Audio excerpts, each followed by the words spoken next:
The Senate will come to order. The Vice President, as President of the Senate, would like to give a brief statement with the indulgence of the senators. Today was a dark day in the history of the United States Capitol. But thanks to the swift efforts of U.S. Capitol Police, federal, state, and local law enforcement, the violence was quelled. The Capitol is secured, and the people's work continues. We condemn the violence that took place here in the strongest possible terms. We grieve the loss of life in these hallowed halls, as well as the injuries suffered by those who defended our Capitol today. And we will always be grateful to the men and women who stayed at their posts to defend this historic place. To those who wreaked havoc in our Capitol today, you did not win. Violence never wins. Freedom wins. And this is still the people's house. And as we reconvene in this chamber, the world will again witness the resilience and strength of our democracy. For even in the wake of unprecedented violence and vandalism at this Capitol, the elected representatives of the people of the United States have assembled again on the very same day to support and defend the Constitution of the United States. So may God bless the lost, the injured, and the heroes forged on this day. May God bless all who serve here and those who protect this place. And may God bless the United States of America. Let's get back to work.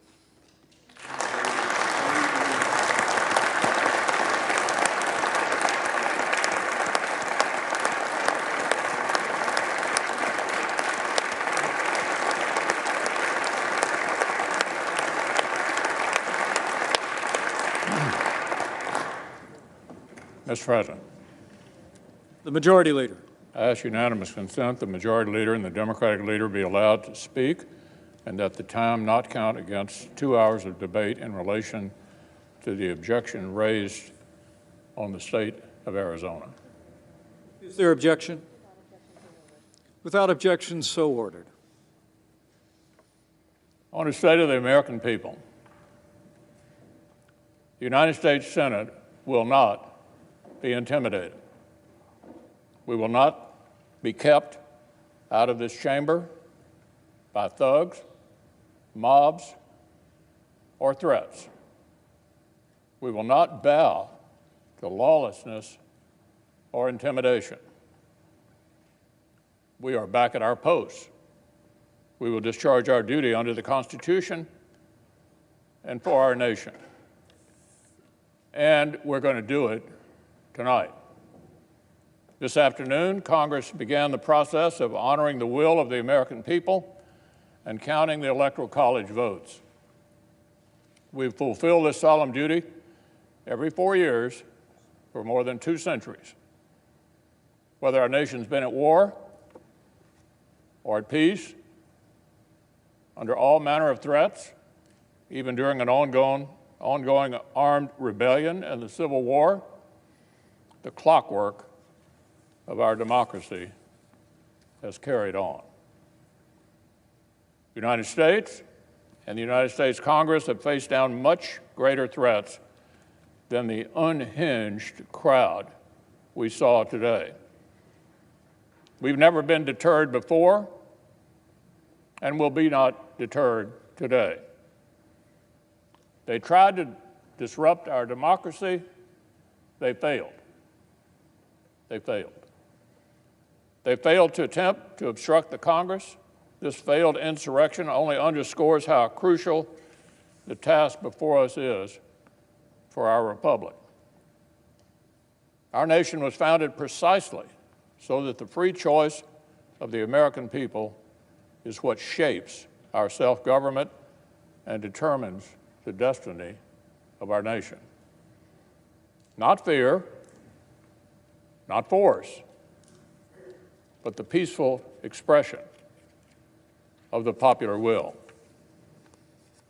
Now, we assembled this afternoon to count our citizens' votes and to formalize their choice of the next president.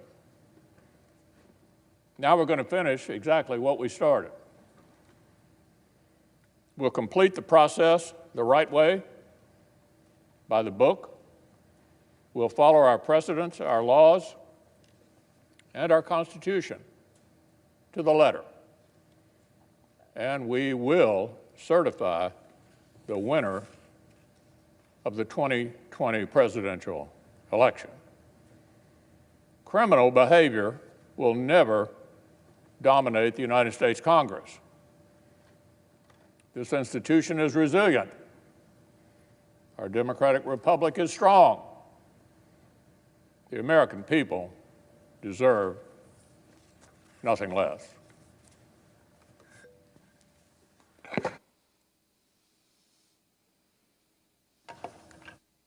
Democratic leader.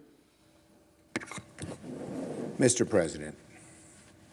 Mr. President, it is very, very difficult to put into words what has transpired today.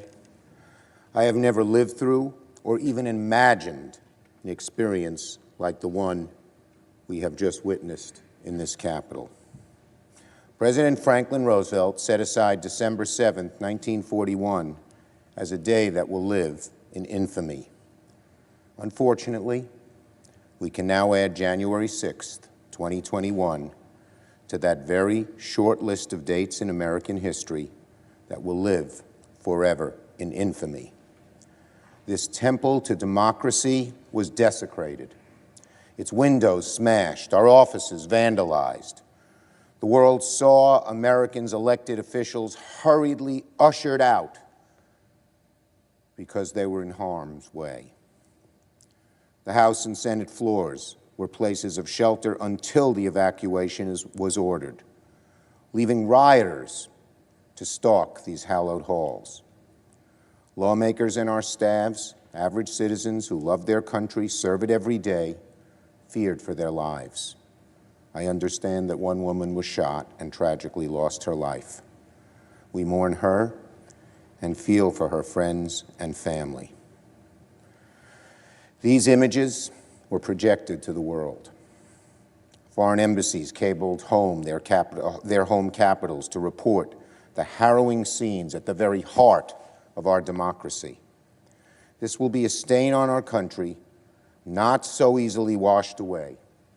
The final, terrible, indelible legacy of the 45th President of the United States, undoubtedly our worst. I want to be very clear.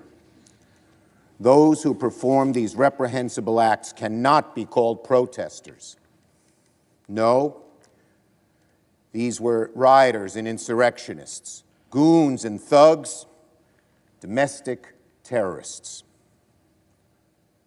They do not represent America.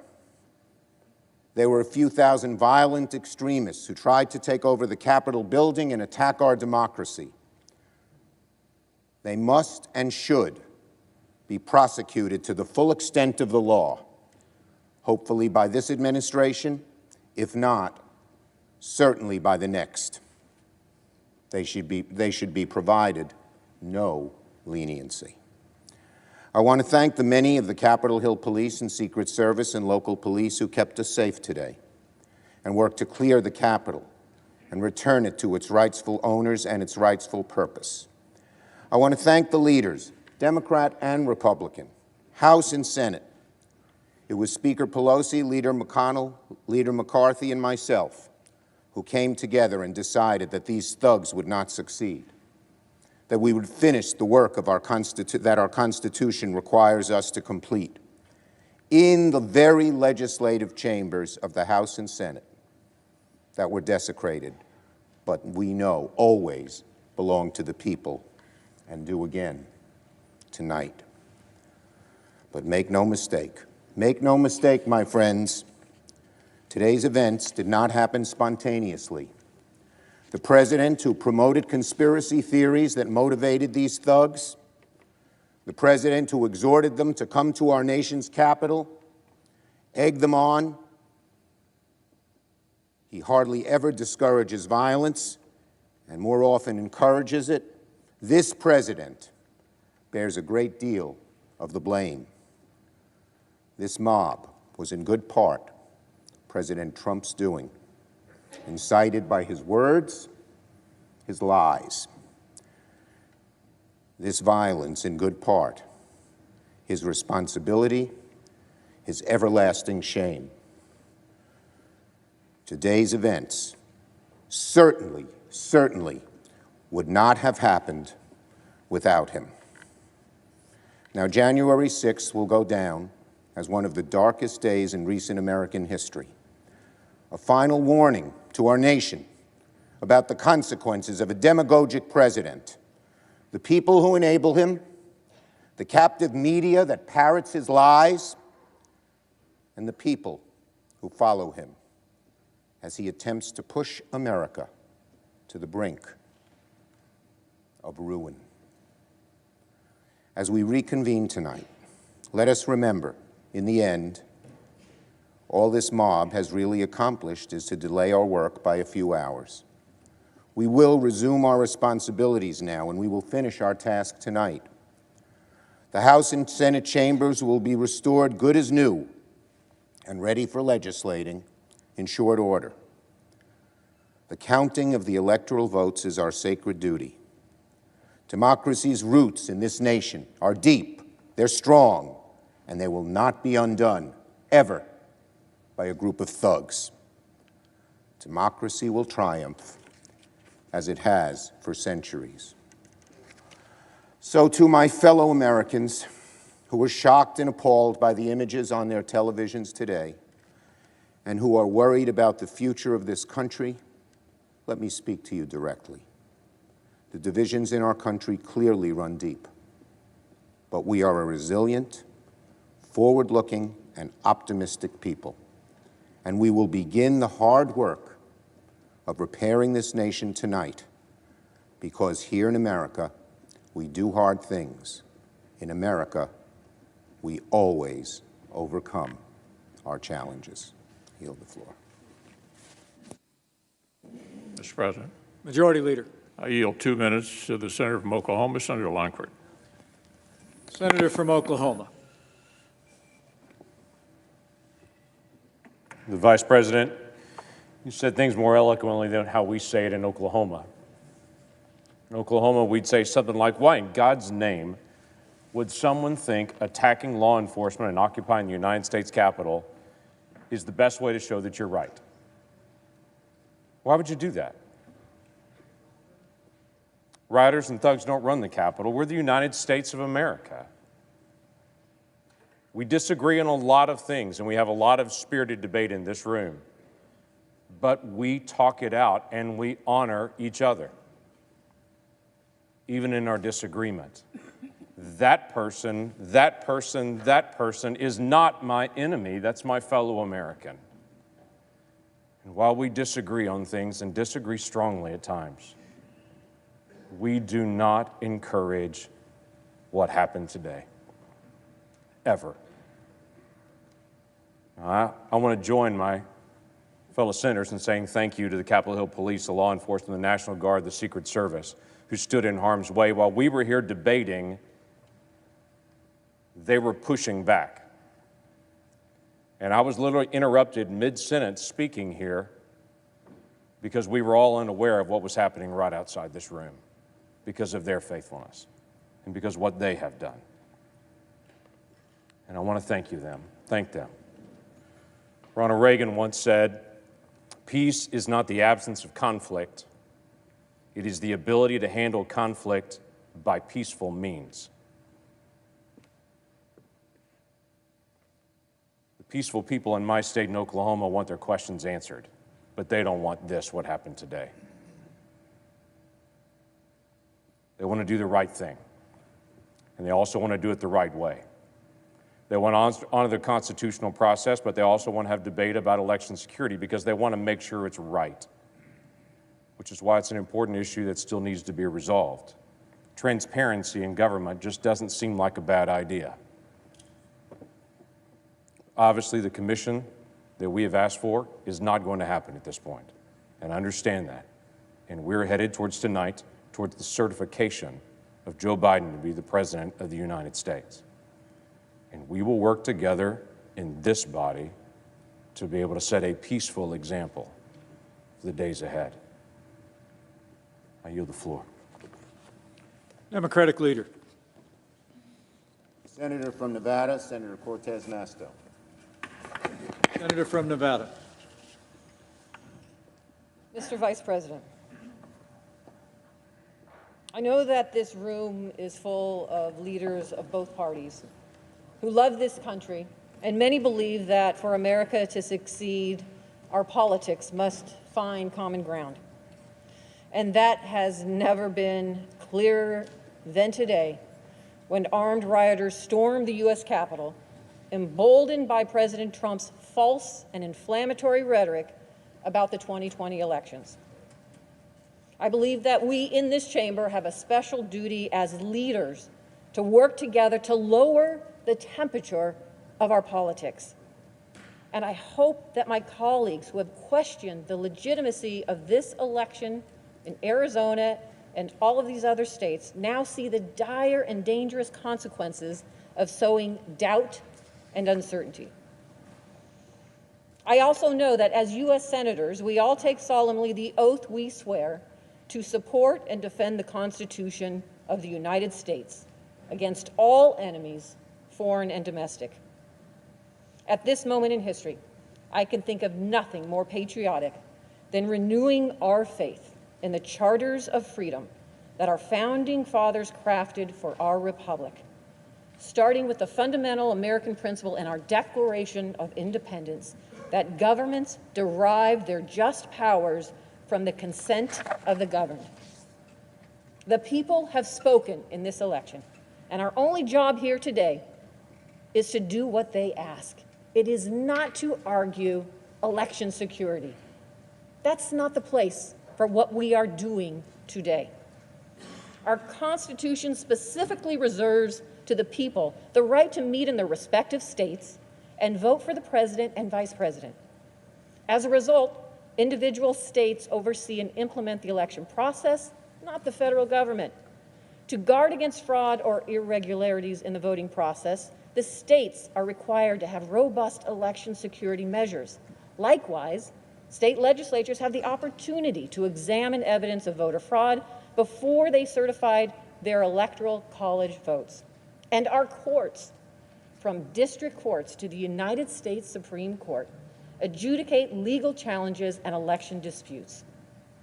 All of those things happened after the 2020 election.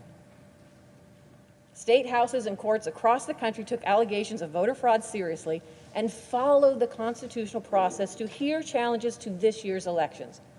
No state found evidence of any widespread voter fraud, and neither did any court ask to review the state's findings. In Arizona, Republican Governor Doug Ducey, Democratic Secretary of State Katie Hobbs, Republican Attorney General Mark Brnovich, and State Supreme Court Chief Justice Robert Brutinel all certified the results of the election on November 30th. And we have heard, Arizonans have been voting by mail for almost 30 years. And Governor Ducey has expressed confidence in the state's process numerous times. In November, he said, "We do elections well here in Arizona. The system is strong, and that's why I have bragged on it so much." He further stated, "We have some of the strongest election laws in the country, laws that prioritize accountability and clearly lay out our procedures for conducting, canvassing, and even contesting the results." And they are right. Arizona has one of the most transparent election processes in the country, with built-in accountability, starting with internal auditing. We have heard unfounded allegations that voting machines in Arizona and elsewhere somehow changed vote tallies or somehow improperly rejected ballots while claiming to accept them. These allegations all ignore the fact that Arizona counties conducted ballot audits by hand to double-check the machine counts, and these audits found no widespread fraud or irregularities. Maricopa County, the county where more than 60% of the state population resides, conducted a post-election hand count audit in the week after the election, which showed perfect 100% accuracy in the machine tabulations. So why would we need, my colleagues, to call for a 10-day emergency audit to be conducted by a legislative commission when it's already been done by the state of Arizona? What happened to states' rights? The audit involved checking ballots for the presidential election, but also ballots for federal and state legislative elections. The audit report shows every precinct's machine and hand count totals for each of the races audited. And for every single race in every precinct, the difference between the hand count and the machine count was 0. Maricopa's audit report stated no discrepancies were found by the hand count audit boards. Seeking to find any reason to contest these results, some of the state Republicans then tried to claim that Maricopa County failed to follow state law in conducting this audit by selecting voting center locations to audit instead of voting precincts. This was wrong. And this, too, went to a court. In rejecting this claim, state court in Arizona found that the county followed the properly issued guidance on hand audit procedures from the Arizona Secretary of State. And the court found that Maricopa County officials, therefore, could not lawfully have performed the hand count audit the way the plaintiffs wanted it done. If they had done so, they would have exposed themselves to criminal punishment. The senator's 5 minutes is expired. Thank you, Mr. Vice President. I would close by just saying, please, my colleagues, do not disenfranchise the voters of Arizona and certify their votes tonight. Thank you. Majority Leader. Mr. President, I yield up to 5 minutes to the senator from Utah, Senator Lee. Senator from Utah. Mr. President, at the time I prepared my remarks for today, it seems like a lifetime ago. A lot's changed in the last few hours. And so I'm going to deliver some of the same remarks, but it has a little bit of a different feel than it would have just a few hours ago. My thoughts and prayers go out to the family members of those who have been injured or killed today. My heartfelt gratitude goes out to the Capitol Hill Police who valiantly defended our building and our lives. Well, it's true that legitimate concerns have been raised with regard to how some of the key battleground states conducted their presidential elections. This is not the end of the story. We each have to remember that we've sworn an oath to uphold, protect, and defend this document, written nearly 2.5 centuries ago by wise men raised up by God to that very purpose. That document makes clear what our role is and what it isn't. It makes clear who does what when it comes to deciding presidential elections. You see, because in our system of government, presidents are not directly elected. They're chosen by presidential electors. And the Constitution makes very clear under Article 2, Section 1, that the states shall appoint presidential electors according to procedures that their legislatures develop. Then comes the 12th Amendment.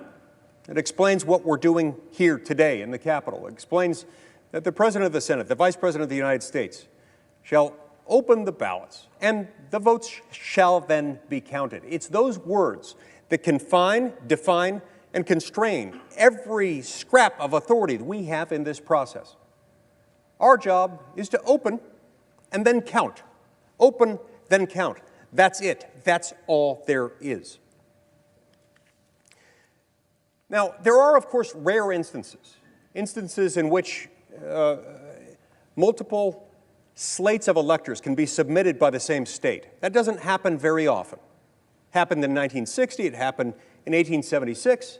Let's hope it doesn't ever happen again. In those rare moments, Congress has to make a choice. It has to decide which of the electoral votes will be counted and which will not. That did not happen here.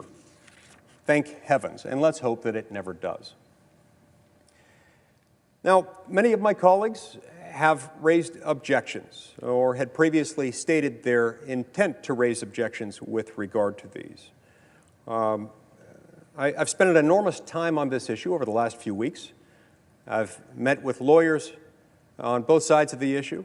I've met with lawyers representing the Trump campaign, reading everything I could find about the constitutional provisions in question. And I've spent a lot of time on the phone with legislators and other leaders from the contested states. I didn't initially declare my position because I didn't yet have one. I wanted to get the facts first, and I wanted to understand what was happening. I wanted to give the people serving in government in the contested states the opportunity to do whatever they felt they needed to do to make sure that their election was properly reflected. I spent an enormous amount of time reaching out to state government officials in those states, but in none of the contested states, no, not even one, did I discover any indication that there was any chance that any state legislature or secretary of state or governor or lieutenant governor had any intention to alter the slate of electors. That being the case, our job is a very simple one. This simply isn't how our federal system is supposed to work. That is to say, if you have concerns with the way that an election in the presidential race was handled in your state, the appropriate response is to approach your state legislatures, first and foremost. These protests, from hearing from those who have raised concerns, they should have been focused on their state capitals, not their nation's capital, because our role is narrow, our role is defined, our role is limited. Yes, we are the election judges when it comes to members elected to our own body. And yes, the House of Representatives, they're the judges of their own races there. We also have the authority to prescribe, as a Congress, rules governing the time, place, and manner of elections for senators and representatives. There is no corresponding authority with respect to presidential elections. None whatsoever. It doesn't exist. Our job is to convene, to open the ballots, and to count them. That's it. Thank you, Mr. President. I yield the floor.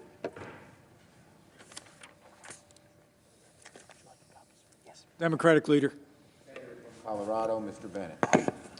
Senator from Colorado. Thank you, Mr. Vice President. Thank you, Mr. President. Colleagues, it's been a terrible day for everybody here and for our country.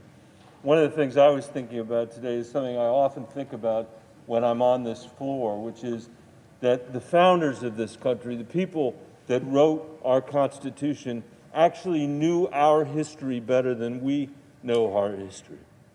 And I was thinking about that history today as we saw the mob riot in Washington, D.C., thinking about what the founders were thinking about when they wrote our Constitution, which was what happened to the Roman Republic, when armed gangs doing the work for politicians prevented Rome from casting their ballots for consuls, for praetors, for senators. These were the offices in Rome.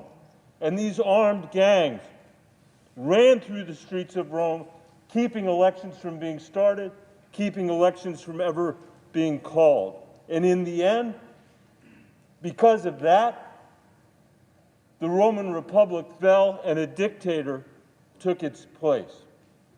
And that was the end of the Roman Republic, or any republic for that matter, until this beautiful Constitution was written in the United States of America. So it is my fervent hope that the way that we respond to this today, my dear colleagues, is that we give the biggest bipartisan vote we can in support of our democracy and in support of our Constitution and in rejection for what we saw today and what the Roman Republic saw in its own time. There's a tendency around this place, I think, to always believe that we're the first people to confront something when that's seldom the case, and to underappreciate what the effect of our actions will be.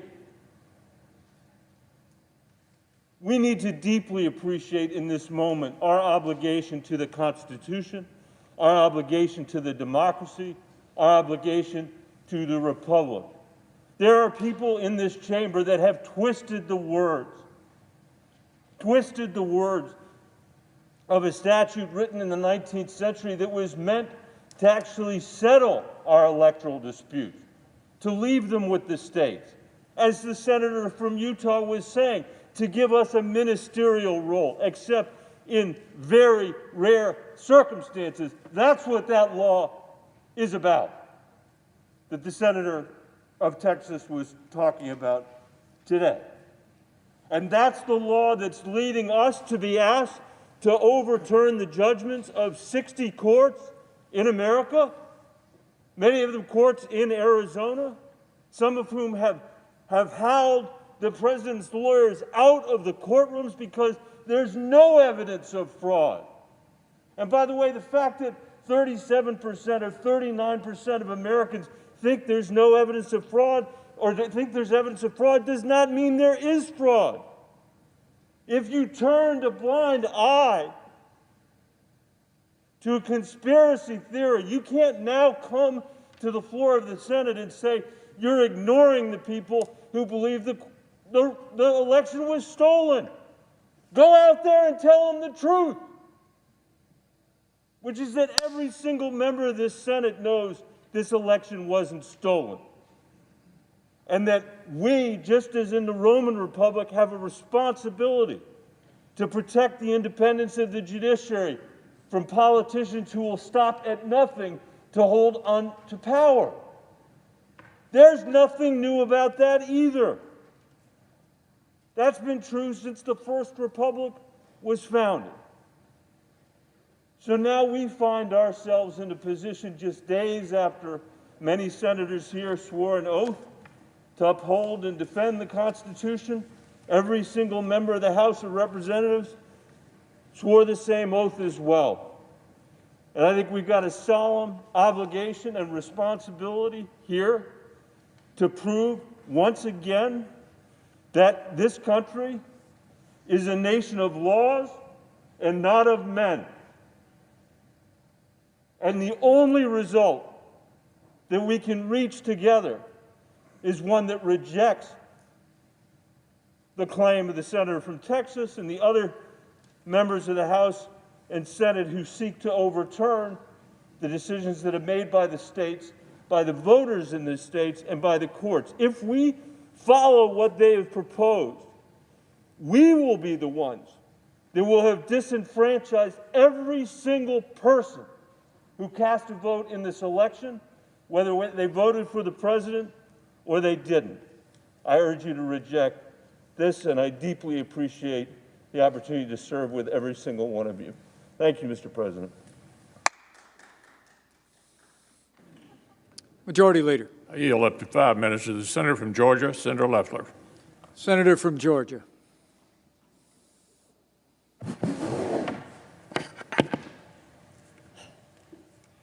Mr. President, when I arrived in Washington this morning, I fully intended to object to the certification of the electoral votes. However, the events that have transpired today have forced me to reconsider, and I cannot now in good conscience object to the certification of these electors. The violence, the lawlessness, and siege of the halls of Congress are abhorrent and stand as a direct attack on the very institution my objection was intended to protect, the sanctity of the American democratic process. And I thank law enforcement for keeping us safe. I believe that there were last-minute changes to the November 2020 election process and serious irregularities that resulted in too many Americans losing confidence not only in the integrity of our elections, but in the power of the ballot as a tool of democracy. Too many Americans are frustrated at what they see as an unfair system. Nevertheless, there is no excuse for the events that took place in these chambers today, and I pray that America never suffers such a dark day again. Though the fate of this vote is clear, the future of the American people's faith in the core institution of this democracy remains uncertain. We as a body must turn our focus to protecting the integrity of our elections and restoring every American's faith that their voice and their vote matters. America is a divided country with serious differences, but it is still the greatest country on earth. There can be no disagreement that upholding democracy is the only path to preserving our republic. I yield the floor.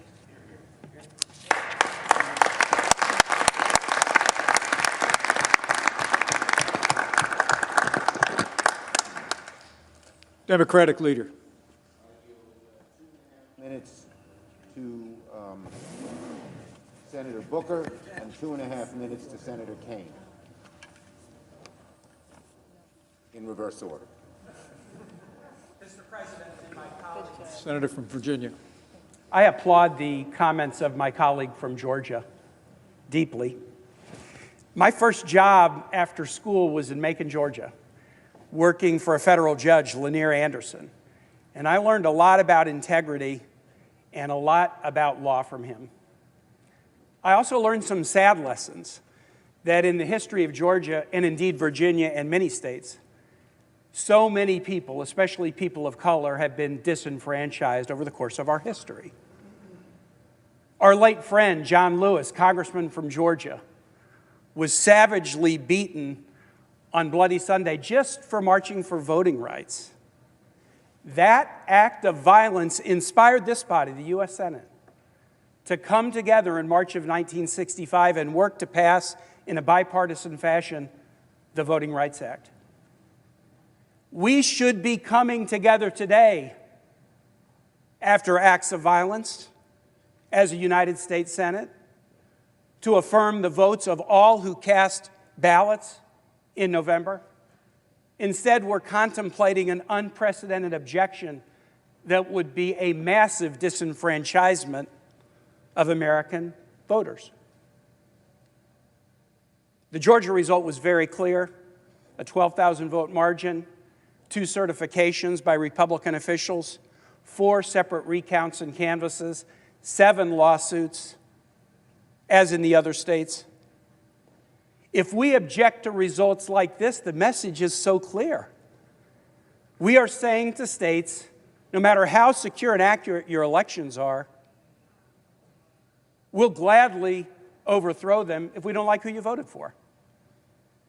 But more importantly, what we'll be saying, really what we'll be doing, is as the body that acted together to guarantee Americans the right to vote, we will become the agent of one of the most massive disenfranchisements in the history of this country. So I urge all of my colleagues, please oppose these objections. Thank you, and I yield to my colleague from New Jersey. Senator from New Jersey.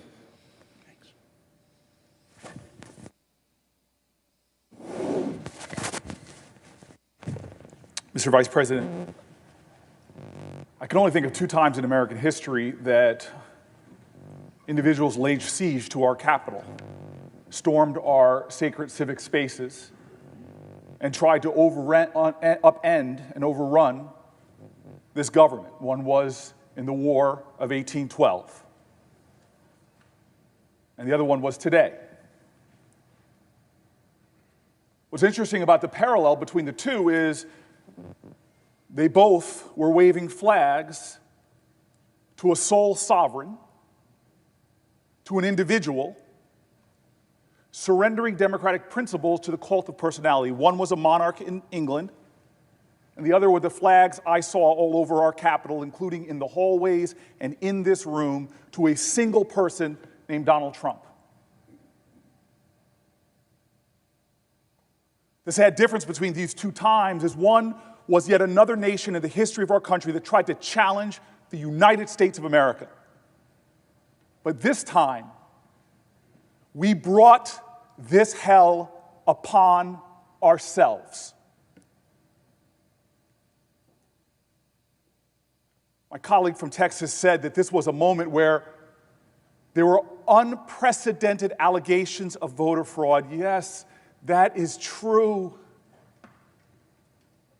They were unprecedented when the president, before the election even happened, said, if I lose this election, then the election was rigged. That's unprecedented.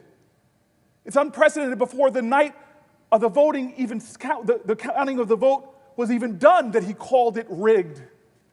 And it's unprecedented that he is fanning the flames of conspiracy theory to create a smokescreen in this nation to cover what he is trying to do, which is undermine our democratic principles. But it's not just that. The shame of this day is it's being aided and abetted by good Americans who are falling prey, who are choosing Trump over truth, who are surrendering to the passion of lies as opposed to standing up and speaking truth to power, who are trying to fundraise off of the shame of conspiracy theories as opposed to doing the incalculably valuable, patriotic thing to speak truth to our nation. Our democracy is wounded, and I saw it when I saw pictures of yet another insurgency, of a flag of another group of Americans who tried to challenge our nation. I saw the flag of the Confederacy there. What will we do? How will we confront this shame? How will we confront this dark second time in American history? I pray that we remember a Georgian. And his words, all I can say is we must in spirit join together like those Georgians on a bridge called the Edmund Pettus who joined hands, who were called threats to our democracy, who were called outrageous epithets when they sought to expand our democracy, to save it and to heal it, when they joined arm in arm and said what we should say now, commit ourselves to that ideal, that together we shall overcome. Majority Leader. Mr. President, I yield up to 5 minutes to the Senator from Nebraska, Senator Sasse. Senator from Nebraska. Mr. President, thank you. And Mr. Vice President, let me just say before I begin, thank you for the way you have fulfilled your constitutional duties and your oath of office today. It obviously hasn't been easy. Colleagues, today has been ugly. And when I came to the floor this morning, I planned to talk about the lesson of 1801, because I'm kind of a history nerd, and I wanted to celebrate the glories of the peaceful transition of power across our nation's history. It feels a little naive now to talk about ways that American civics might be something that could unite us and bring us back together. 1801 blew everybody's mind all over the world, by the way. John Adams loses to Thomas Jefferson, and Adams willingly leaves the executive mansion and moves back to Massachusetts, and Jefferson peacefully assumes power. And people all over Europe said, that must be fake news. Those must be bad reports. There's no way any executive would ever willingly lay down power. And yet Adams, in defeat, did something glorious to give all of us a gift. I wanted to celebrate that, and it feels a little bit harder now. This building has been desecrated. Blood has been spilled in the hallways. I was with octogenarian members of this chamber that needed to have troops and police stabilize them to get down the stairs at a time when a lot of our staffs were panicked and under their desks and not knowing what was going to happen to them. It was ugly today. But you know what? It turns out that when something's ugly, talking about beauty isn't just permissible. Talking about beauty is obligatory in a time like that. Why? Why would we talk about beauty after the ugliness of today? Because our kids need to know that this isn't what America is. What happened today isn't what America is. They've been given a glorious inheritance. This is the 59th presidential election. If the vice president wasn't the chair and if the president pro tem was, I'd have made some joke that Chuck Grassley has voted in 2/3 of those 59 presidential elections. He's laughing. It's not as good as Hit Dear, Dear Dead, but it's still got a Grassley laugh. I don't think we want to tell the Americans that come after us that this republic is broken, that this is just a banana republic, that our institutions can't be trusted. I don't think we want that. We don't want that in this body. We don't want that in our hometowns. I don't think we want to tell our kids that America's best days are behind us, because it's not true. That's not who we are. America isn't Hatfield's and McCoy's blood feud forever. America's a union. There's a lot that's broken in this country, but not anything that's so big that the American people can't rebuild it, that freedom and community and entrepreneurial effort and that neighborhoods can't rebuild. Nothing that's broken is so big that we can't fix it. Generations of our forefathers and our foremothers, probably not a word, our ancestors, have spilled blood to defend the glories of this republic. Why would they do that? Because America is the most exceptional nation in the history of the world, and because the Constitution is the greatest political document that's ever been written. Most governments in the past have said might makes right, and we saw some of that hooligan nuttery today. Might makes right. No, it doesn't. God gives us rights by nature, and government is just our shared project to secure those rights. America has always been about what we choose to do together, the way we reaffirm our constitutional system, where we've got some governmental tasks, and we all in this body could do better at those governmental tasks, but the heart of America is not government.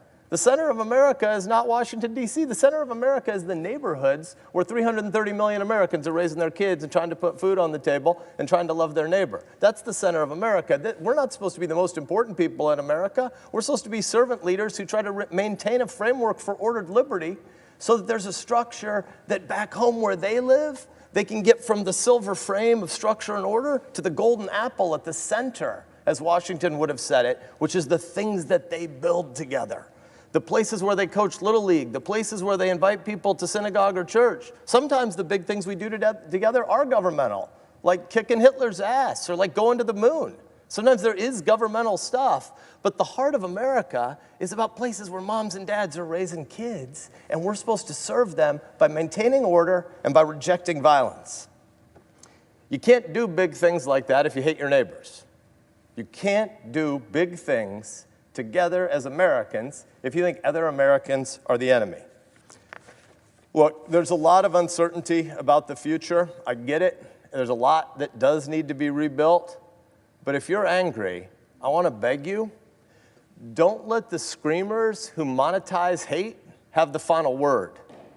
Don't let nihilists become your drug dealers. There are some who want to burn it all down. We met some of them today, but they aren't going to win. Don't let them be your prophets. Instead, organize, persuade, but most importantly, love your neighbor. Visit the widower down the street who's lonely and doesn't want to tell anybody that his wife died and he doesn't have a lot of friends. Shovel somebody's neighbor, or shovel somebody's driveway. You can't hate somebody who just shoveled your driveway. The heart of life is about community and neighborhood, and we're supposed to be servant leaders. The constitutional system is still the greatest order for any government ever, and it's our job to steward it and protect it. Let's remember that today when we vote. Democratic leader. Senator Durbin. Senator from Illinois. Thank you, Mr. Vice President. In March of 1861, a Springfield lawyer caught a train to Washington. His name was Abraham Lincoln. It wasn't his first trip here. He'd served as a congressman 15 years before, and he returned in the beginning of the Civil War to serve as president.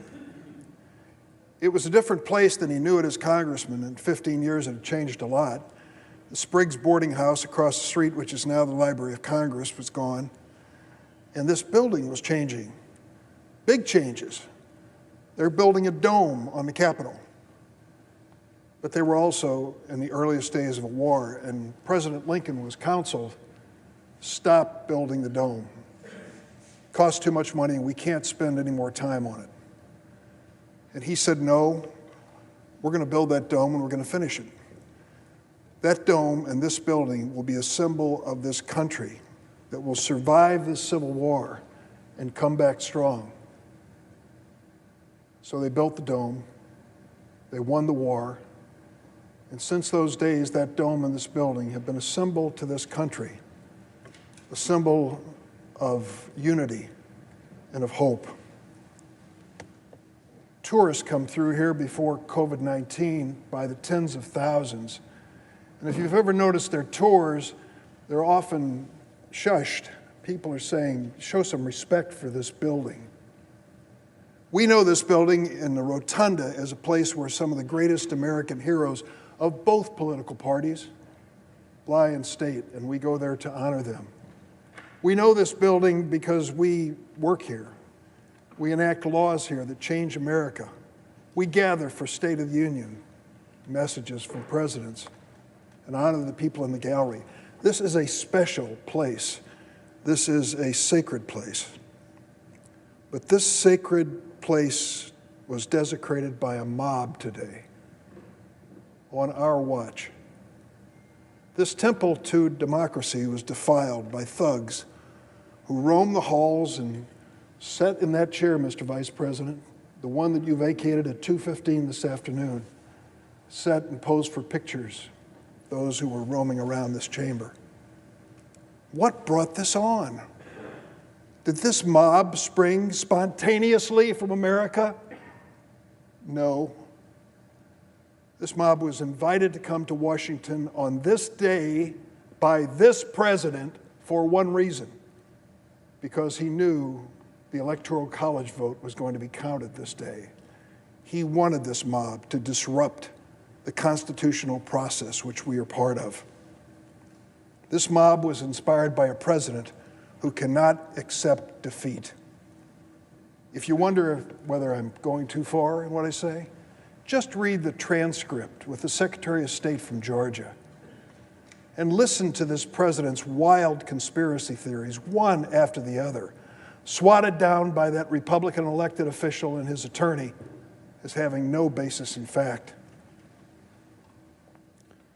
This president begs, he coaxes, he even threatens that Secretary of State to find the votes he needs. In any other venue, that would be a simple, obvious crime. The lengths he will go to are obvious. The Texas senator says to us, well, many people still agree with him, you know, when it gets down to the bottom line. Many people have fallen for this presidential position that it must have been a rigged election if I lost. Well, I would say that after we've lost count, 57 lawsuits, 62 lawsuits, I've heard so many numbers, after 90 different judges, after this president took his case, the best he could put together, to the highest court in the land across the street, where he has personally chosen 3 justices on the Supreme Court, I say to the senator from Texas, you know much more about that court than I do. I don't believe they let that paper that he sent up there even hit the desk before they laughed it out of the court. And that's the best he had to offer. No evidence whatsoever of this rigged election and this fraudulence. The senator from Texas says, we just want to create a little commission. 10 days, we're going to audit all the states, particularly the ones in contention here, and find out what actually occurred. And it really draws its parallel in 1876, Hayes and Tilden. Don't forget what that commission, that so-called political compromise, achieved. It was not just some ordinary governmental commission.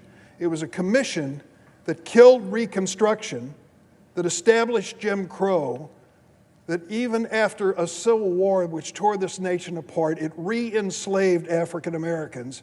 And it was a commission that invited the voter suppression we are still fighting today in America. Let me close by saying this.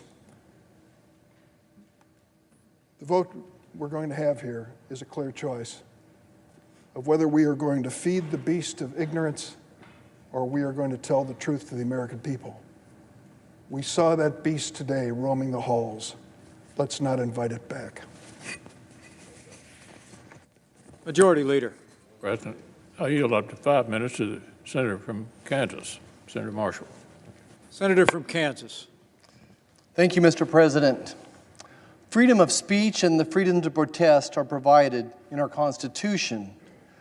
And while I share the same frustrations many Americans have over the presidential election, the violence and mob rule which occurred at the U.S. Capitol today and across the country over the past year are unacceptable, and I condemn them at the highest level. And like all of us in the chamber, I'm thankful for the heroic law enforcement officers who worked feverishly to restore order so that we get back to the electoral certification process. During my 29-year career as an obstetrician and gynecologist, too often I had to sit down with patients and give them a very bad diagnosis. It might have been a young mother of 3 who I delivered all 3 of her babies, now with metastatic breast cancer, or perhaps another woman with advanced cervical or ovarian cancer, all with a very challenging prognosis. But before I sat down with each one of those patients, I carefully reviewed all their labs, their x-rays, and their pathology to make sure I had the facts straight. But at the end of the day, my final recommendation was always going to be a recommendation from my heart. I want my fellow Kansans and all Americans to know that I've given as much consideration and thought surrounding the issue objecting to a state's electoral college votes as I did considering the treatment plan for a serious health concern, and today's decision, once again, is from my heart. Mr. President, I rise today to restore integrity to our republic. And I rise to join the many of our colleagues who are all concerned for current and future generations. We must restore faith and confidence in one of our republic's most hallowed patriotic duties, voting. There is no question our U.S. Constitution empowers state legislatures to execute free, legal, and fair elections. Unfortunately, in several states, the clear authority of those state legislatures to determine the rules for voting were usurped by governors, secretaries of states, and activist courts. Our laws and Constitution should always be followed, especially in a time of crisis. I don't rise to undo a state's legally obtained electoral college votes. Rather, I rise in hopes of improving the integrity of the ballot to hold states accountable to the time-proven constitutional system of the electoral college. This is why I urge the formation of an electoral commission to give constructive suggestions and recommendations that states can make to make our elections once again safe, free, and fair after a year of jarring irregularities.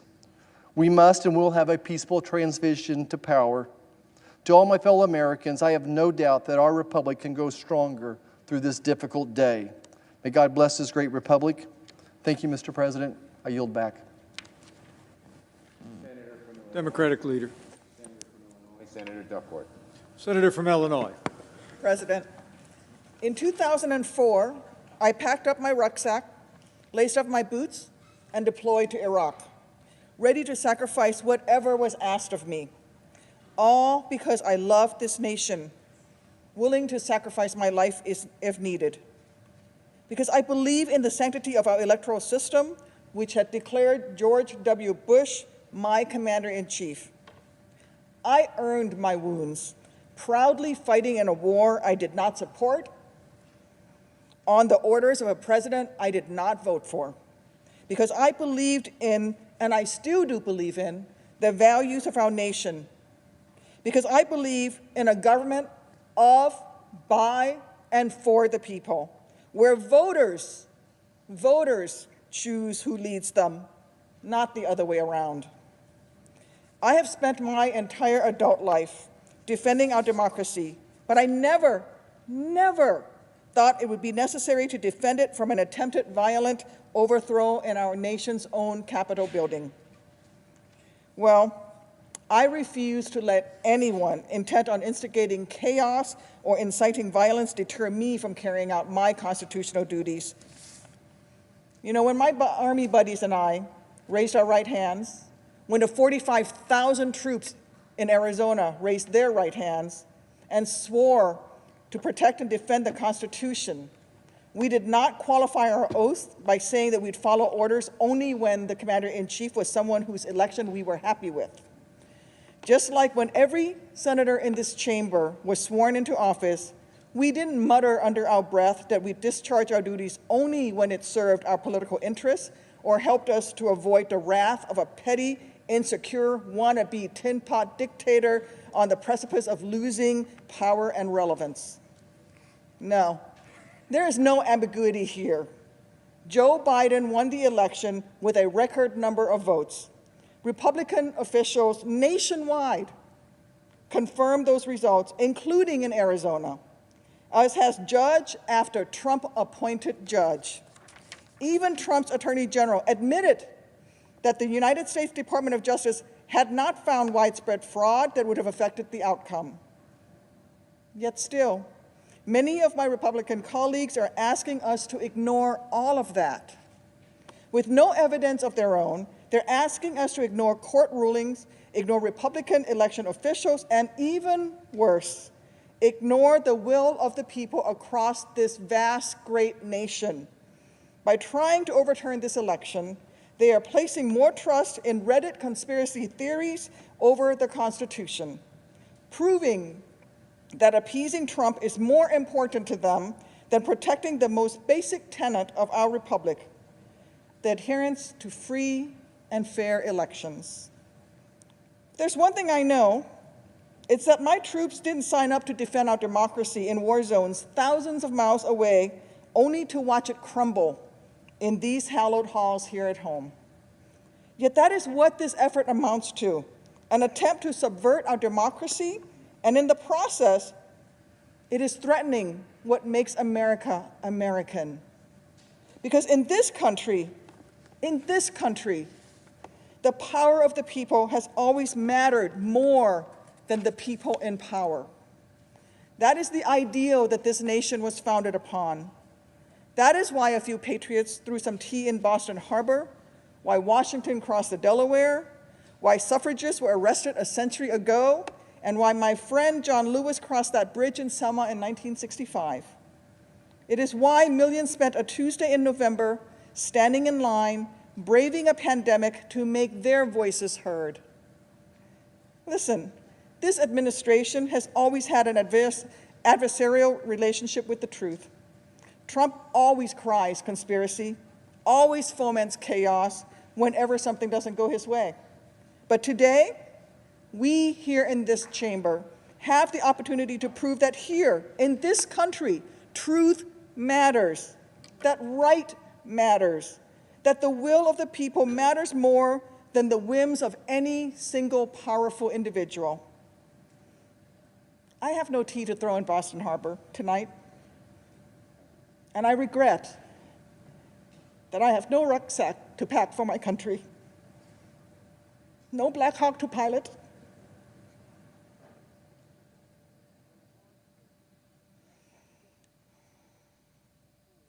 nor am I asking for any grand gesture from my Republican colleagues. All that I'm asking of you is to reflect on the oaths that you have sworn, on the damage done to our union today, and on the sacrifices made by those who've given so much to this nation.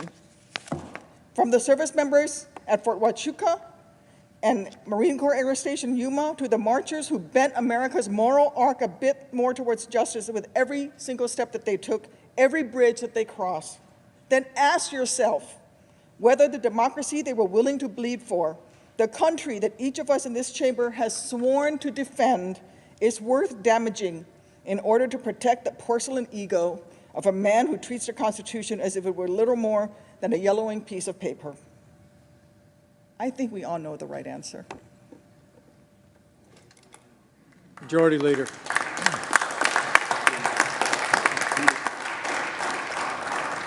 Mr. President, I yield up to 5 minutes to the senator from Kentucky, Senator Paul.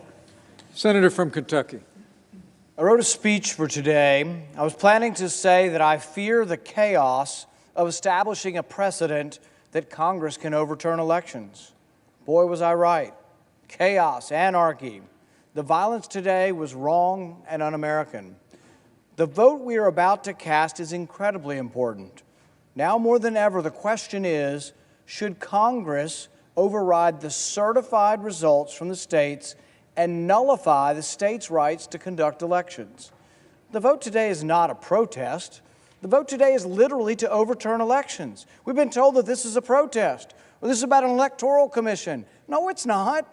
It's about whether to seat the electors that have been certified by a state. It's not about an electoral commission. It's not about a protest. You can go outside if you want to protest. This is about overturning a state-certified election. If you vote to overturn these elections, wouldn't it be the opposite of what states' rights Republicans have always advocated for? This would doom the Electoral College forever. It was never intended by our founders that Congress have the power to overturn state-certified elections. My oath to the Constitution doesn't allow me to disobey the law. I can't vote to overturn the verdict of states. Such a vote would be to overturn everything held dear by those of us who support the rights of states in this great system of federalism that was bequeathed to us by our founders. The Electoral College was created to devolve the power of selecting presidential electors to the states. The Electoral College is, without question, an inseparable friend to those who believe that every American across our vast country deserves to be heard. If Congress were to give the power to overturn the state's election, what terrible chaos would ensue every 4 years? Imagine the furor against the Electoral College if Congress becomes a forum to overturn states' Electoral College slates. It's one thing to be angry. It's another to focus one's anger in constructive ways. That hasn't happened today, to say the least. We simply cannot destroy the Constitution, our laws, and the Electoral College in the process. I hope as the nation's anger cools, we can channel that energy into essential electoral reforms at the state level. America's admired around the world for our free elections. We absolutely must fix this mess and restore confidence and integrity to our elections. We must. Democratic leader. Senator from Virginia, Senator Warner. Senator from Virginia. Mr. President, I think like most of us, I'm still pretty reeling from what happened today. What I was going to talk about was some of the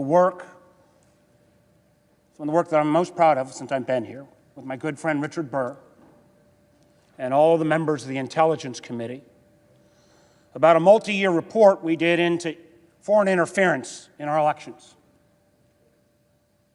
Probably our top recommendation of that 5-volume bipartisan report was that any official or candidate should use restraint and caution when questioning results of our elections. Because when you do so, you often carry out the goals of our foreign adversaries. Use caution because whether knowingly or unknowingly, and whether that adversary is in Russia or China or Iran, their goals are pretty simple. They want to make it appear to Americans, to folks around the world, to their own people, that there's nothing special about American democracy. I was going to try in a feeble way to maybe reach some of the rhetorical heights of Ben Sasse, and I knew I couldn't do that. So instead, I know I'm violating rules here. Today's the day for violating rules. This is a photo that appears today on one of the most prominent German newspapers. You don't need to draw up it. You can draw up photos from any newspaper or any television feed anywhere across the world. And what is this photo of? It's of thugs in the halls of this Capitol, diminishing everything we say we believe in this democracy. And when you look at those images, realize those images are priceless for our adversaries. God willing, tonight, in an overwhelming way, we're going to take a small step in a bipartisan way to start restoring that trust of our people and hopefully the billions of people around the world who believe in that notion of American democracy. Remember, these images will still endure. I yield back. Majority Leader. Mr. President, I yield up to 5 minutes to the senator from Missouri, Senator Hawley. Senator from Missouri. Mr. President, thank you. I want to begin this evening by saying thank you to the men and women of the Capitol Hill Police, the armed, the National Guardsmen, the Metropolitan Police, and others who came to this Capitol, who put their lives on the line to protect everyone here working inside of it. And I want to thank law enforcement all across this country, in my home state of Missouri and everywhere else who do that day in and day out. And I just want to acknowledge that when it comes to violence, this has been a terrible year in America this last year. We've seen a lot of violence against law enforcement, and today we saw it here in the capital of the United States. And in this country, in the United States of America, we cannot say emphatically enough, violence is not how you achieve change. Violence is not how you achieve something better. Our Constitution was built and put into place so that there would be, in the words of Abraham Lincoln, no appeal from ballots to bullets, which is what we saw, unfortunately, attempted tonight. There is no place for that in the United States of America. And that's why I submit to my colleagues that what we're doing here tonight is actually very important. Because for those who have concerns about the integrity of our elections, those who have concerns about what happened in November, this is the appropriate means. This is the lawful place where those objections and concerns should be heard. This is the forum that the law provides for, our laws provide for those concerns to be registered, not through violence, not by appealing from ballots to bullets, but here in this lawful process. And so to those who say that this is just a formality today, an antique ceremony that we've engaged in for a couple of hundred years, I can't say that I agree. I can't say that our precedents suggest that. I actually think it's very vital what we do. The opportunity to be heard, to register objections is very vital because this is the place where those objections are to be heard and dealt with, debated, and finally resolved. In this lawful means, peacefully, without violence, without attacks, without bullets. And so, Mr. President, let me just say now briefly, in lieu of speaking about it later, a word about Pennsylvania, which is a state that I have been focused on, objected to, as an example of why people are concerned, millions of Americans concerned about our election integrity. The state of Pennsylvania, quite apart from allegations of any fraud, you have a state constitution that has been interpreted for over a century to say that there is no mail-in balloting permitted except for in very narrow circumstances that's also provided for in the law. And yet, last year, Pennsylvania elected officials passed a whole new law that allows universal mail-in balloting and did it irregardless of what the Pennsylvania Constitution said. And then when Pennsylvania citizens tried to go and be heard on this subject before the Pennsylvania Supreme Court, they were dismissed on grounds of procedure, timeliness, in violation of that Supreme Court's own precedent. So the merits of the case have never been heard. The constitutionality of the statute actually has never been defended. I'm not aware of any court that has passed on its constitutionality. Actually, I'm not aware of anybody who's defended the constitutionality. And this was the statute that governed this last election, in which there are over 2.5 million mail-in ballots in Pennsylvania. This is my point, that this is the forum. The Pennsylvania Supreme Court hasn't heard the case. There's no other court to go to hear the case in the state. And so this is the appropriate place for these concerns to be raised, which is why I have raised them here today. And I hope that this body will not miss the opportunity to take affirmative action to address the concerns of so many millions of Americans, to say to millions of Americans tonight that violence is never warranted, that violence will not be tolerated, that those who engage in it will be prosecuted, but that this body will act to address the concerns of all Americans across the country. We do need an investigation into irregularities, fraud. We do need a way forward together. We need election security reforms. I bet my friends on the other side of the aisle don't disagree with that. We need to find a way to move forward on that together so that the American people from both parties, all walks of life, can have confidence in their elections and that we can arrange ourselves under the rule of law that we share together. Thank you, Mr. President. I yield the floor. Democratic leader. Senator from Pennsylvania, Mr. Casey. Senator from Pennsylvania. I rise tonight to defend the people of the Commonwealth of Pennsylvania, to defend the more than 6.9 million voters who voted in this election, and to condemn in the strongest possible terms this attempt to disenfranchise the voters of Pennsylvania based upon a lie, a falsehood, That same lie sowed the seeds of today's violence and today's lawlessness here in the Capitol. One of my constituents, Susan from the Lehigh Valley, the community of our state where Senator Toomey lives, recently wrote to my office and perhaps said it best. She said, and I quote, "We cannot allow anybody to overturn the legal votes of the citizens of Pennsylvania. This would be the ultimate destruction of our democracy," unquote. Susan had it right. We cannot allow anybody, and she put that word in all caps, to overturn the legal votes of the people of our state. Let me address the allegation regarding the Pennsylvania Constitution and the General Assembly. Somehow that the General Assembly didn't have the authority to enact no-excuse mail-in voting, that process for the people of our state. First, the law in question, Act 77, was passed in 2019 and was implemented without any serious question as to its constitutionality. The law was passed by a Republican-controlled General Assembly, House and Senate. It was only after the 2020 election, when it became clear that President-elect Joe Biden won Pennsylvania by a little more than 80,000 votes, did some Republican politicians in our state decide to challenge the constitutionality of the law. Second, Act 77 is plainly constitutional. My colleagues allege that the state constitution requires in-person voting except under limited circumstances. This is not true. While Pennsylvania lays out specific situations in which absentee voting is required, there is no in-person requirement in our state's constitution.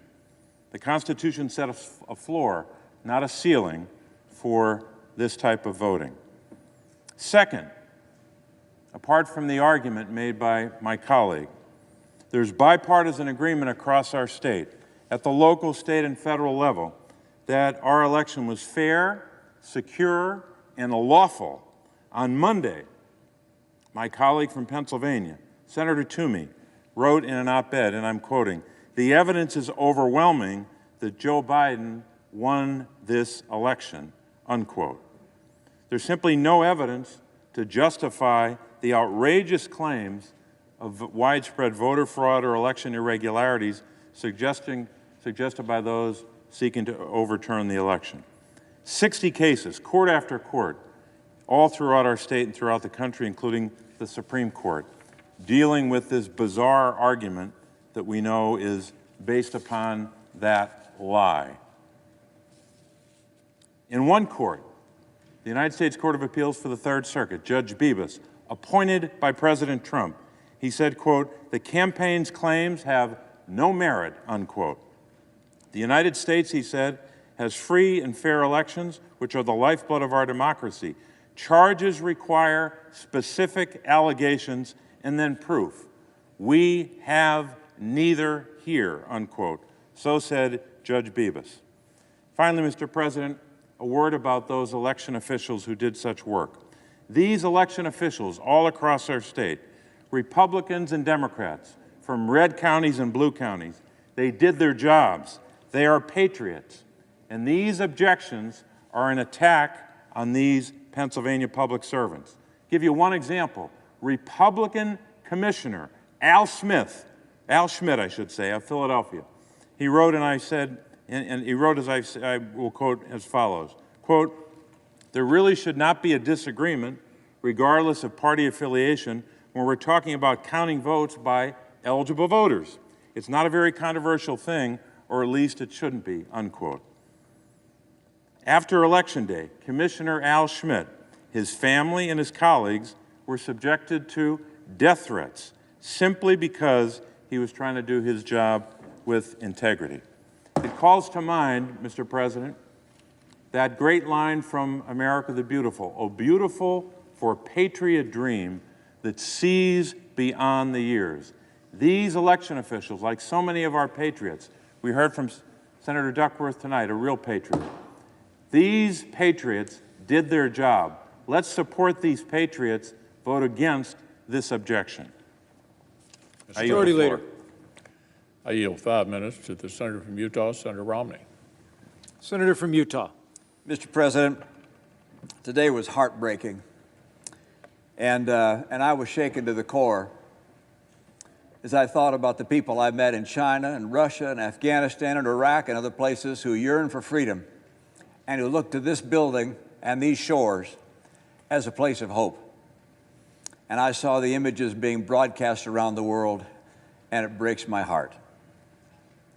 I have 25 grandchildren. Many of them were watching TV, thinking about this building, whether their grandpa was okay. I knew I was okay. I must tell you as well, I was proud to serve with these men and women. This is an extraordinary group of people. I'm proud to be a member of the United States Senate and meet with people of integrity as we do here today. Now we gather due to a selfish man's injured pride and the outrage of supporters who he has deliberately misinformed for the past 2 months and stirred to action this very morning. What happened here today was an insurrection incited by the President of the United States. Those who choose to continue to support his dangerous gambit by objecting to the results of a legitimate democratic election will forever be seen as being complicit in an unprecedented attack against our democracy. Fairly or not, they'll be remembered for their role in this shameful episode in American history. That will be their legacy. I salute Senator Lankford and Loeffler and Braun and Daines, and I'm sure others, who in the light of today's outrage have withdrawn their objection. For any who remain insistent on an audit in order to satisfy the many people who believe that the election was stolen, I'd offer this perspective. No congressional audit is ever going to convince these voters, particularly when the president will continue to say that the election was stolen. The best way we can show respect for the voters who are upset is by telling them the truth.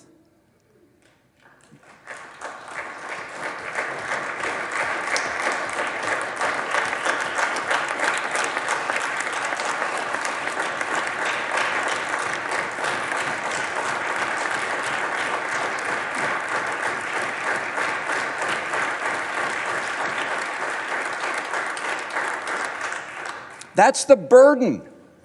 That's the duty of leadership.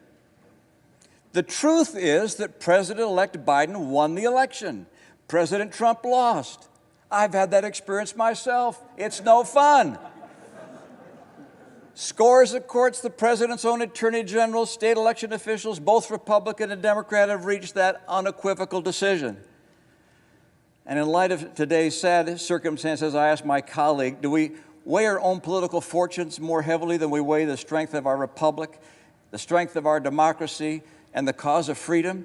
What's the weight of personal acclaim compared to the weight of conscience? Leader McConnell said that the vote today is the most important in his 36 years of public service. Think of that. Authorizing 2 wars, voting on 2 impeachments. He said that not because the vote reveals something about the election, it's because this vote reveals something about us. I urge my colleagues to move forward with completing the electoral count, to refrain from further objections, and to unanimously affirm the legitimacy of the presidential election. Thank you, Mr. President.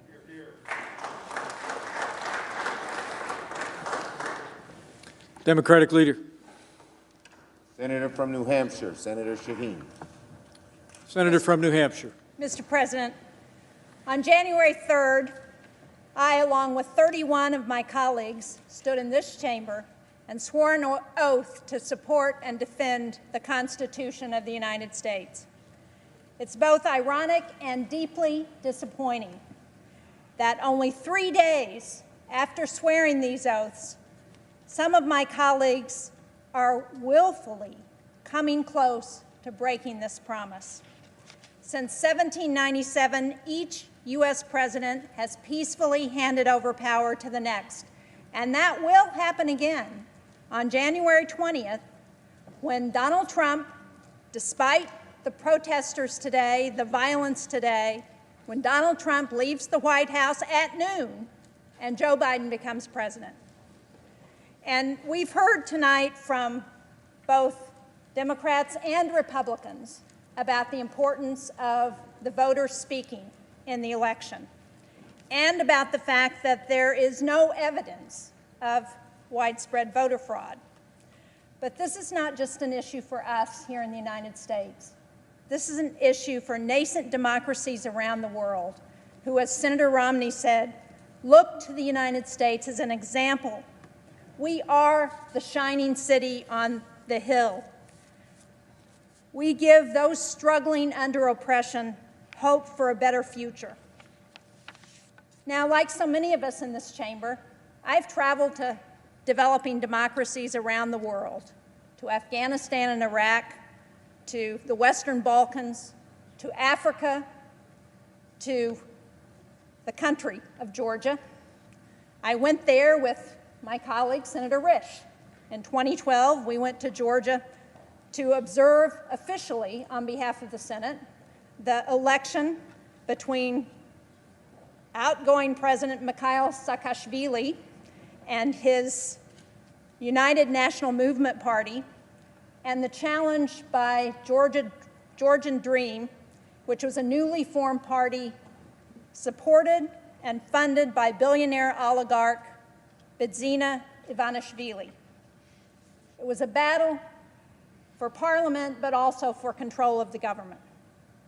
Senator Risch and I visited multiple polling places on Election Day, and we agreed with the international assessment that that election was free and fair and that Georgian Dream were the winners. But there was real concern in the country that Saakashvili was going to refuse to give up power, that would lead to violence, it would end the nascent democratic reforms that were happening in that former Soviet republic.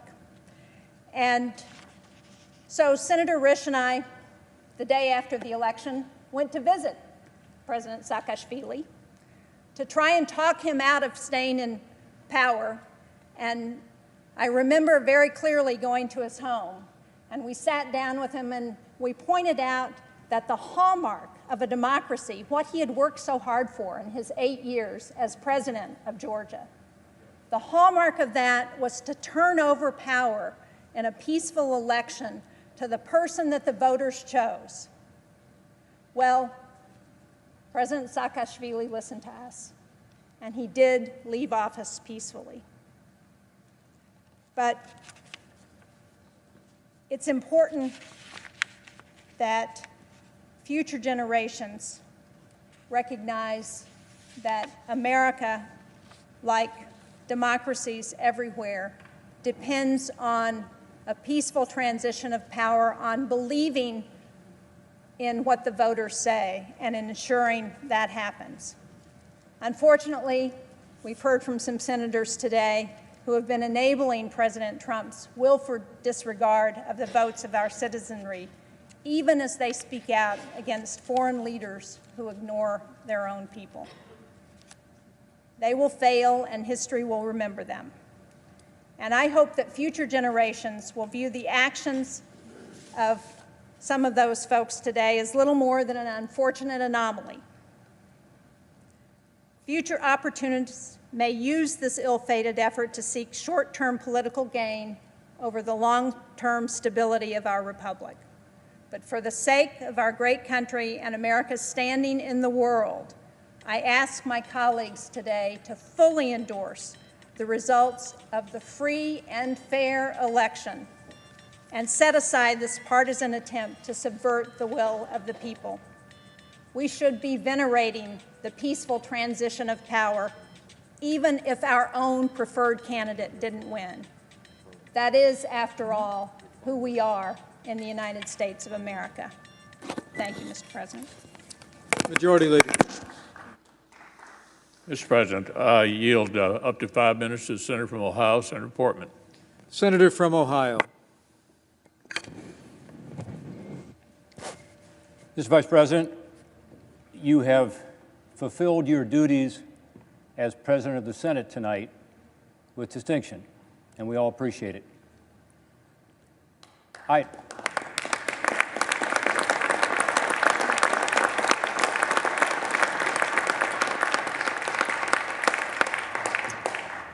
I thought about changing my mind and not speaking tonight, given the lateness of the hour, and I know all of my colleagues would have appreciated that greatly. But I felt it was necessary to speak because I want the American people, particularly my constituents in Ohio, to see that we will not be intimidated, that we will not be disrupted from our work, that here in the citadel of democracy, we will continue to do the work of the people. Mob rule is not going to prevail here. Now, let's face it, we did not reclaim this chamber tonight. Brave and selfless law enforcement officers stood in the breach and ensured that the citadel of democracy would be protected and that we would be defended. And we are deeply grateful for that, as is the nation. I've listened carefully to the comments of my colleagues, and I've listened over the past couple of weeks as this issue has been discussed, and I tell you, for me, it's not a hard decision. I stand with the Constitution. I stand with what the Constitution makes clear. The people and the states hold the power here, not us. My oath to the Constitution and my reverence for our democratic principles make it easy for me to confirm these state certifications.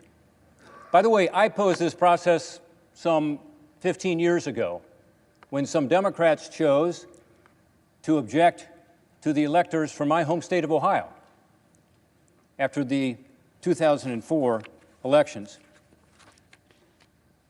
I opposed it then, and I oppose it now. I said at the time, Congress must not thwart the will of the people. That's what we would be doing. Let's assume for a moment that those who object to the certifications are right, that the Constitution intended that a bare majority of members of Congress could circumvent the states that have chosen to certify the popular votes of their own state citizens. I ask the objectors to think about the precedent that would be set if we were to do that. What if the majority in the House and the Senate was of the other party when a presidential candidate of our party came through a close presidential election? Would you want a Congress controlled by the Democrats to play the role you now intend for us? It is asking Congress to substitute its judgment for the judgment of the voters, and its judgment for the judgment of the states that certified the results. And even forgetting the dangerous precedent that would be set, what would be the basis for objecting in this election? Look, I voted for President Trump. I supported him because I believe the Trump administration's policies are better for Ohio and for the country. And I supported the Trump campaign's right to pursue recounts. They had every right to do it. And legal challenges. I agree that there were instances of fraud and irregularities in the 2020 elections. I think we all do. And by the way, there is fraud and irregularities in every presidential election. But it is also true that after 2 months of recounts and legal challenges, not a single state recount changed the result. And of the dozens of lawsuits filed, not one found evidence of fraud or irregularities widespread enough to change the result of the election. This was the finding of numerous Republican-appointed judges and the Trump administration's own Department of Justice. Every state has now weighed in and chosen to certify its electoral slate based on the popular vote as set out in the Constitution. I understand that many Americans who would never storm this Capitol don't trust the integrity of the 2020 election, don't think the states should have certified, don't think we should have accepted the results from the states, and are insisting on more transparency and accountability. In the 2016 elections, lest we forget, many Democrats objected to the results and distrusted the election. I challenge my colleagues on both sides of the aisle to listen but also to do our part to try to restore faith in our elections.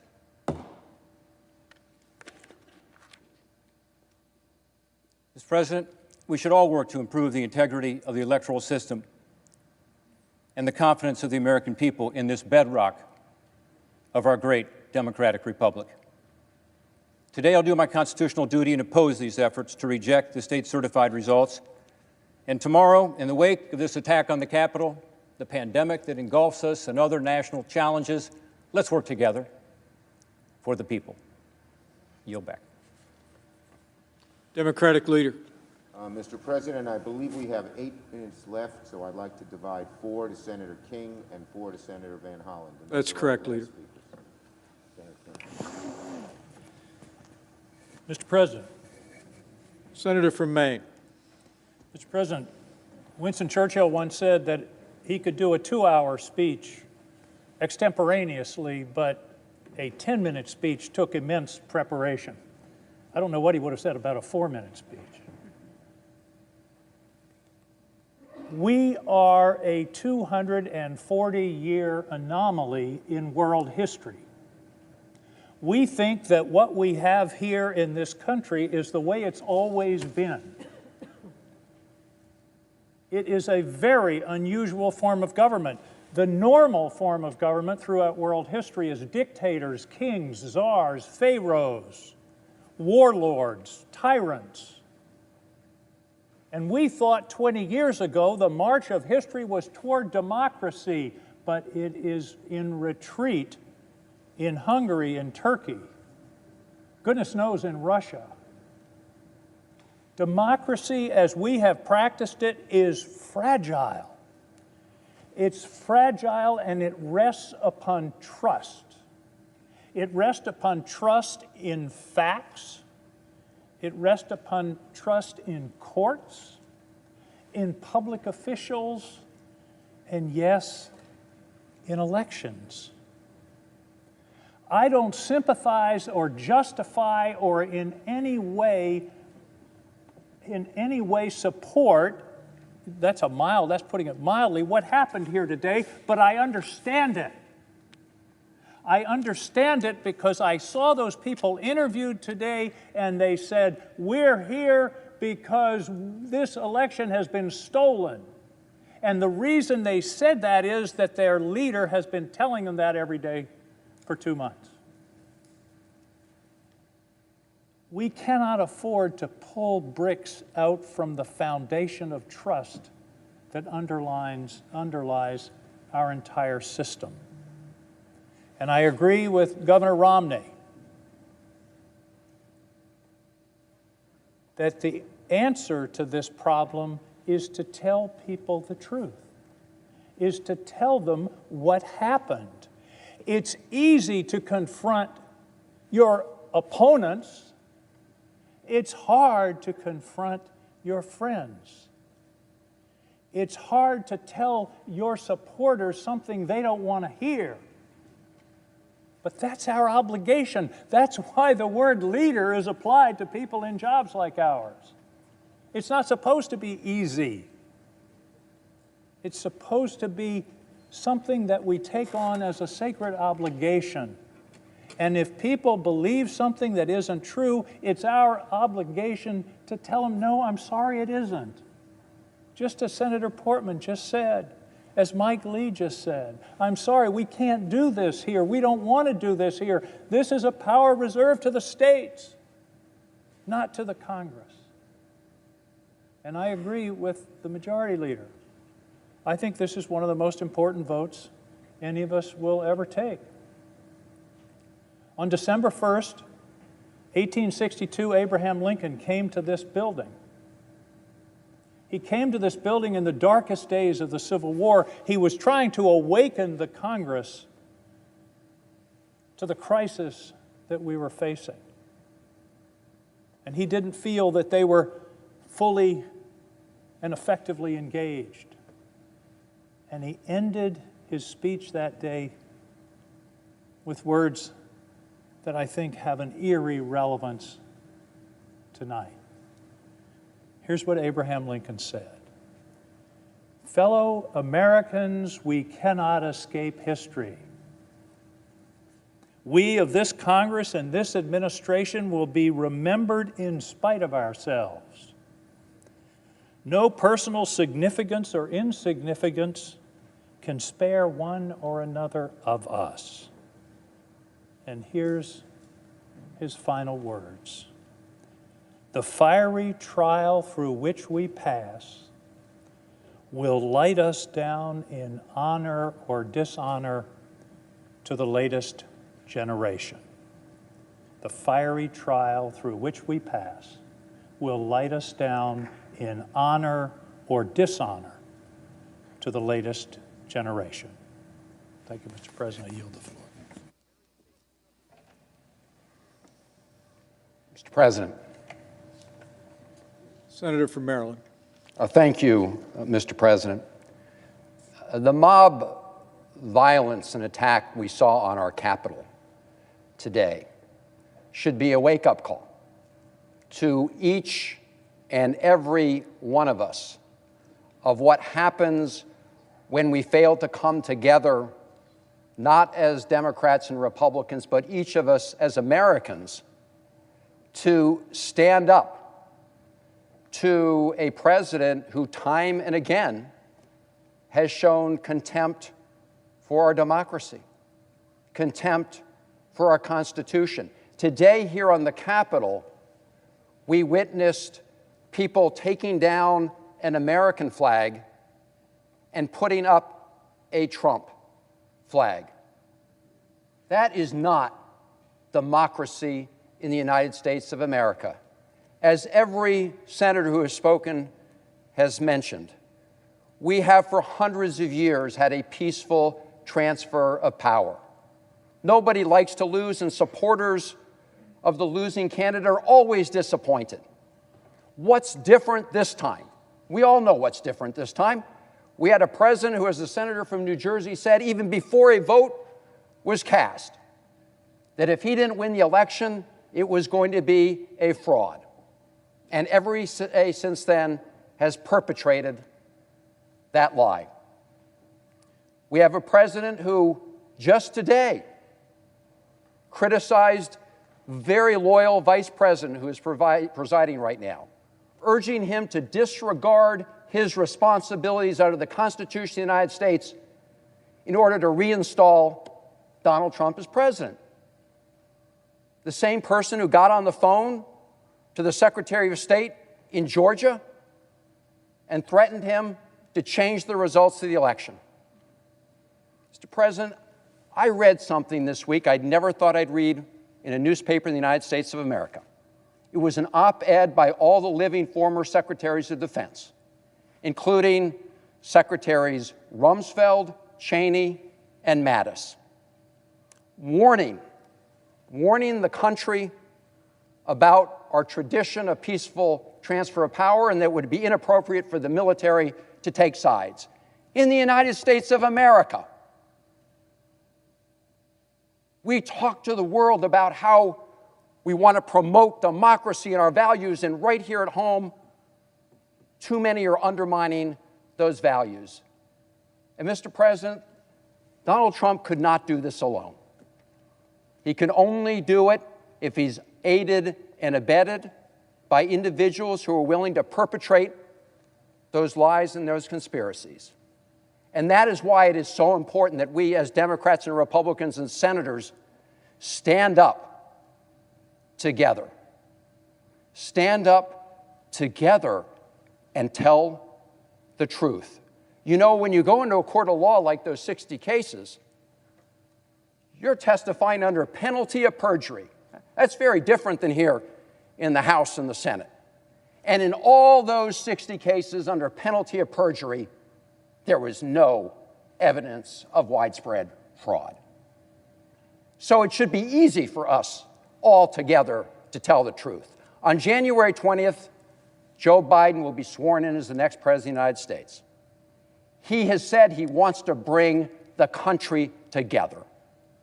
He has said he wants to bring Democrats and Republicans together to do some of the pressing business of this country, to defeat this pandemic to get the economy going again, to face challenging issues of racial and social justice.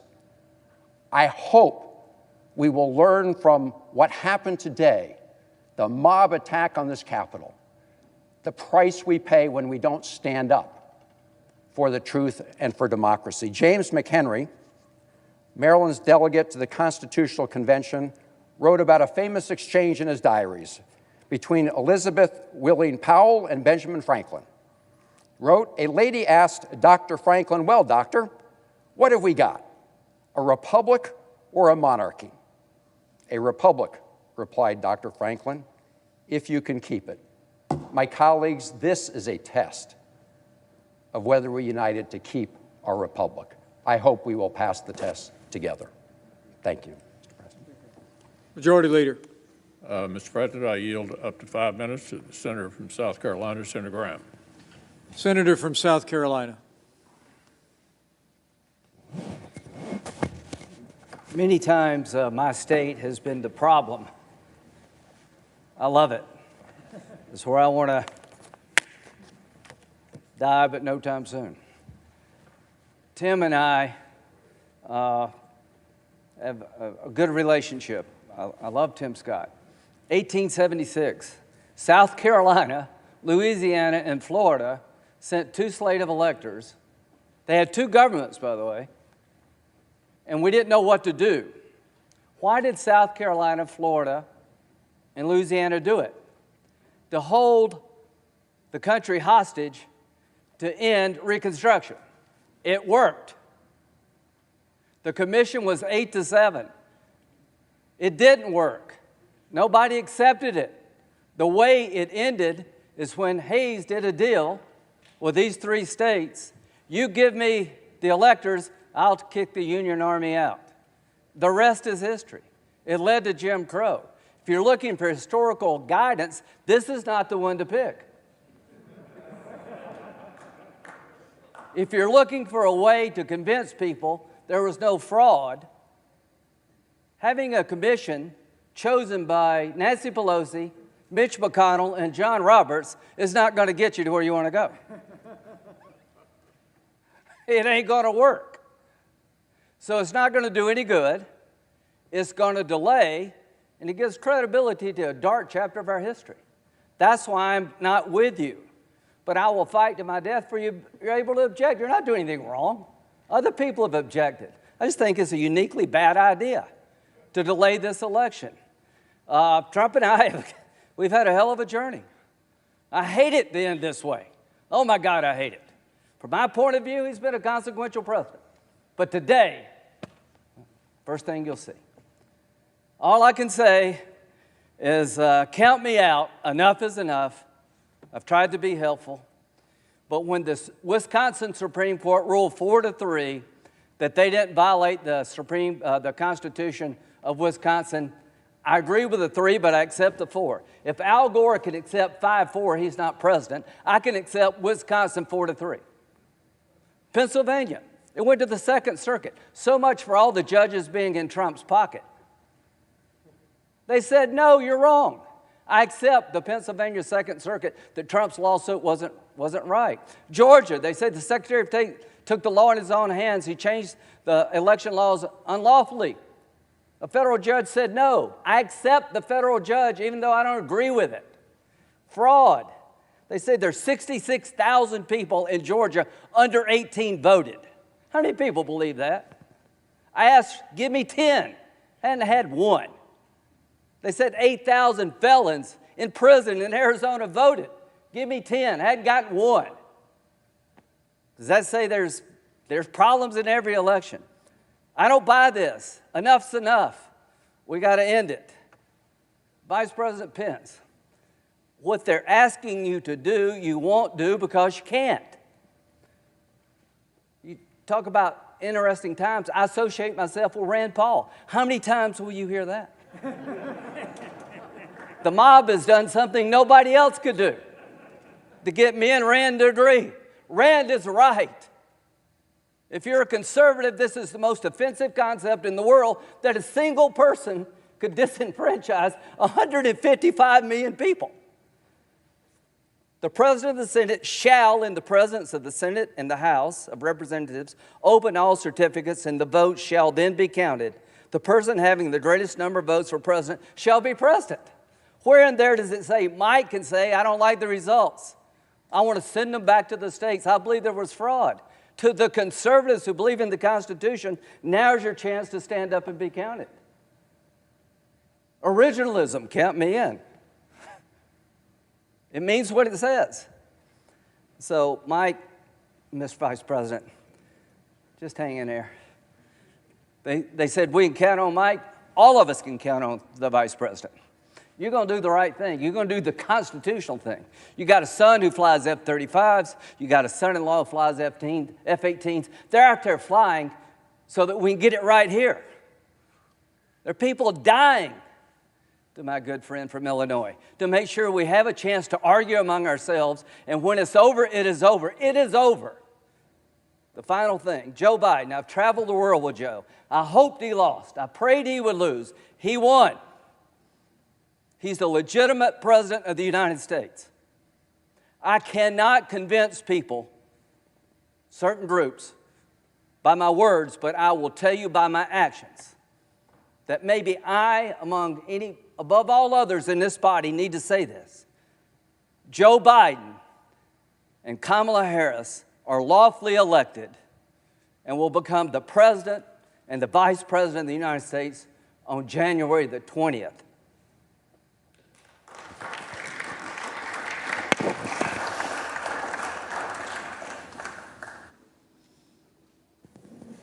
Majority Leader. Mr. President, I yield back the balance of our time. All time has expired. The question is, shall the objection submitted by the gentleman from Arizona, Mr. Gosar, and the senator from Texas, Mr. Cruz, and others, be sustained?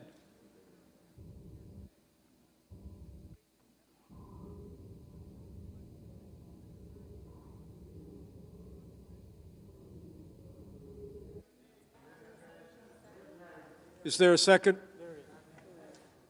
There is. Clerk will call the roll. Ms. Baldwin. Mr. Barrasso.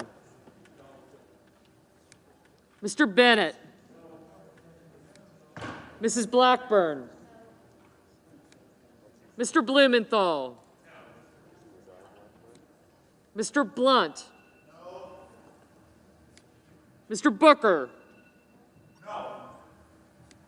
Mr. Bozeman. Mr. Braun. Mr. Brown. Mr. Burr. Ms. Cantwell. Mrs. Capito. Mr. Cardin. Mr. Carper. Mr. Casey. Mr. Cassidy. Ms. Collins. Mr. Coons. Mr. Cornyn. Ms. Cortez Masto. Mr. Cotton. Mr. Kramer.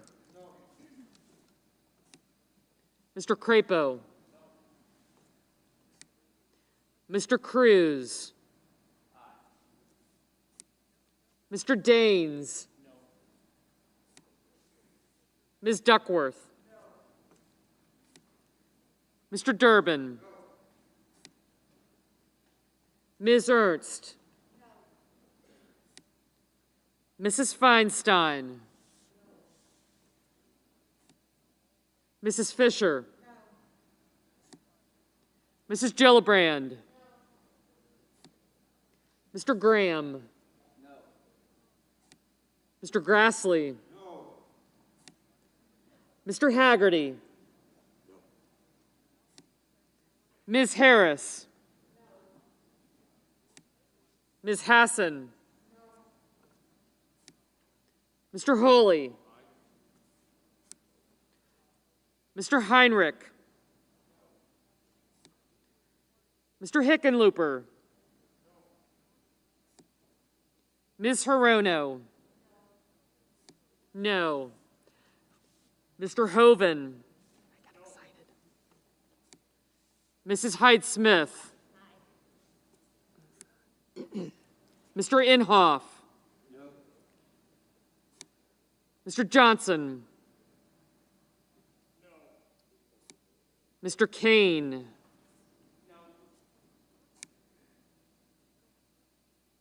Mr. Kelly, Mr. Kennedy, Mr. King, Ms. Klobuchar, Mr. Lankford, Mr. Leahy, Mr. Lee, Mrs. Loeffler, Mr. Lujan, Ms. Lummis, Mr. Manchin, Mr. Markey, Mr. Marshall, Mr. McConnell, Mr. Menendez, Mr. Merkley, Mr. Moran, Ms. Murkowski, Mr. Murphy, Mrs. Murray, Mr. Paul, Mr. Peters, Mr. Portman, Mr. Reed, Mr. Risch, Mr. Romney, Ms. Rosen, Mr. Rounds, Mr. Rubio, Mr. Sanders, Mr. Sasse, Mr. Schatz, Mr. Schumer, Mr. Scott of Florida, Mr. Scott of South Carolina, Mrs. Shaheen, Mr. Shelby, Ms. Sinema, Ms. Smith, Ms. Stabenow, Mr. Sullivan, Mr. Tester, Mr. Thune, Mr. Tillis, Mr. Toomey,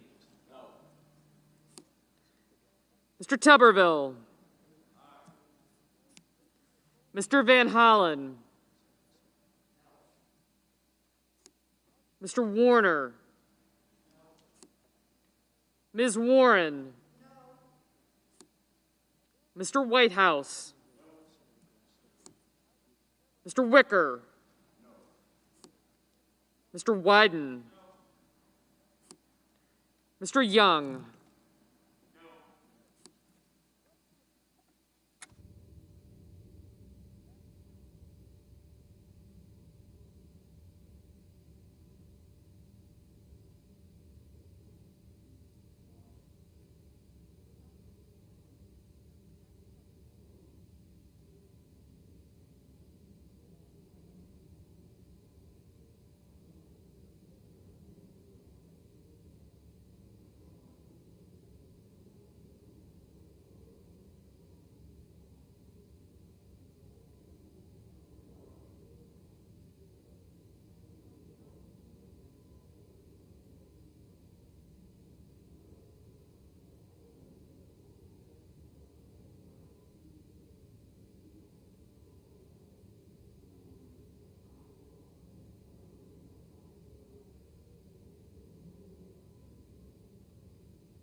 On this vote, the yeas are 6, the nays are 93. The objection is not sustained. The Secretary will notify the House of the action of the Senate, informing that body that the Senate is now ready to proceed to joint session with further counting of the electoral vote for President and Vice President. Majority Leader. Mr. President. So, colleagues, here's where we are. We have a few more speakers now as we wait for the House to finish their debate and vote. We expect the House to finish voting on Arizona between 11:30 and midnight. I ask unanimous consent the Senate be in a period of morning business with the following senators permitted to speak therein for up to 5 minutes each: Senator Toomey, Senator Rubio, Senator Collins. And on our side, Senators Wyden, Hirono, and Coons. Finally, following their remarks, the Senate stand in recess subject to the call of the chair. No. Maybe not. We may have. Okay, so we'll figure it out.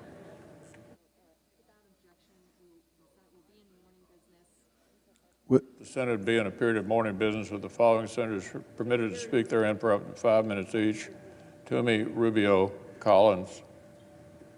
Wyden, Hirono, and Coons. Without objection.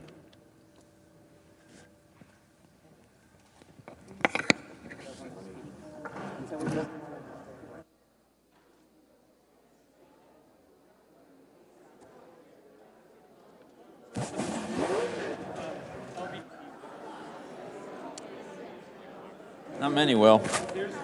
Is this isn't yours, right? Got it. So we're in recess.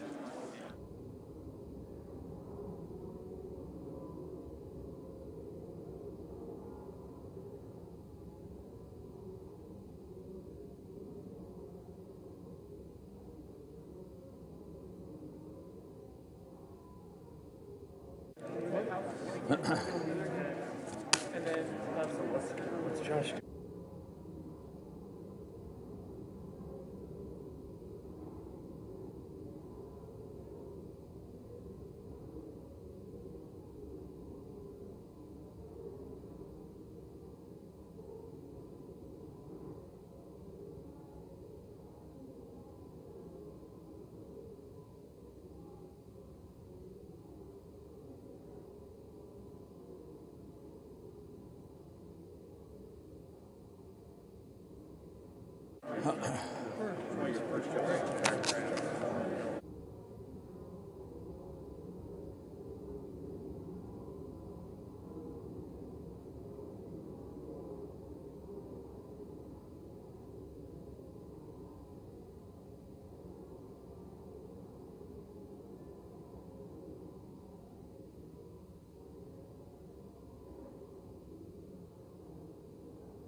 What's that?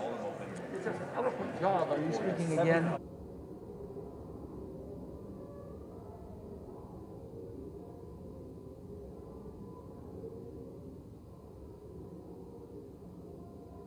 Well, Mr. President. The senator from Pennsylvania. The Senate will be in order. Senate will be in order. Senate will be in order. Please take your conversations out of the chamber. Senator from Pennsylvania. Thank you very much, Mr. President, and I appreciate the indulgence of my colleagues allowing me to speak twice today, but my understanding is that later this evening, objectors will object to the certification of Pennsylvania's electoral votes because they disapprove of the process that my state used in the last election. Senator, will the senator suspend for a minute? Please take your conversations out of the chamber. The senator deserves to be heard. Senator's recognized. Thank you, Mr. President. So in light of my expectation of this objection, I rise to defend the right of my citizens, my constituents, to vote in the presidential election. And let's be clear, that's exactly what this objection is about. It's what it would do. It would overturn the results of the presidential election in Pennsylvania, and it would thereby deny Pennsylvania's voters the opportunity to even participate in the presidential election. Mr. President, even if Congress did have the constitutional responsibility to judge the worthiness of a state's election process, which it does not, rejecting Pennsylvania's electoral votes would still be wildly out of proportion to the purported offenses and very damaging to our republic. Let me go through a few facts about Pennsylvania. First, some of the objectors, and in fact even the President of the United States this morning, have observed that the Pennsylvania Supreme Court disregarded existing law when it ruled that mail-in ballots could be counted even if they arrived up to 3 days after the election day. Now, the objectors are right about that. In my view, the Supreme Court of the United States should overturn that illegal decision. But, Mr. President, only 10,097 ballots arrived in Pennsylvania during the 3 days after the election. And those 10,097 ballots have been excluded from the vote count that resulted in President-elect Biden winning Pennsylvania by about 80,000 votes. What greater remedy could the objectors possibly want than the complete exclusion of the late arriving ballots? How could we possibly invalidate the entire Pennsylvania election over 10,000 votes that were not even included in the vote count? A second charge we heard, and the senator from Missouri alluded to it this evening, is a 2019 Pennsylvania law that allows mail-in ballots for any reason, that might violate the Pennsylvania Constitution. Well, first of all, as Senator Casey observed, this was a bipartisan law passed with nearly unanimous Republican support. Clearly, the state legislators and the governor believe it is consistent with the Pennsylvania Constitution. Secondly, this law was not challenged when it was passed. It wasn't challenged when it was applied during the June primary election. It was only challenged after President Trump lost the general election. But 2.6 million Pennsylvanians voted by mail-in ballot in the general election. Over 37% of Pennsylvania voters, in good faith, relied on a law to cast their votes as they had done previously. Now, I understand you can make a theoretical argument about whether this is consistent with Pennsylvania's Constitution, and that needs to be resolved for future elections. But because of this constitutional question that some people have, the objectors want to prevent Pennsylvania voters from participating in the presidential election entirely. That would be an outrageous remedy to this purported offense. A third charge we've heard is that Pennsylvania officials did not properly implement Pennsylvania election law in a variety of other ways. But the Trump campaign has shown that many of these issues have, well, first of all, none of these issues would have changed the election outcome, but more importantly, the campaign had many opportunities of which it availed itself to litigate these issues. They did time and again, and they lost repeatedly, often in unanimous bipartisan decisions. Now, some of the objectors also cite Congress's own failure to investigate allegations of election irregularities, and that's their justification for refusing to certify the election results. But the allegations of election irregularities and fraud have been investigated. They've been adjudicated. They were adjudicated in the states in which they're alleged to have occurred. Now, in Pennsylvania, the Trump campaign took their case of election irregularities into the courtroom of Judge Matthew Brann of the Federal District Court. Judge Brann is a conservative Republican Federalist Society member. And here's what he said about the Trump campaign case, and I quote, "This court has been presented with strained legal arguments without merit and speculative accusations unsupported by evidence. In the United States of America, this cannot justify the disenfranchisement of a single voter, let alone all the voters of the 6th most populated state." End quote. So the campaign then appealed Judge Brann's decision to the Third Circuit, and they drew a 3-judge panel, all Republican-appointed judges, one appointed by President Trump. The panel concurred with Judge Brann. Mr. President, certainly there were irregularities in this election. There always are. But there's no evidence of significant fraud, conspiracies, or even significant anomalies that cast any serious doubt on who actually won the election. And you know, one of the ways you can tell is look at the big picture in Pennsylvania. Look at what happened. In 2016, President Trump won Pennsylvania by 0.8%. In 2020, he lost Pennsylvania by a little over 1%. Now, is there anything at all that's implausible or surprising about a 2% change in the election outcome? Relative to 2016, in Pennsylvania, the president lost a little ground in most of the rural counties he had carried. He lost a lot of ground in the big suburban counties, and he slightly narrowed his large loss in Philadelphia. There's no surprises here. This reflects a pattern that occurred all across the country. My colleagues, as I've said, it is not our responsibility to sit in judgment of state election procedures in the first place.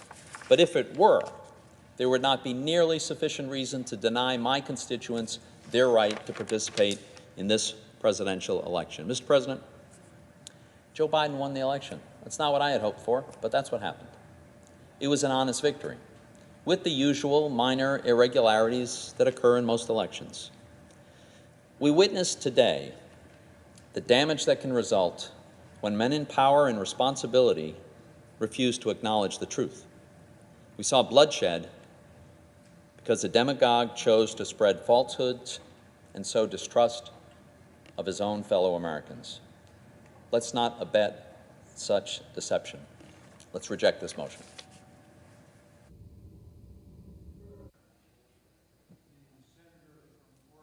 Mr. President, with just a few minutes to speak, I'm going to get right to the point. Gunfire in the halls here, IEDs on the Capitol grounds. I will say to my colleagues, I've been stunned that with the domestic terrorists roaming the halls just a few hours ago, I've been stunned that this debate is actually going forward. And that's because, colleagues, this is a fake debate on electoral certification. That's because it lends credibility to the bogus idea that the Congress can actually toss out the results of the election. And as we saw today, it serves to fuel insurrection. Now, contrary to what some of my aye-voting colleagues believe, with aye votes cast just a few minutes ago, this debate has never been about setting up some kind of routine election tribunal. This isn't about election security. If the Republican majority for the last 2 years had actually been interested in election security, they would not have worked relentlessly to block my legislation to secure our 2020 elections with hand-marked paper ballots and post-election security audits. By the way, those are the kinds of approaches that are part of the Oregon system, where for 25 years we voted by mail. I'm the nation's first mail-in United States senator. The second, and I see my colleagues from Maine and Alaska here because they're very fond of him like I was, Gordon Smith, a Republican, was the second mail-in United States senator in our country. That's because we do the job right. It's efficient. Our late Republican Secretary of State, Dennis Richardson, actually told President Trump there was no evidence of fraud. So if Republicans had been interested over the last 2 years in actually working with me and colleagues on both sides of the aisle and secretaries of state, we could have had an approach that would have empowered the Oregon idea to go national. Instead, we're now debating tonight the idea of a discussion grounded in total fiction, brewed in cauldrons of conspiracies online. These colleagues are fever dreams laundered by people with election certificates and real power. And I will tell you, it's been painful to watch colleagues sidle up to some of those conspiracies that would inflict so much damage to the American experiment. Colleagues, I'm going to close with one last point.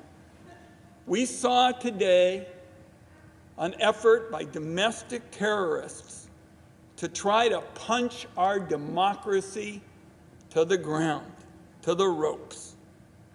And I'm going to close by simply saying something that hadn't been said tonight, and that is Donald Trump can do enormous damage to our country in the next 2 weeks. In the next 2 weeks, colleagues, Donald Trump can do enormous damage to our wonderful country. This afternoon, I don't know if my colleagues saw it, the National Association of Manufacturers, an organization with thousands of businesses, thousands of companies, and not exactly a left-wing outfit. They called for moving forward with the 25th Amendment. All over the news already, colleagues, this afternoon, the National Association of Manufacturers. That's what we're seeing in our country with respect to the fear of Americans having watched what happened here. So I'm just going to close by way of saying, I believe that for the next 2 weeks, we have an enormous responsibility to watchdog Donald Trump day in and day out, to do everything possible to prevent the kind of abuses that we saw today, where an American lost her life. And we saw the fear among our citizens at what went on. Let's do everything we can as leaders, Democrats and Republicans, to make sure in the next 2 weeks Donald Trump's abuses are checked. We do everything we can to protect this wonderful nation of ours. Mr. President, I yield the floor.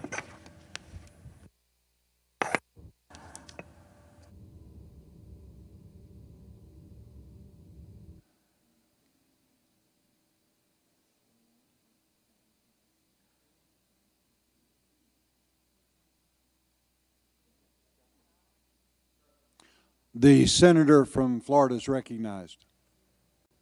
Mr. President, over the last weeks and days leading up to this vote here today, I've heard from a lot of people about this vote, and I guess I want to address it as much to them as anybody else.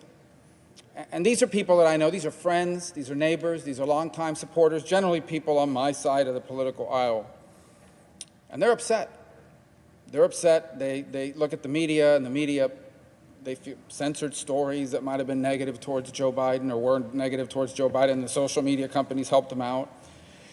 And they saw how some states tinkered with and even mutilated state election laws, and they have doubts that the election was legitimate. And it gives this country this extraordinary crisis of confidence, which is very dangerous because democracy is very fragile, and it's not held together by elections. Democracy is held together by people's confidence in the election and their willingness to abide by its results. And so the notion was, we need to do something, we need to fight. And several of my colleagues have adopted the idea, and I respect it, that they're going to object. Now listen, it's important to understand something. Even the people objecting in the Senate recognize that it's not going to pass. It's not going to change the outcome, but it's going to send a message. And it's going to make a point. The problem is, I think it's a terrible idea at this moment. Just hours ago, a young lady died in this Capitol. That means somebody somewhere in this country got a phone call that their daughter was dead, Daughter was going to a political rally. She is dead. Died in this Capitol, somewhere not far from where we are standing. We had police officers, the men and women that we walk by every single day that guard the doors and we say hello to, out there with riot gear, getting spit on and attacked. Today, not 10 weeks ago, just a few hours ago. And I think it's important to think about all those things on a night like tonight and everything that's happened. You know, I wouldn't even be here today. I doubt very much where I would even have been interested in politics had it not been for my grandfather. He died when I was 14, but I grew up at his knee. He would sit on the porch, he would smoke 3 cigars a day, and he loved history. He was born in 1899 in rural Cuba. It was still governed by the United States. It was a protectorate. 3 years later, it gained its independence and became a republic. During my grandfather's first 60 years of life, he saw his country have an armed insurrection after a contested election, multiple presidents go into exile, 2 military coups, and the rise of a Marxist dictator, a tyranny that stands to this day. My entire life, I have lived with and next to people who came to America because their country was chaotic and their country was unsafe. What I saw today, what we have seen, looks more like those countries than the extraordinary nation that I am privileged to call home. And I think about the mockery that it makes of our country. A lot of people, oh, well, China. No, let me just say something. In all modesty, no one here has worked harder on the issue of China. They hate my guts. I'm sanctioned, twice sanctioned. I don't know what they're sanctioning, double sanctioned, and I can't travel there. I wasn't planning to anyway. China's laughing. They're loving this tonight. In Beijing, they're high-fiving because they point to this and say, this is proof the future belongs to China, America's in decline. Vladimir Putin, there's nothing Vladimir Putin could have come up with better than what happened here. Makes us look like we're in total chaos and collapse. Not to mention the Ayatollah, who's probably bragging, if he has buddies, to his buddies, look what's happening to the great Satan. I think politics has made us crazy. Everybody in this country has lost their minds on politics, and we have forgotten that America is not a government. America's not a president. America's not a Congress. Let me tell you what America is. America's your family. America's your faith. America's your community. That's America. That's what our adversaries don't understand, and that's what we need to remember. That is how we're going to rebuild this country and turn the page and have a future even brighter than our past. And so that's why I feel so strongly about this, and why I hope those who disagree with me will understand. I yield the floor.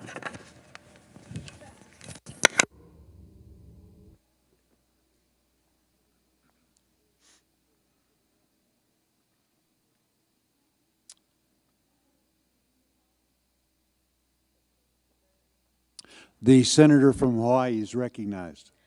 Mr. President, it has been hard at times to find the words to describe the full harm Donald Trump has inflicted on our country. We can spend hours dissecting how his policies have made us less safe, less healthy, but his presidency has also been a profound moral failure. Let me tell you a story. A few years ago, a father from Hawaii joined me at one of my talk story sessions in my office, and he asked me a question that struck me hard at that time and has stuck with me until today. He said, "How can I tell my son that lying is not okay when the President of the United States lies every single day?" I struggled to answer his question then, and I'm not sure I could offer an adequate answer now. But this conversation remains a clear example of how we do not live in normal times. How is it normal as we and the world watched in horror as an angry mob stormed the United States Capitol? Blood was shed, people were hurt, vandalism occurred. It is not normal when we have a president who lies every single day. And even in the face of this vandalism, this mob, he really doesn't have much to say except, I love you, you should go home now. It's not normal when in the middle of a pandemic that has claimed the lives of over 350,000 Americans, which is nearly the combined population of the islands of Maui and the Big Island. We have a president who only seems to care about spreading conspiracies to undermine confidence in our elections and our democracy.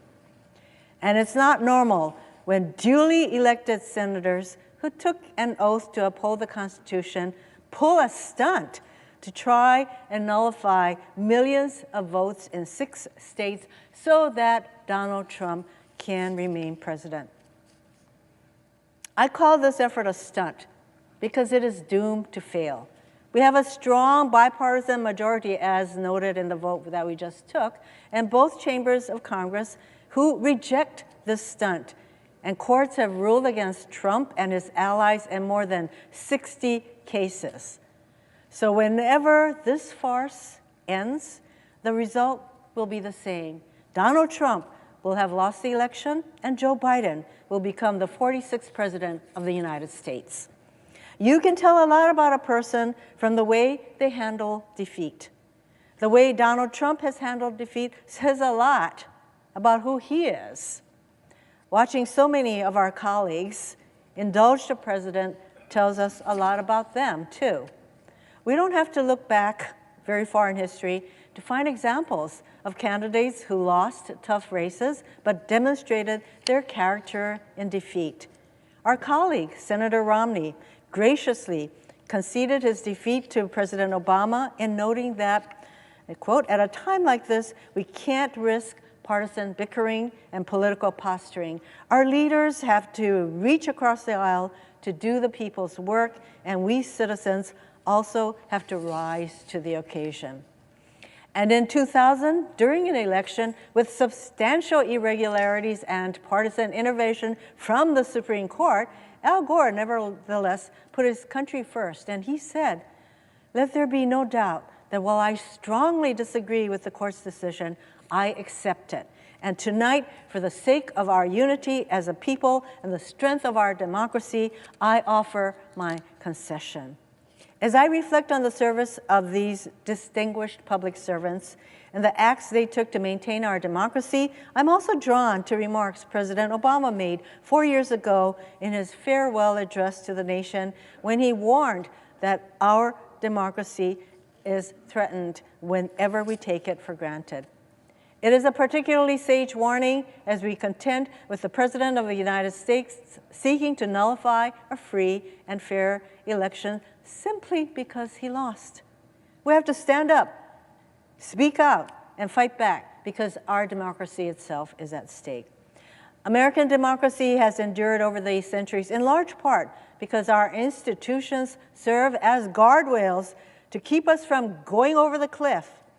As elected officials, we can strengthen these guardrails by listening to our own conscience in moments of peril, by having what our friend John Lewis called an executive session with myself. Before making a big decision, John would say, "Listen, self, this is what you must do. This is where you must go." Today, we can follow John's example. Listen to our conscience. Stand up for our Constitution and do what's right. I yield the floor.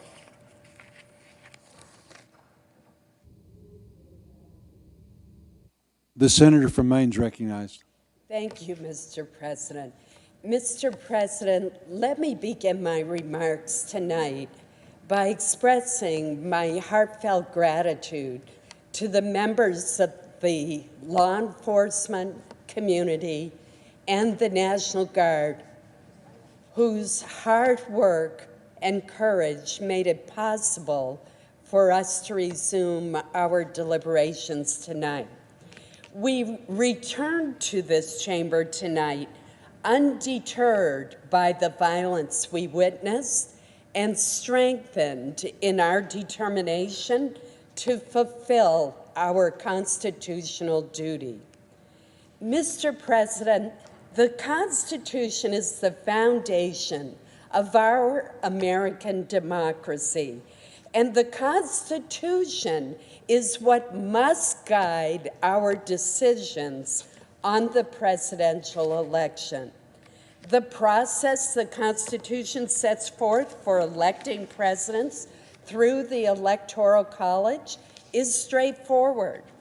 The people vote. Electors are chosen. The electors vote. Then Congress counts the electors' votes. That final step in the process is why we have convened today. Counting the votes of the electors, a function that the 12th Amendment assigns to Congress, is an administrative and largely ceremonial act. Our job is simply to count the votes certified by each state, nothing more. We should not attempt to usurp the roles of the voters, the states, or the Electoral College. Mr. President, the American people have done their job, turning out in record numbers to vote in the midst of a frightening pandemic. Indeed, as a percentage of the voting-eligible population, the turnout was the highest in 120 years. Similarly, in the midst of this pandemic, hundreds of election officials and volunteers have done their job, staffing polling places and faithfully counting and often recounting votes. The states have done their job by certifying the election results. Now, Mr. President, I've heard the proponents of these objections raise questions about whether the various states conducted their elections properly.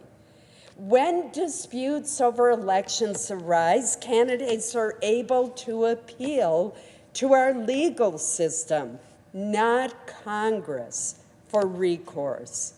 In the 2 months since the 2020 election, the president's lawyers and allies have had the opportunity to make their arguments and challenge election results before the courts. Notably, every one of nearly 60 lawsuits that they brought forward have been rejected. In fact, the Supreme Court has twice refused to hear their election challenges. Mr. President, we must abide by these rulings. The time has now come for Congress to do its job. We should affirm the certified results of each state by counting the votes of their electors.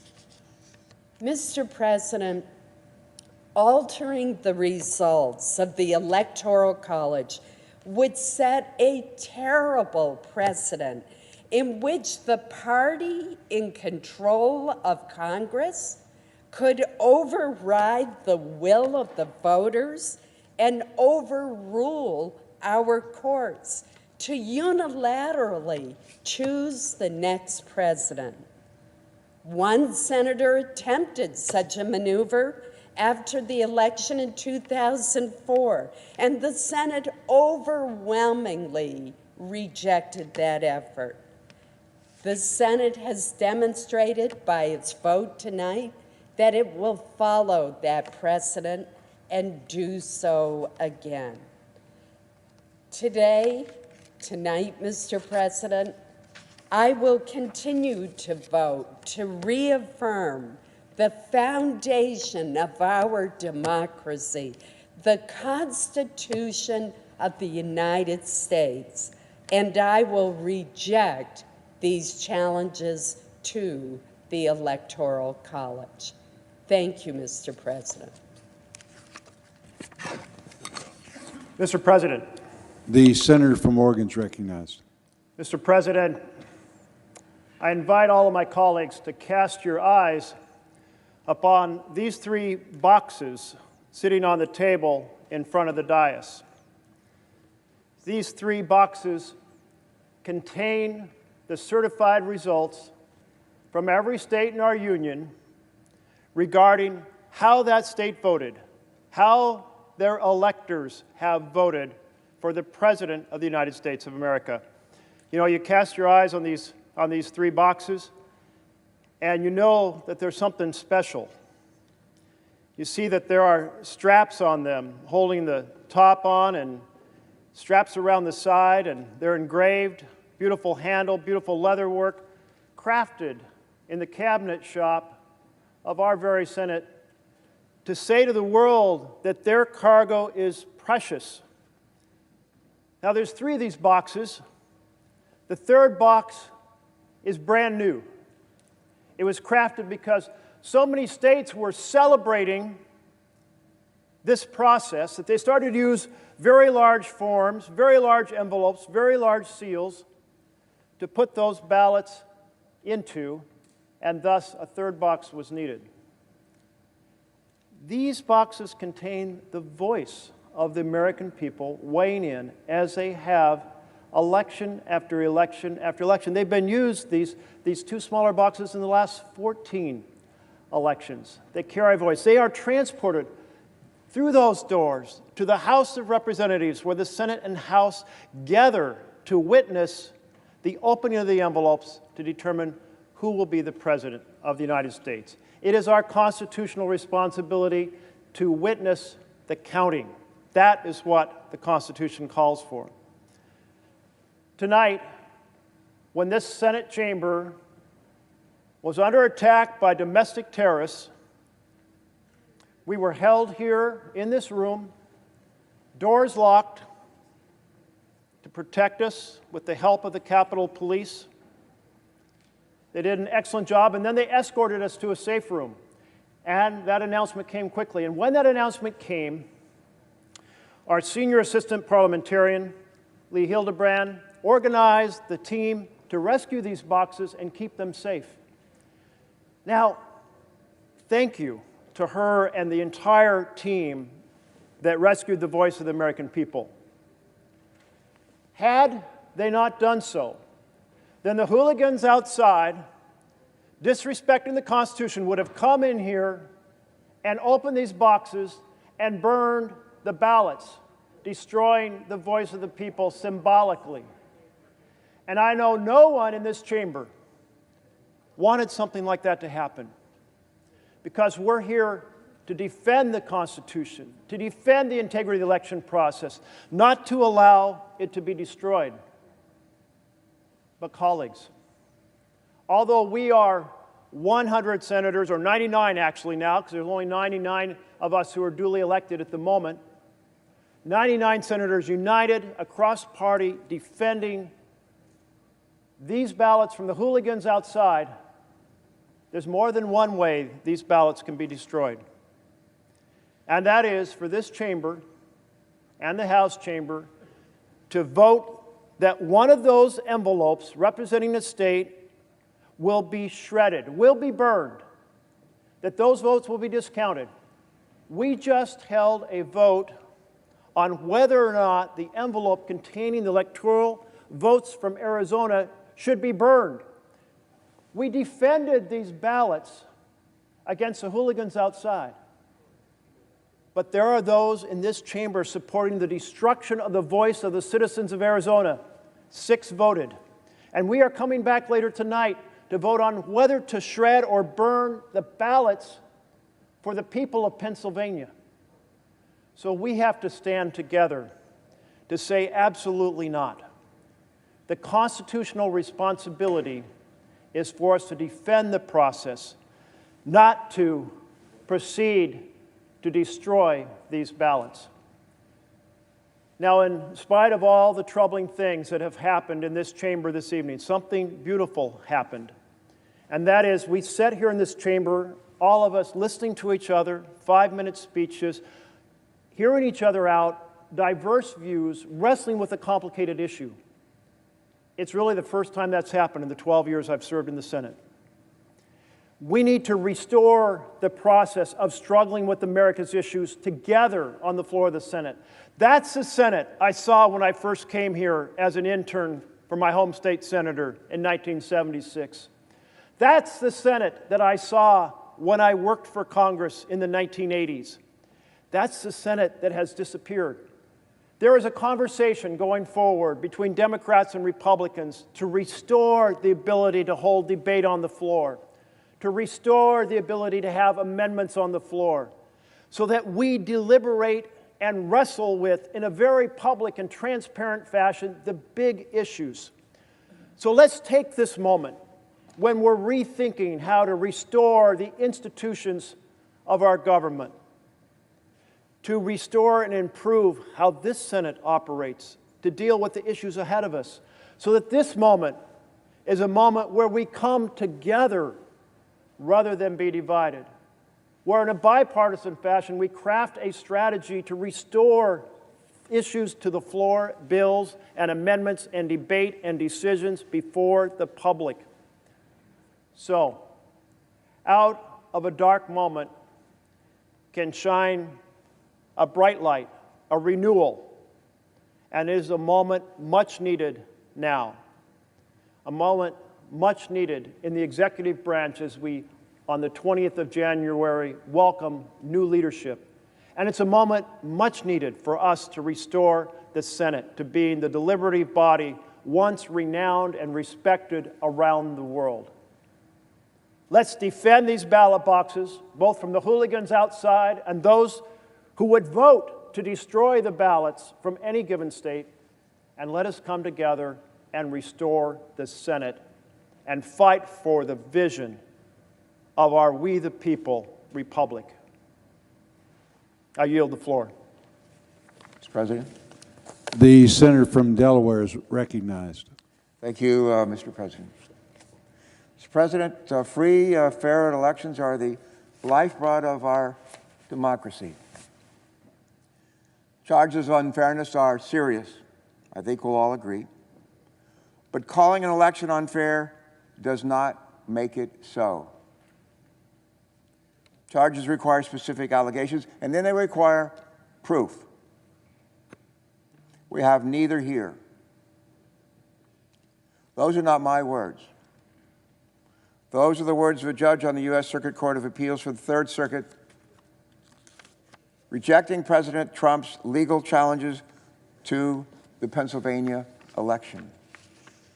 I might add, a judge who was a longtime member of the Conservative Federalist Society and was nominated to the bench by none other than Donald Trump. Mr. President, the 2020 presidential election was hard fought, we'll all agree. But the American people spoke clearly and they spoke decisively. 81.2 million voters voted for Joe Biden, 81.2. 74.2 million voted for Donald Trump. 51.3% of the vote went for Joe Biden. 46.8% of the vote was for Donald Trump. 306 electoral college votes for Joe Biden. 232 electoral college votes for Donald Trump. Just 4 years earlier, Donald Trump referred to that kind of outcome as a landslide for him, and he lost a popular vote by 3 million votes. But accepting the outcome of an election can be difficult when our political party doesn't win. We've all felt that before. But calling an election unfair does not make it so. More than 60 federal and state courts involving more than 90 judges, many of whom were nominated by Republican presidents, including Donald Trump, are all in agreement. That's pretty amazing, isn't it? All in agreement. No evidence of widespread fraud, wrongdoing, or other irregularities have been uncovered during the 2020 election. That is a victory for democracy, for our democracy. Unfortunately, some of our colleagues today ask us to do the same thing that Donald Trump asked of the Secretary of State for the state of Georgia to overturn the results of the 2020 election without specific allegations and, more importantly, without any proof. Our colleagues are asking us not to abide by the will of the people, but to bend to the will of one man, Donald Trump. In 1787, delegates from the 13 colonies convened in Philadelphia to debate the future of what would become the United States of America. Our founders disagreed on a lot of things. But you know, they all agreed on one thing for sure. They did not want a king. They did not want a monarch. Many of them had been there, done that. They didn't want to see it and feel it again. And they set up this intricate system of checks and balances to ensure that we would never have that all-powerful king in this country. That system of checks and balances is being pushed to a dangerous limit here today. But that system will prevail. Along with it, our democracy. Here are just some of the claims that Donald Trump and his legal team have made, and that our colleagues lend credence to here today. That Venezuela, Cuba, and China rigged our country's voting machines in favor of Joe Biden. That dead people voted in this election, and they only voted for Joe Biden. That poll watchers and election observers who risked their lives during this pandemic to uphold the integrity of our elections, that stuffed ballot boxes with Biden votes and then they shredded Trump votes. Not one, let me repeat, not one of these things is true. There is no evidence to back up these ridiculous claims. Many of these absurd claims from Donald Trump and his legal team are nothing more than conspiracy theories circulating online. This misinformation and dangerous rhetoric from the president and his allies, including calls for violence, have polluted our discourse and imperiled our peaceful transfer of power. And when our colleagues show indifference or outright support for these unsubstantiated claims and conspiracy theories, they lead our nation and our Constitution down a dangerous, dangerous path. All of us who serve here swore an oath to support and defend our Constitution. I swore that same oath as a naval flight officer many times, as a midshipman before that. But all of us here have sworn to support and defend our Constitution, not our political party, and certainly not any individual candidate. Colleagues, for the safety of our citizens and our republic, we must lead by example. We must turn the temperature down. It was a hard-fought campaign, but the campaign is over. The votes have been counted. The count has been certified in all 50 states. And in 2 weeks, on January 20th, Joe Biden and Kamala Harris will be sworn in as President and Vice President of the United States, as they should be. We have serious and urgent challenges that will require working together with our new president, our new vice president, with one another in this chamber, Democrats, Republicans, Independents, and with our colleagues over in the House of Representatives. What's on our to-do list? Well, we can start with making sure that hundreds of millions of Americans get vaccinated, that we get off the dime and start vaccinating. We vaccinated 4 million people last month. 4 million. We're supposed to vaccinate 20. How are we ever going to get to 250 million at this rate? What else is on our to-do list? We're getting our kids back to school. We got kids that are unable to get on the internet, unable to participate in their classes, they may not have any adult supervision at home. They're struggling, they're falling even further behind. We need to do something to help them. What else is on our to-do list? Getting their parents back to work, just to name a few things. Think of all the millions of people who lost jobs and they don't have skills anymore to fill the jobs that are needed. They need our help. They need to be retooled and retrained. It's time to stop trying to overturn the will of the people and get back to working on their behalf. Mr. President, Abraham Lincoln has been quoted a couple of times here tonight, but he observed at the end of the Gettysburg Address that ours is, quote, a government of the people, by the people, and for the people. Even in the midst of his Civil War, President Lincoln put his unwavering faith in the people to chart our nation's course.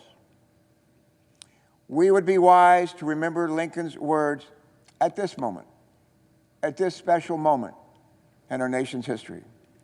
We're not a government of Trump, by Trump, and for Trump.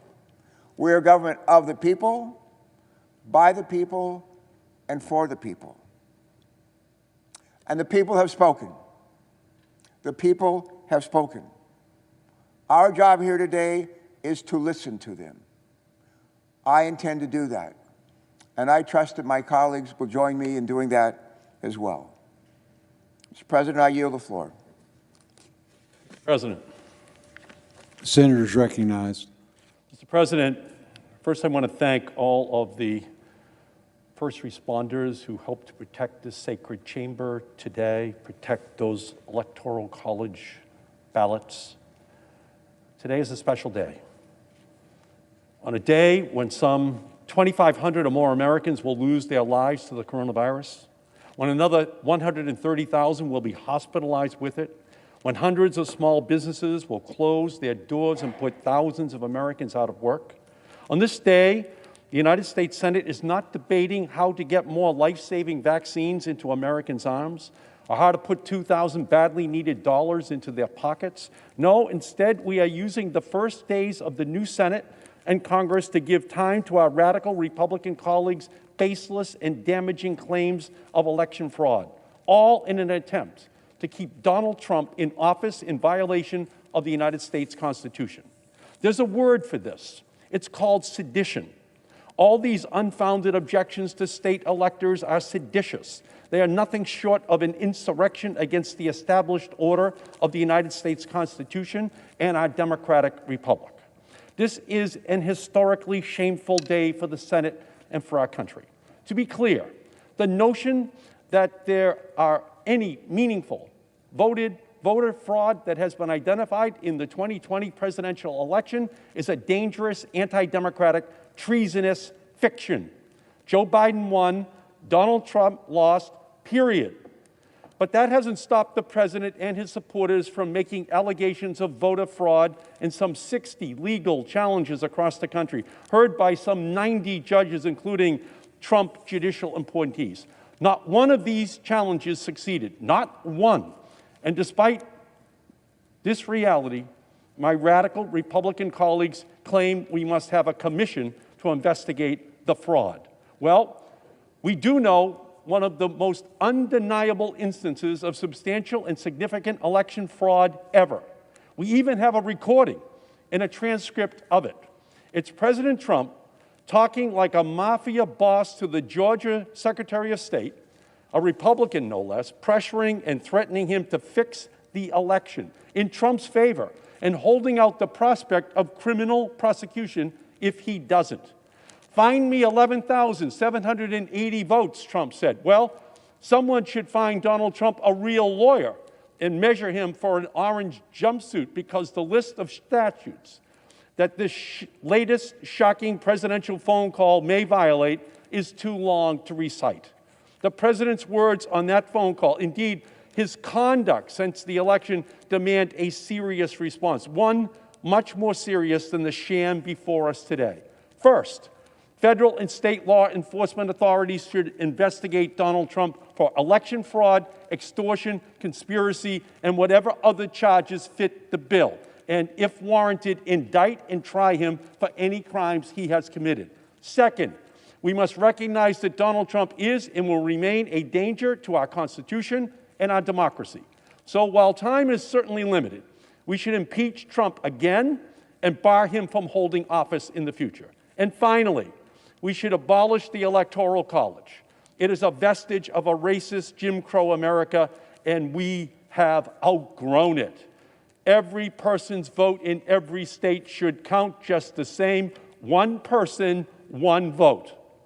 Election fraud and reform are very serious issues.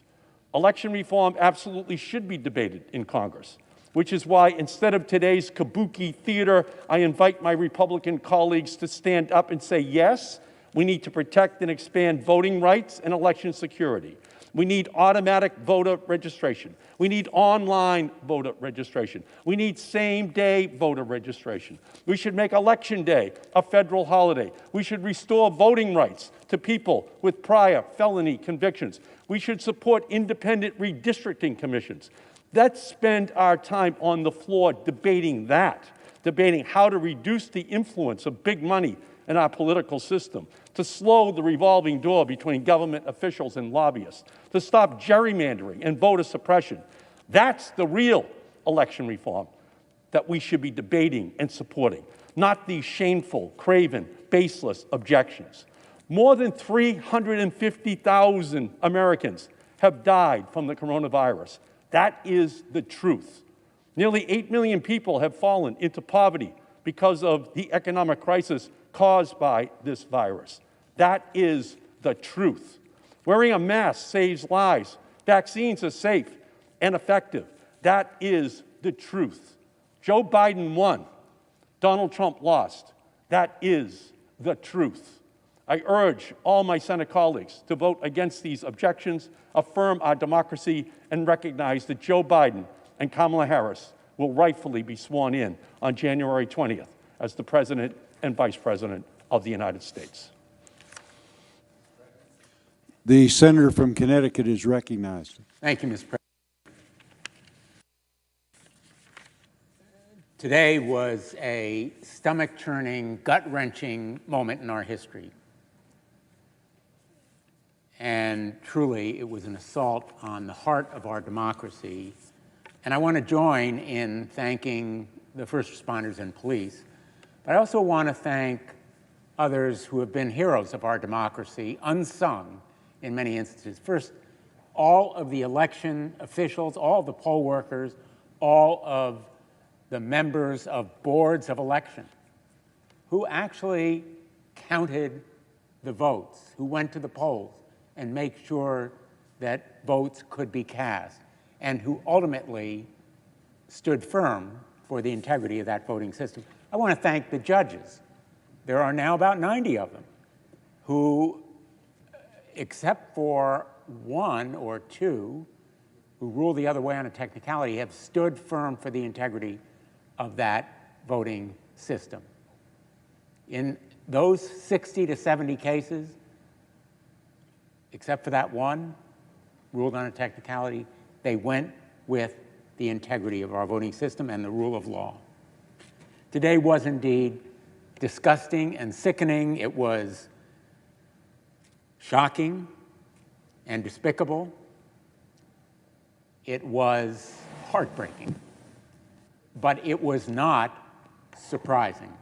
In fact, today's assault on our democracy, the mob violence, the riots, the thugs and goons who were inspired and incited by the President of the United States, all were of a piece with these past 4 years of a president who has no respect for the truth or the rule of law.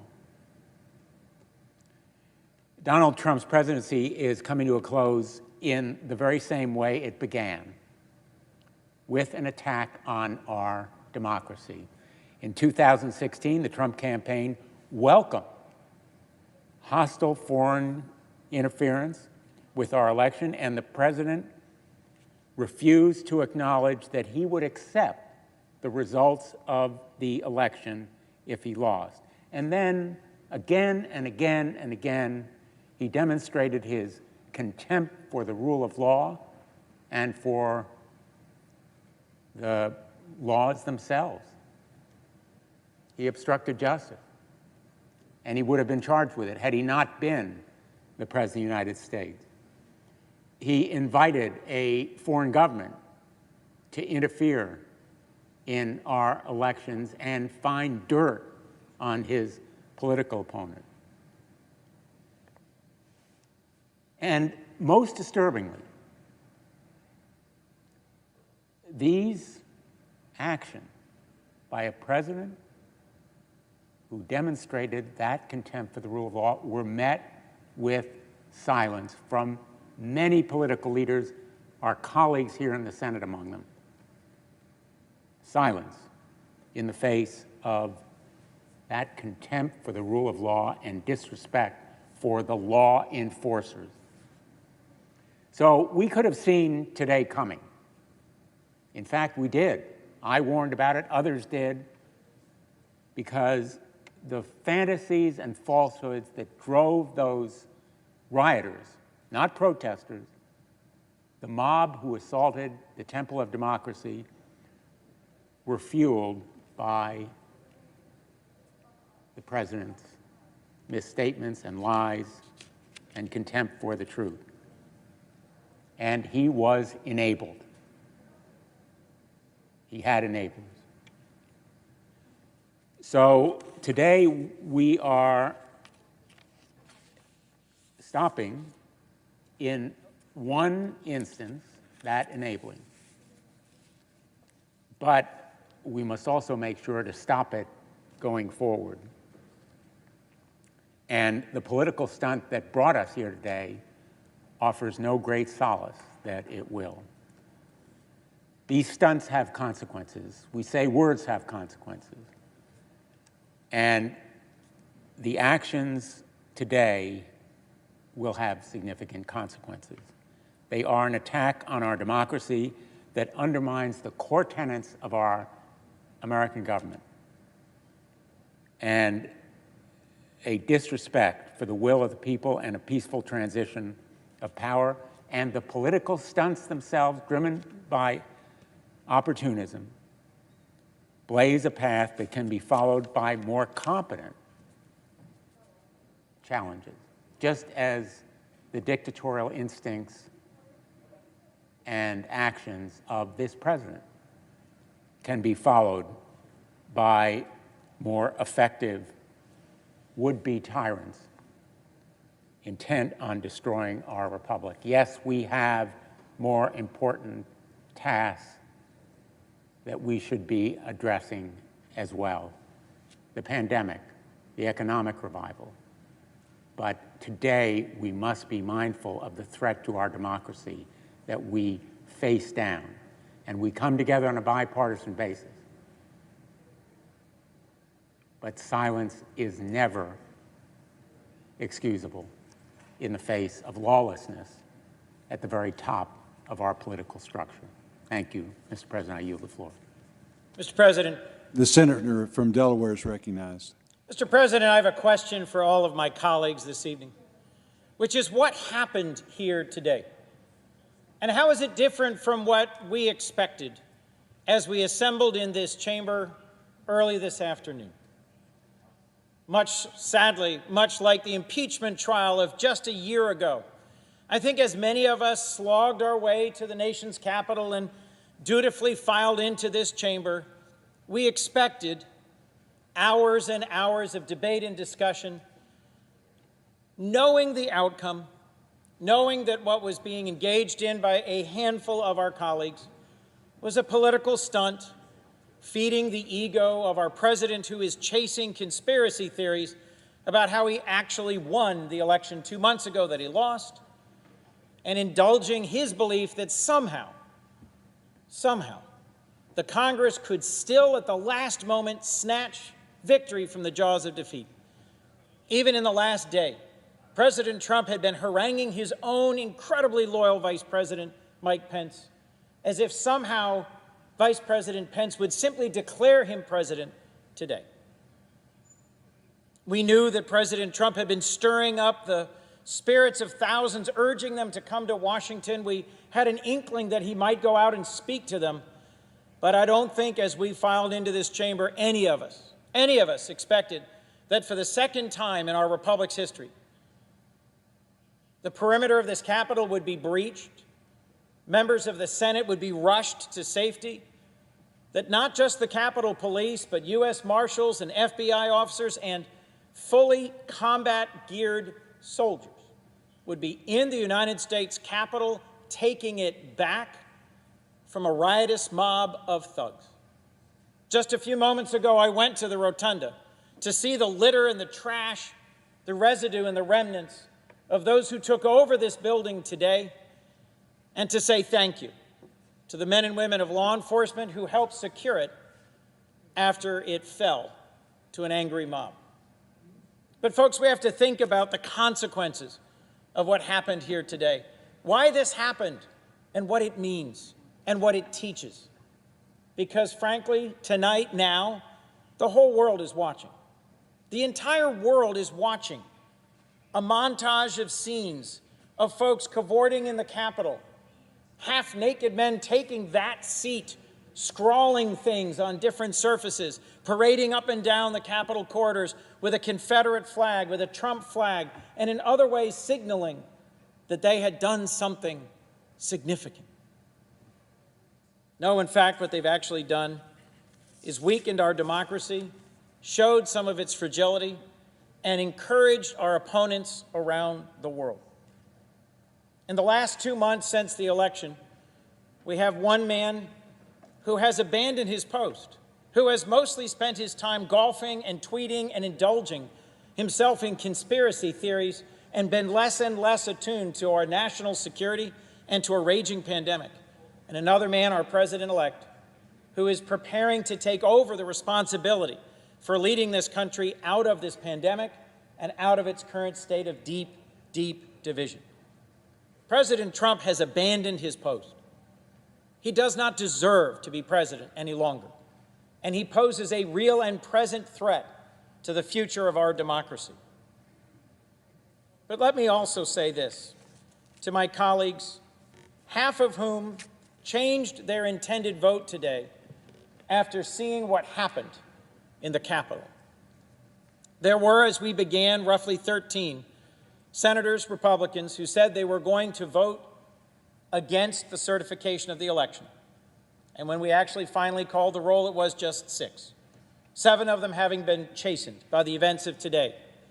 But 2 who continue on this quest, clerked for the Supreme Court Chief Justice, are deeply schooled in the law, know better than what they did today. And in the count and the debate going on over in the House, even now, more than 100 House Republicans continue with this effort. On this floor earlier today, this evening, there were strong and clear and brave speeches by Republicans and Democrats alike. So I have a question as we move forward. When will this fever break? When will we finally say to each other, enough is enough of indulging and following populism and demagoguery? Is it time to finally show who the leaders are and to uphold our Constitution that every one of the House members and a third of us swore to uphold just 3 days ago?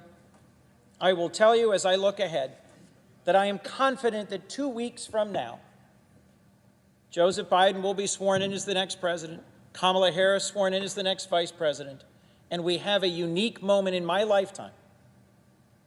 Because as presidents and leaders in the Senate of both parties over the last decades have observed, the Senate has steadily shrunk in its significance, its role, and its power, and the presidency has steadily grown. Not in my lifetime, not since LBJ, have we had an incoming president who spent 36 years in this chamber. We have a chance with Joe Biden, a president-elect who ran on bringing our country together, a president-elect who ran on turning the page from our moment of national division, a president-elect who respects and honors and understands the significance of this body. So we have to take this opportunity to heal, to hear each other, to compromise, to work together, and to see the real challenges facing the American people and take this last, best moment. What happened here today should leave all of us gravely concerned about the health and the future of our democracy, and the opportunity we will have 2 weeks from today is one we should not let pass us by. Thank you, Mr. President. With that, I yield the floor.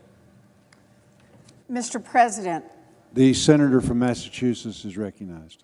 Mr. President, more than 350,000 of our loved ones have died from a terrible disease. Small businesses have gone under, never to reopen. Millions have lost their jobs, and too many families don't know how they're going to pay the rent or put groceries on the table. It is tough out there, but Americans are fighters. And despite all the challenges, in November, they did what Americans do when they are unhappy with their leadership. They voted for change. They turned their backs on a sitting president who fans the flames of hatred while bodies pile up in the morgue. Instead, they elected a new president who wants to save lives, to save our economy, and to save our democracy. Even as the pandemic raged, Americans showed up for democracy. States worked overtime to set up safe systems, ballot drop boxes and early voting, and gallons of hand sanitizer. Voters mailed their ballots earlier, put on masks, and stood in line at the polls. The election of 2020 shattered voting records. So here we are on the floor of the United States Senate in the aftermath of an historic election held in the middle of a pandemic. People are suffering, and we should be working to get them the help they need. Instead, we are here because Donald Trump wants to overturn the results of that election. The Republicans objecting to the results of this election will be judged by history, but the rest of us will be judged as well. It is our responsibility to stand up for our democracy, even while other senators work to undermine it. Losing is hard. I ran for president myself. It was a hard-fought primary, but Joe Biden won and I lost. I am not the only one to live through that. A number of senators in this room have run for president. None of us was successful. And when we lost, we conceded and we got out of the race, because that is how democracy works. None of us lied about the results. We didn't throw temper tantrums. We didn't tell our allies in Congress or the states to overturn the results. We didn't feed poisonous propaganda to our supporters. We didn't urge people to march on state capitals or to descend on Washington. We accepted the will of the voters. And it's not just us. It's everyone who has run for president since the beginning of America. Only once in America's history have the people who lost tried to burn down our democracy on the way out. They caused a civil war that nearly destroyed our nation. Make no mistake, the violence we witnessed in this chamber today was the direct result of the poisonous lies that Donald Trump repeated again and again for more than 2 months. His words have consequences. Our democracy has been grievously injured by this lying coward. This effort to subvert our democracy is not merely one last presidential tantrum. This effort is designed to knock out the basic pillar on which democracy is founded, the idea that the voters, not the sitting president and not the members of Congress, but the voters decide who will lead this nation. A democracy in which the elected leaders do not bend to the will of the voters is no democracy. It is a totalitarian state. And those who pursue this effort are supporting a coup. I urge my colleagues to vote no on this effort to overthrow our democracy. I yield, Mr. President. The senator from Alaska is recognized. Ask that the Senate stand in recess, subject to the call of the chair. Without objection.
The joint session of Congress to count the electoral vote will resume. The tellers having taken their seats, the two houses retired to consider separately and decide upon the vote of the state of Arizona to which an objection has been filed. The Secretary of the Senate will report the action of the Senate.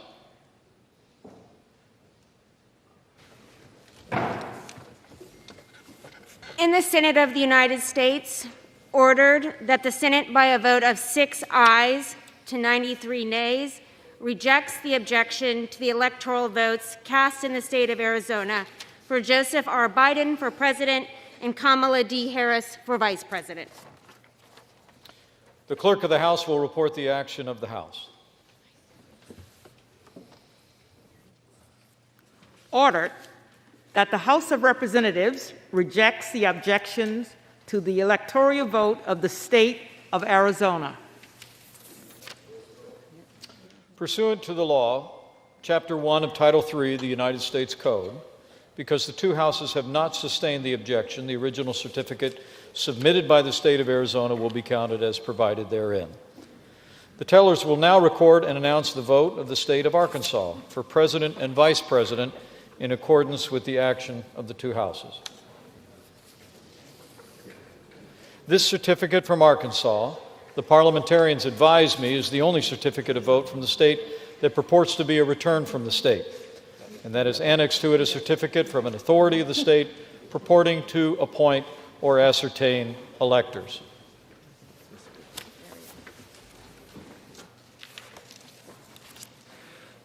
Mr. President, the certificate of the electoral vote of the state of Arkansas seems to be regular in form and authentic, and it appears therefrom that Donald J. Trump of the state of Florida received 6 votes for president, and Michael R. Pence of the state of Indiana received 6 votes for vice president.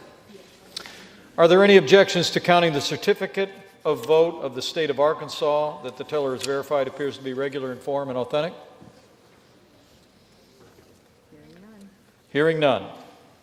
This certificate from California, the parliamentarians advise me, is the only certificate of vote from the state that purports to be a return from the state, and that has annexed to it a certificate from an authority of that state purporting to appoint or ascertain electors. Mr. President, the certificate of the electoral vote of the state of California, I would say the great state of California, seems to be regular in form and authentic, and it appears therefrom that Joseph R. Biden Jr. of the state of Delaware received 55 votes for president, and Kamala D. Harris of the state of California received 55 votes for vice president. Are there any objections to counting the certificate of the vote of the state of California that the teller has verified appears to be regular in form and authentic? Hearing none. This certificate from Colorado, the parliamentarians advise me, is the only certificate of vote from the state that purports to be a return from the state, and that has annexed to it a certificate from an authority of the state purporting to appoint and ascertain electors. Mr. President, the certificate of the electoral vote of the state of Colorado seems to be regular in form and authentic, and it appears therefrom that Joseph R. Biden Jr. of the state of Delaware received 9 votes for president, and Kamala D. Harris of the state of California received 9 votes for vice president. Are there any objections to counting the certificate of the vote of the state of Colorado that the teller has verified appears to be regular in form and authentic? Hearing none. This certificate from Connecticut, the parliamentarians advise me, is the only certificate of vote from the state that purports to be a return from the state, and that has annexed to it a certificate from an authority of that state purporting to appoint or ascertain electors.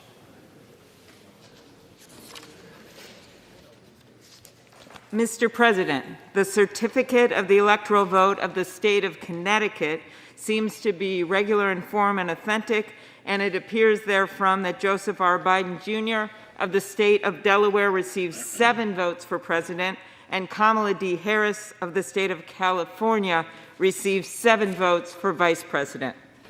Are there any objections to counting the certificate of the vote of the state of Connecticut that the teller has verified appears to be regular in form and authentic?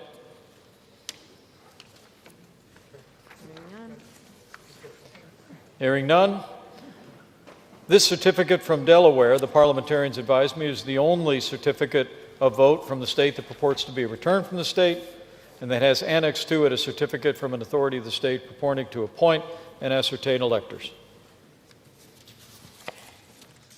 Mr. President, the certificate of the electoral vote of the state of Delaware seems to be regular in form and authentic, and it appears therefrom that Joseph R. Biden, Jr. of the state of Delaware received 3 votes for president, and Kamala D. Harris of the state of California received 3 votes for vice president. Are there any objections to counting the certificate of the vote of the state of Delaware that the teller has verified appears to be regular in form and authentic? Hearing none. This certificate from the District of Columbia, the parliamentarians advise me, is the only certificate of vote from the district that purports to be a return from the district and has annexed to it a certificate from an authority of the district purporting to appoint or ascertain electors.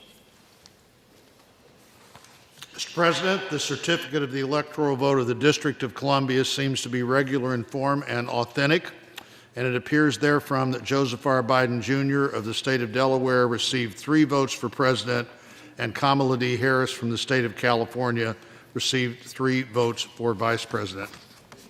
Are there any objections to counting the certificate of vote of the District of Columbia that the teller has verified appears to be regular in form and authentic? Hearing none. This certificate from Florida, the parliamentarians advise me, is the only certificate of vote from that state that purports to be a return from the state, and that has annexed to it a certificate from an authority of the state purporting to appoint or ascertain electors.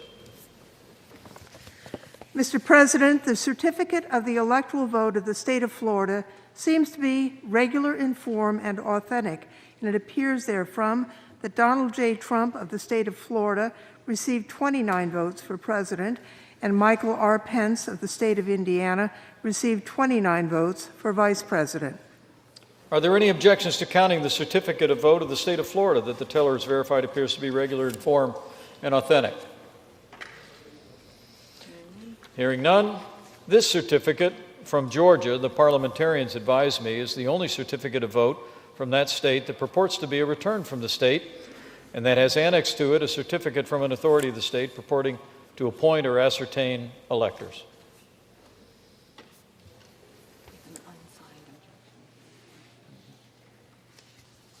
Mr. President, the certificate of the electoral vote of the state of Georgia seems to be regular in form and authentic, and it appears therefrom that Joseph R. Biden, Jr. of the state of Delaware received 16 votes for president, and Kamala D. Harris of the state of California received 16 votes for vice president. For what purpose does the gentleman from Georgia rise? Mr. President, myself, members of the Georgia delegation, and some 74 of my Republican colleagues, and I object to the electoral votes from the state of Georgia on the grounds that the election conducted on November 3rd was faulty and fraudulent due to unilateral actions by the Secretary of State to unlawfully change the state's election process without approval from the General Assembly, and thereby setting the stage for an unprecedented amount of fraud and irregularities, and I have signed the objection myself. Sections 15 and 17 of Title III of the United States Code require that any objection be presented in writing and signed by a member of the House of Representatives and a senator. Is the objection in writing and signed by a member and a senator? Mr. President, prior to the actions and events of today, we did, but following the events of today, it appears that some senators have withdrawn their objection.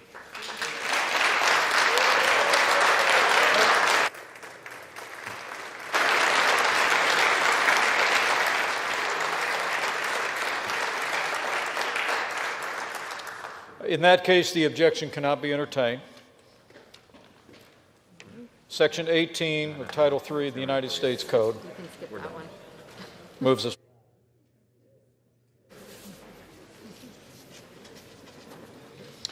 This certificate from Hawaii, the parliamentarians advise me, is the only certificate of vote from the state that purports to be a return from the state, and that has annexed to it a certificate from an authority of that state purporting to appoint or ascertain electors. Mr. President, the certificate of the electoral vote of the state of Hawaii seems to be regular in form and authentic, and it appears therefrom that Joseph R. Biden Jr. of the state of Delaware received 4 votes for president, and Kamala D. Harris of the state of California received 4 votes for vice president. Are there any objections to counting the certificate of vote from the state of Hawaii that the teller has verified appears to be regular in form and authentic? Hearing none, this certificate from Idaho, the parliamentarians advise me, is the only certificate of vote from the state that purports to be a return from the state, and that has annexed to it a certificate from an authority of the state purporting to appoint or ascertain electors. Mr. President, the certificate of the electoral vote of the state of Idaho seems to be regular in form and authentic, and it appears therefrom that Donald J. Trump of the state of Florida received 4 votes for president, and Michael R. Pence of the state of Indiana received 4 votes for vice president. Are there any objections to counting the certificate of vote from the state of Idaho that the teller has verified appear to be regular in form and authentic? Hearing none, this certificate from Illinois, the parliamentarians advise me, is the only certificate of vote from that state that purports to be a return from the state, and that has annexed to it a certificate from an authority of that state purporting to appoint and ascertain electors. Mr. President, the certificate of the electoral vote of the state of Illinois seems to be regular in form and authentic, and it appears therefrom that Joseph R. Biden Jr. of the state of Delaware received 20 votes for president, and Kamala D. Harris of the state of California received 20 votes for vice president. Are there any objections to counting the certificate of the vote of the state of Illinois that the teller has verified appears to be in regular form and authentic? Hearing none, this certificate from Indiana, the parliamentarians advise me, is the only certificate of vote from that state that purports to be a return from the state, and that has annexed to it a certificate from an authority of that state purporting to appoint and ascertain electors. Mr. President, the certificate of the electoral vote of the state of Indiana seems to be regular in form and authentic, and it appears therefrom that Donald J. Trump of the state of Florida received 11 votes for president, and Michael R. Pence of the state of Indiana received 11 votes for vice president. Are there any objections to counting the certificate of the vote of the state of Indiana that the teller has verified appears to be regular in form and authentic? Hearing none. This certificate from Iowa, the parliamentarians advise, is the only certificate of vote from the state that purports to be a return from the state, that has annexed to it a certificate from an authority of the state purporting to appoint or ascertain electors.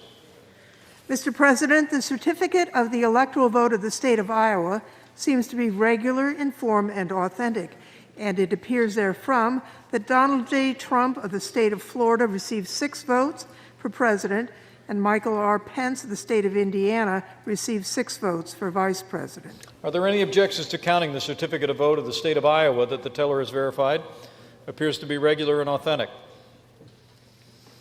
Hearing none, this certificate from Kansas, the parliamentarians advise me, is the only certificate of vote from that state that purports to be a return from the state, and that has annexed to it a certificate of authority of the state purporting to appoint or ascertain electors. Mr. President, the certificate of the electoral vote of the state of Kansas seems to be regular in form and authentic. It appears therefrom that Donald J. Trump of the state of Florida received 6 votes for president, and Michael R. Pence of the state of Indiana received 6 votes for vice president. Are there any objections to counting the certificate of vote of the state of Kansas that the teller has verified appears to be regular in form and authentic? Hearing none, this certificate from the Commonwealth of Kentucky, the parliamentarians advise me, is the only certificate of vote from that state that purports to be a return from the state, has annexed to it a certificate of authority of the state purporting to appoint or ascertain electors. Mr. President, the certificate of the electoral vote of the Commonwealth of Kentucky seems to be regular in form and authentic, and it appears therefrom that Donald J. Trump of the state of Florida received 8 votes for president, and Michael R. Pence of the state of Indiana received 8 votes for Vice President. Are there any objections to counting the certificate of the vote of the Commonwealth of Kentucky? That the teller is verified appears to be regular in form and authentic. Hearing none, this certificate from Louisiana, the parliamentarians advise me, is the only certificate of vote from that state. It purports to be returned from the state, has annexed to it a certificate of authority from the state purporting to appoint or ascertain electors.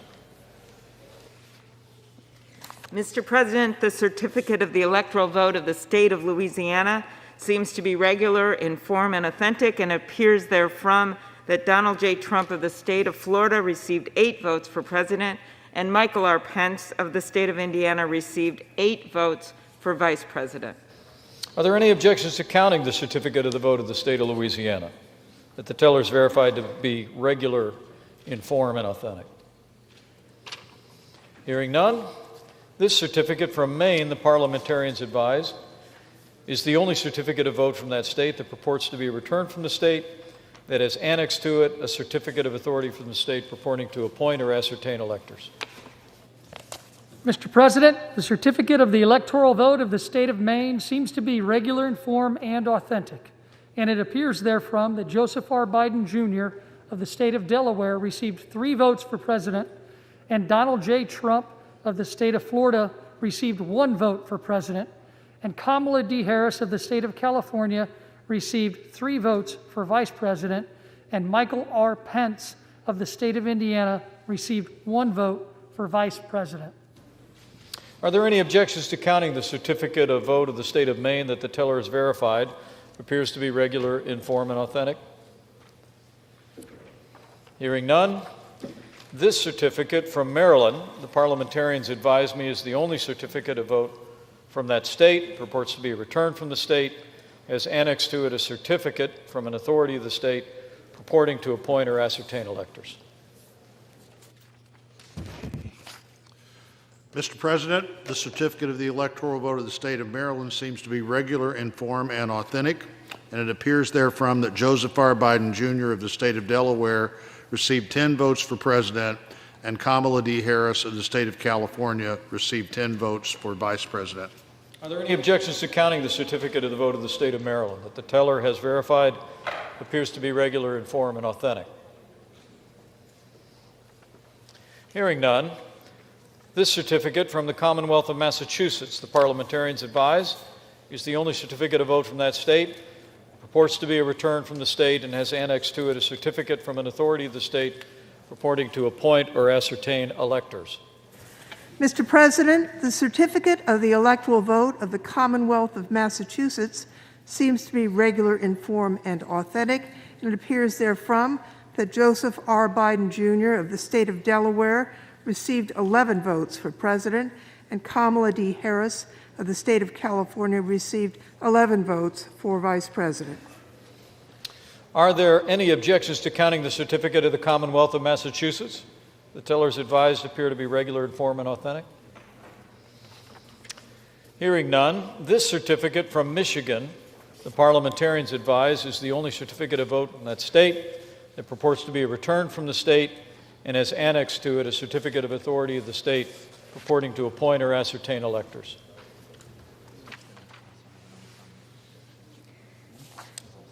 Mr. President, the certificate of the electoral vote of the state of Michigan seems to be regular in form and authentic, and it appears therefrom that Joseph R. Wyden Jr. of the state of Delaware received 16 votes for president, and Kamala D. Harris of the state of California received 16 votes for vice president.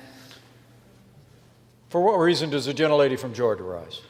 Mr. President, I, along with 70 of my Republican colleagues, object to the counting of the electoral votes for the state of Michigan on the grounds that the error rate precedes the FEC rate allowed at 0.0008%, and that the people who signed affidavits at risk of perjury, their voices have not been heard in a court of law.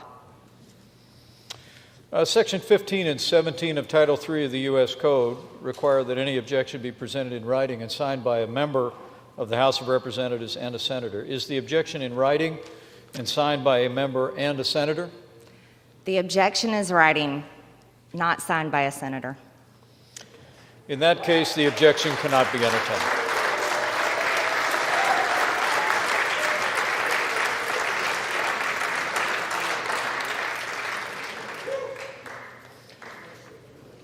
Are there any further objections to counting the certificate of the vote from the state of Michigan? The certificate the teller has verified appears to be regular in form and authentic. Hearing no further objections, this certificate from Minnesota, the parliamentarians advise me, is the only certificate of vote from that state that purports to be returned from the state. Annexed to it, certificate of authority from the state purporting to appoint and ascertain electors. President, the certificate of the electoral vote of the state of Minnesota seems to be regular in form and authentic, and it appears therefrom that Joseph R. Biden Jr. of the state of Delaware received 10 votes for president, and Kamala D. Harris of the state of California received 10 votes for vice president. Are there any objections to counting the certificate of the vote of the state of Minnesota that the teller has verified appears to be regular in form and authentic? Hearing none, this certificate from Mississippi, the parliamentarians advise, is the only certificate of vote from that state. It purports to be a return from the state, as annexed to it a certificate of authority of the state purporting to appoint and ascertain electors. Mr. President, the certificate of the electoral vote of the state of Mississippi seems to be regular in form and authentic, and it appears therefrom that Donald J. Trump of the state of Florida received 6 votes for president, and Michael R. Pence of the state of Indiana received 6 votes for vice president. Are there any objections to counting the certificate of vote from the state of Mississippi that the teller has verified appears to be regular in form and authentic? Hearing none, this certificate from Missouri, the parliamentarians advise, is the only certificate of vote from the state that purports to be a return from the state, that has annexed to it a certificate from an authority of the state purporting to appoint or ascertain electors. Mr. President, the certificate of the electoral vote of the state of Missouri seems to be regular in form and authentic, and it appears therefrom that Donald J. Trump of the state of Florida received 10 votes for president, and Michael R. Pence of the state of Indiana received 10 votes for vice president. Are there any objections to counting the certificate of the vote of the state of Missouri that the teller has verified appears to be regular and authentic? Hearing none, this certificate from Montana, the parliamentarians advise, is the only certificate of vote from that state that purports to be a return from the state, and that has annexed to it a certificate of authority of the state purporting to appoint or ascertain electors. Mr. President, the certificate of the electoral vote of the state of Montana seems to be regular in form and authentic, and it appears therefrom that Donald J. Trump of the state of Florida received 3 votes for president, and Michael R. Pence of the state of Indiana received 3 votes for vice president. Are there any objections to counting the certificate of the vote of the state of Montana that the teller verified appears to be regular in form and authentic? Hearing none, this certificate from Nebraska, the parliamentarians advise, is the only certificate of vote from the state that purports to be a return from the state, that has annexed to it a certificate of authority from the state purporting to appoint or ascertain electors. Mr. President, the certificate of the electoral vote of the state of Nebraska seems to be regular in form and authentic, and it appears therefrom that Donald J. Trump of the state of Florida received 4 votes for president, and Joseph R. Biden Jr. of the state of Delaware received 1 vote for president, and Michael R. Pence of the state of Indiana received 4 votes for vice president, and Kamala D. Harris of the state of California received 1 vote for vice president. Are there any objections to counting the certificate of vote from the state of Nebraska that the teller has verified as regular in form and authentic? Hearing none, this certificate from Nevada, the parliamentarian advises, is the only certificate of vote from the state that purports to be a return from the state, and that has annexed to it a certificate of authority from the state purporting to appoint or ascertain electors. Mr. President, the certificate of the electoral vote of the state of Nevada seems to be regular in form and authentic, and it appears therefrom that Joseph R. Biden Jr. of the state of Delaware received 6 votes for president, and Kamala D. Harris of the state of California received 6 votes for vice president. For what reason does the gentleman from Alabama rise? Mr. President, I and 55 other members of the United States House of Representatives object to the electoral votes of the state of Nevada in order to protect the lawful votes of Nevada and all other American citizens. Section 15 and 17 of Title III of the United States Code requires that any objection be presented in writing and signed by a member of the House of Representatives and a senator. Is the objection in writing and signed by a member and a senator? Mr. President, it is in writing, but unfortunately, no United States senator has joined in this effort.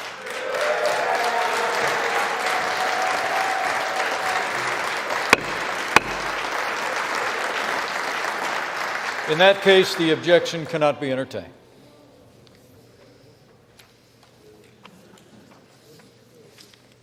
Are there any further objections to counting the certificate of vote of the state of Nevada that the teller has verified appears to be regular, in form, and authentic? This certificate from New Hampshire, the parliamentarians advise me, is the only certificate of vote from that state that purports to be a return from the state, has annexed to it a certificate of authority of the state purporting to appoint or ascertain electors.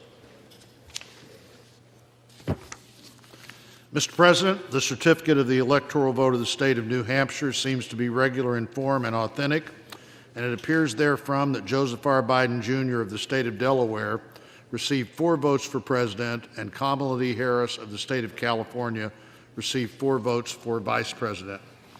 Are there any objections to counting the certificate of vote of the state of New Hampshire that the teller has verified appears to be regular in form and authentic?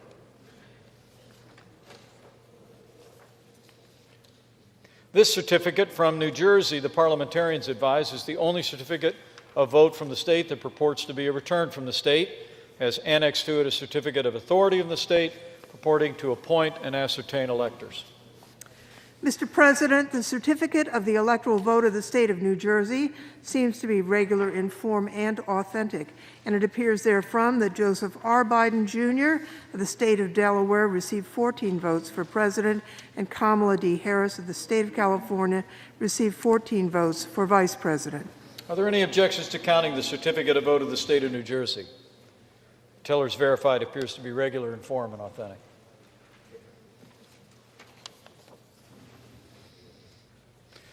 This certificate from New Mexico, the parliamentarians advise, is the only certificate of vote from the state that purports to be a return from the state and that has annexed to it a certificate of authority of the state purporting to appoint or ascertain electors.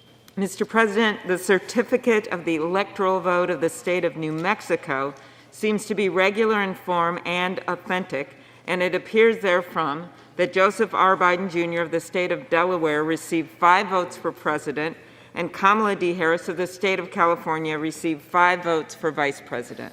Are there any objections to counting the certificate of the state of New Mexico that the teller has verified appears to be regular in form and authentic? Hearing none, this certificate from New York, the parliamentarians advise me, is the only certificate of vote from the state that purports to be a return from the state, has annexed to it a certificate of authority from the state, purporting to appoint and ascertain electors. Mr. President, the certificate of the electoral vote of the state of New York seems to be regular in form and authentic, and it appears therefrom that Joseph R. Wyden, Jr. of the state of Delaware received 29 votes for president, and Kamala D. Harris of the state of California received 29 votes for vice president. Are there any objections to counting the certificate of vote of the state of New York that the teller's verified appears to be regular in form and authentic? Hearing none, this certificate from North Carolina, the parliamentarians advise me, is the only certificate of vote from that state that purports to be a return from the state, has annexed to it a certificate from the state purporting to appoint and ascertain electors. Mr. President, the certificate of the electoral vote of the state of North Carolina seems to be regular in form and authentic, and it appears therefrom that Donald J. Trump of the state of Florida received 15 votes for president, and Michael R. Pence of the state of Indiana received 15 votes for Vice President. Are there any objections to counting the certificate of vote of the state of North Carolina? That the teller is verified appears to be regular in form and authentic.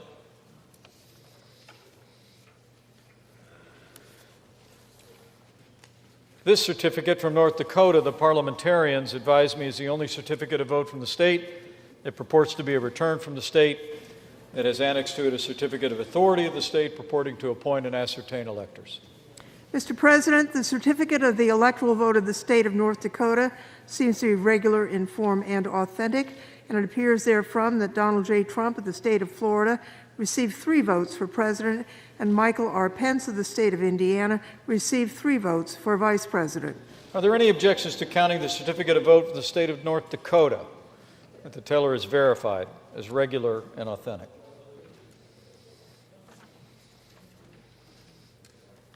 Hearing none, this certificate from Ohio, the parliamentarians advise, is the only certificate of vote from the state.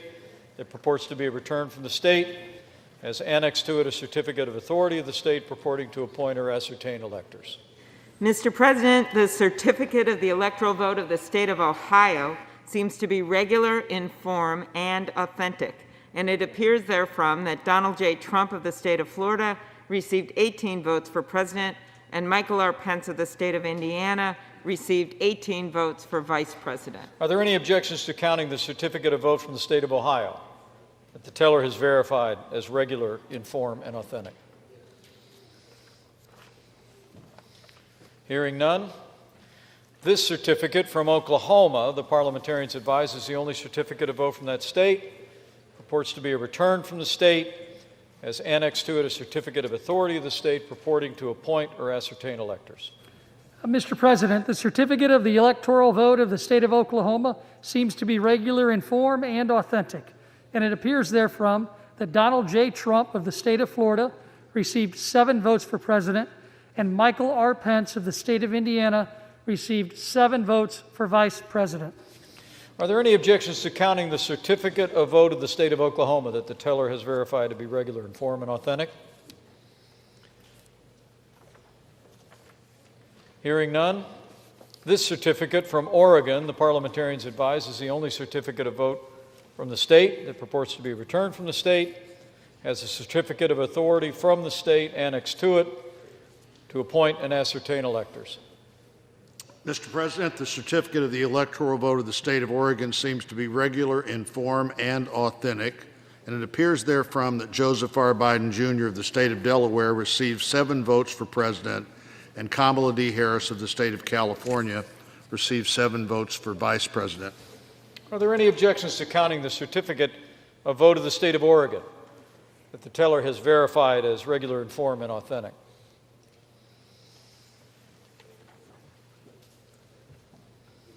Hearing none, this certificate from the Commonwealth of Pennsylvania, the parliamentarians advise, is the only certificate of vote from the state that purports to be a return of the state, has annexed to it a certificate from an authority in the state purporting to appoint and ascertain electors.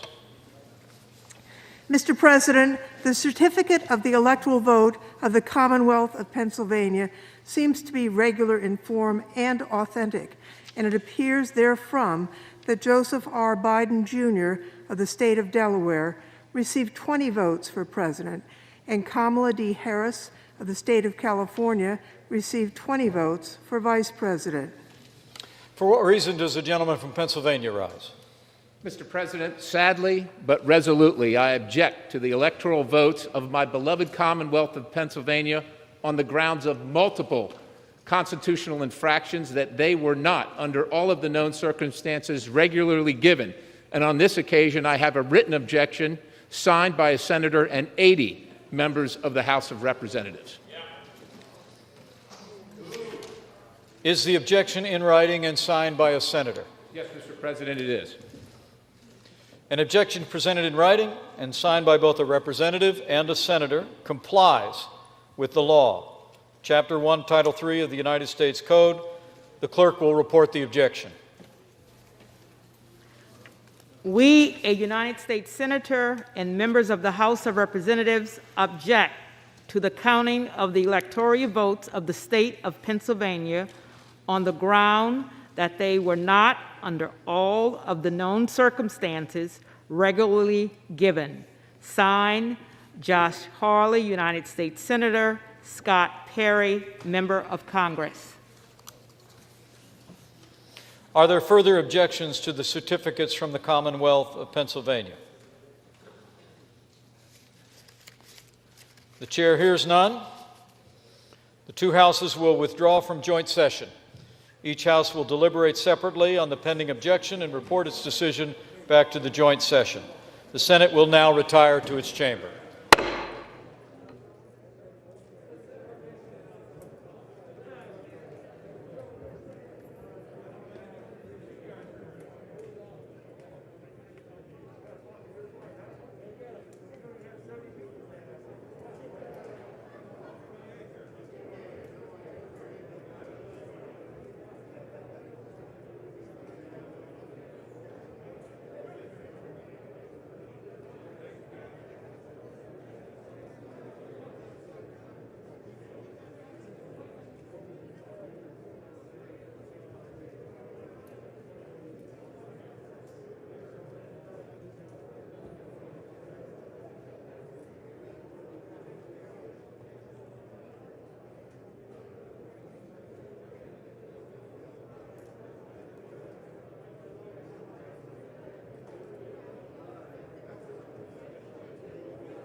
The House will be in order. Pursuant to Senate Concurrent Resolution 1, the House will be in order. Thank you. Pursuant to Senate Concurrent Resolution 1 and Section 17 of Title III, United States Code, when the two houses withdraw from the joint session to count the electoral vote for separate consideration of an objection, a representative may speak to the objection for 5 minutes and not more than once. Debate shall not exceed 2 hours, after which the chair shall put the question, shall the objection be agreed to? The clerk will report the objection made in joint session.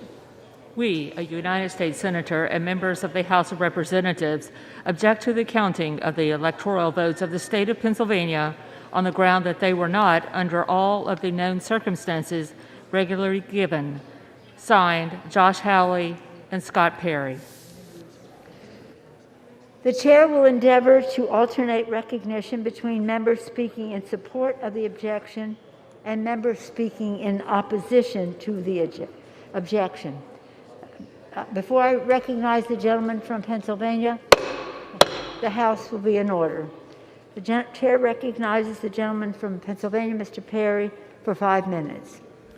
Thank you, Madam Speaker. This is a somber day for the defense of the Constitution. See, the Constitution is just a piece of paper. It cannot defend itself. That is why our leaders swear an oath to uphold and defend the Constitution, and that's what I'm doing here this evening.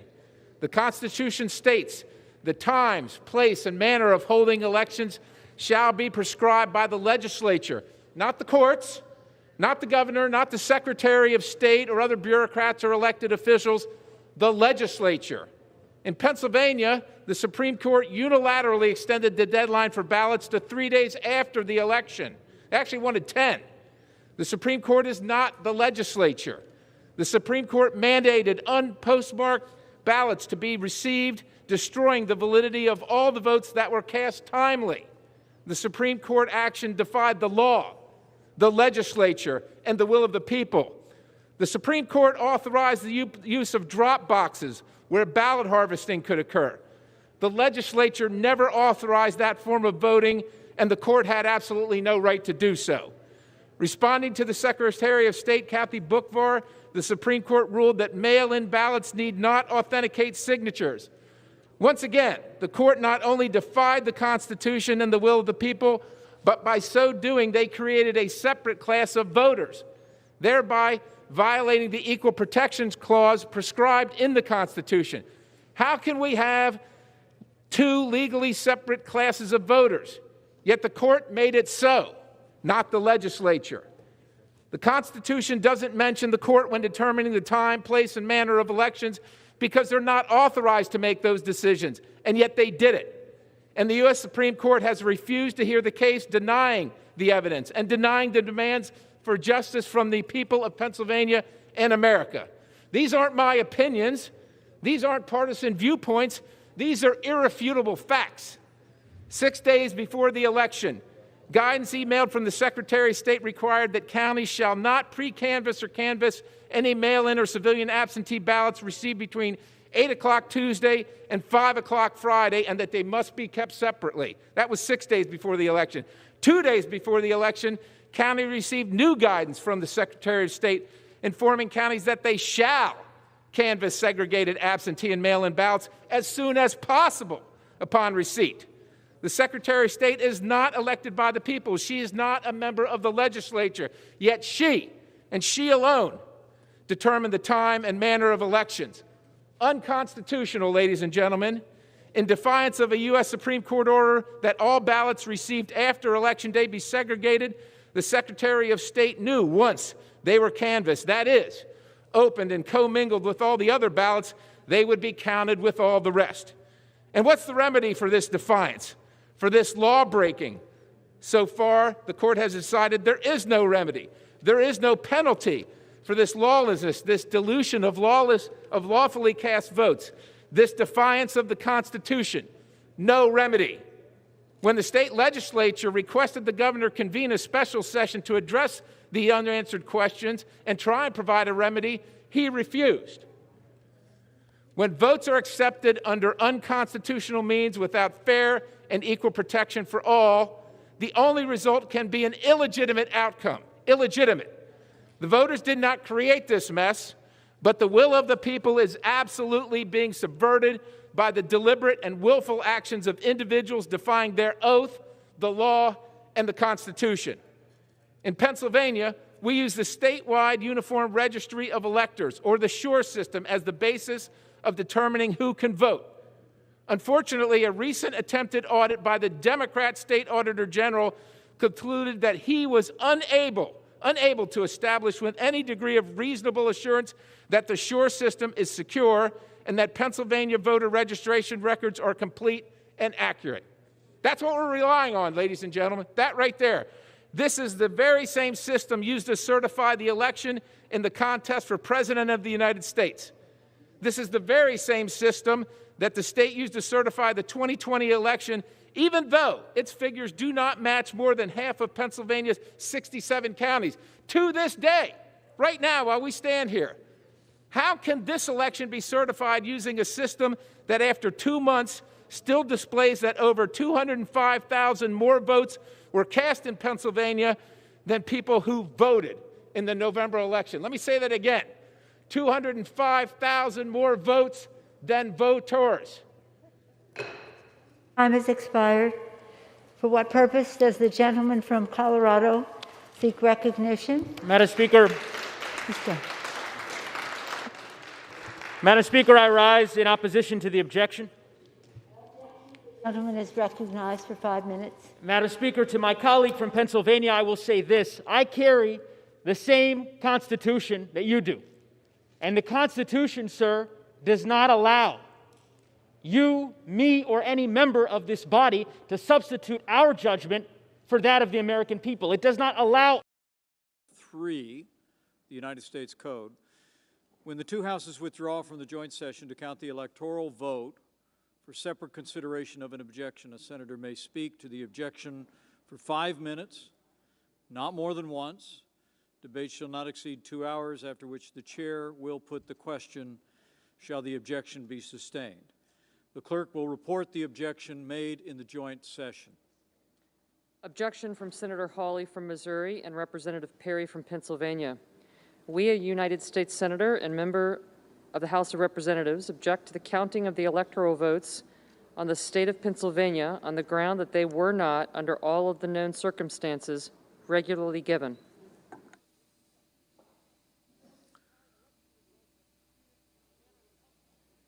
Majority Leader. I know no further debate. If there's no further debate,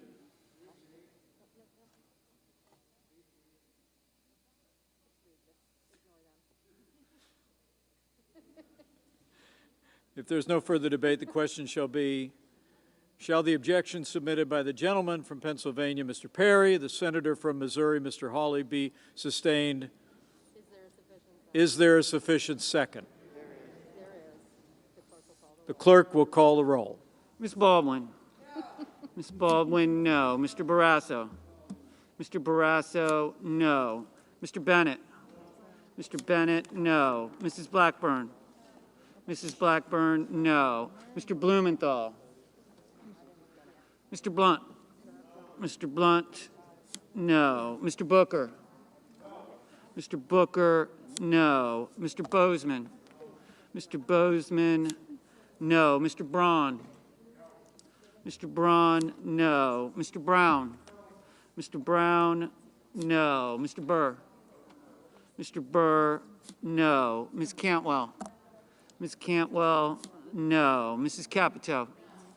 Mrs. Capito, no. Mr. Cardin. Mr. Cardin, no. Mr. Carper. Mr. Carper, no. Mr. Casey. Mr. Casey, no. Mr. Cassidy. Ms. Collins. Ms. Collins, no. Mr. Coons. Mr. Coons, No. Mr. Cornyn? Mr. Cornyn, no. Ms. Cortez Masto? Ms. Cortez Masto, no. Mr. Cotton? Mr. Cotton, no. Mr. Kramer? Mr. Kramer, no. Mr. Crapo? Mr. Crapo, no. Mr. Cruz? Mr. Cruz, aye. Mr. Daines? Mr. Daines, no. Ms. Duckworth? Ms. Duckworth, no. Mr. Durbin? Mr. Durbin, no. Ms. Ernst? Ms. Ernst, no. Mrs. Feinstein? Mrs. Feinstein, no. Mrs. Fisher? Mrs. Fisher, no. Mrs. Gillibrand? Mr. Graham? Mr. Graham, no. Mr. Grassley? Mr. Grassley, no. Mr. Haggerty? Mr. Haggerty, no. Ms. Harris? Ms. Hassan? Ms. Hassan, no. Mr. Hawley? Mr. Hawley, aye. Mr. Heinrich? Mr. Heinrich, no. Mr. Hickenlooper? Mr. Hickenlooper, no. Ms. Hirono? Mr. Hoven? Mr. Hoven, no. Mrs. Hyde-Smith? Mrs. Hyde-Smith, aye. Mr. Inhofe? Mr. Inhofe, no. Mr. Johnson? Mr. Johnson, no. Mr. Kaine? Mr. Kelly? Mr. Kelly, no. Mr. Kennedy? Mr. Kennedy, no. Mr. King? Mr. King, no. Ms. Klobuchar? Ms. Klobuchar, no. Mr. Lankford? Mr. Lankford, no. Mr. Leahy? Mr. Leahy, no. Mr. Lee? Mr. Lee, no. Mrs. Loeffler? Mrs. Loeffler, no. Mr. Lujan? Mr. Lujan, no. Ms. Lummis? Ms. Lummis, aye. Mr. Manchin?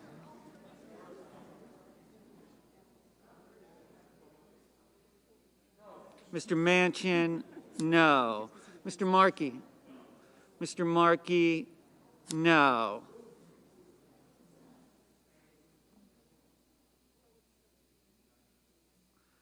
Mr. Marshall?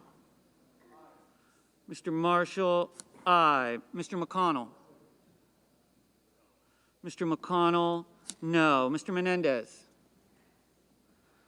Mr. Merkley? Mr. Merkley, no. Mr. Moran? Mr. Moran, no. Ms. Murkowski? Ms. Murkowski, no. Mr. Murphy? Mr. Murphy, no. Mrs. Murray? Mrs. Murray, no. Mr. Paul?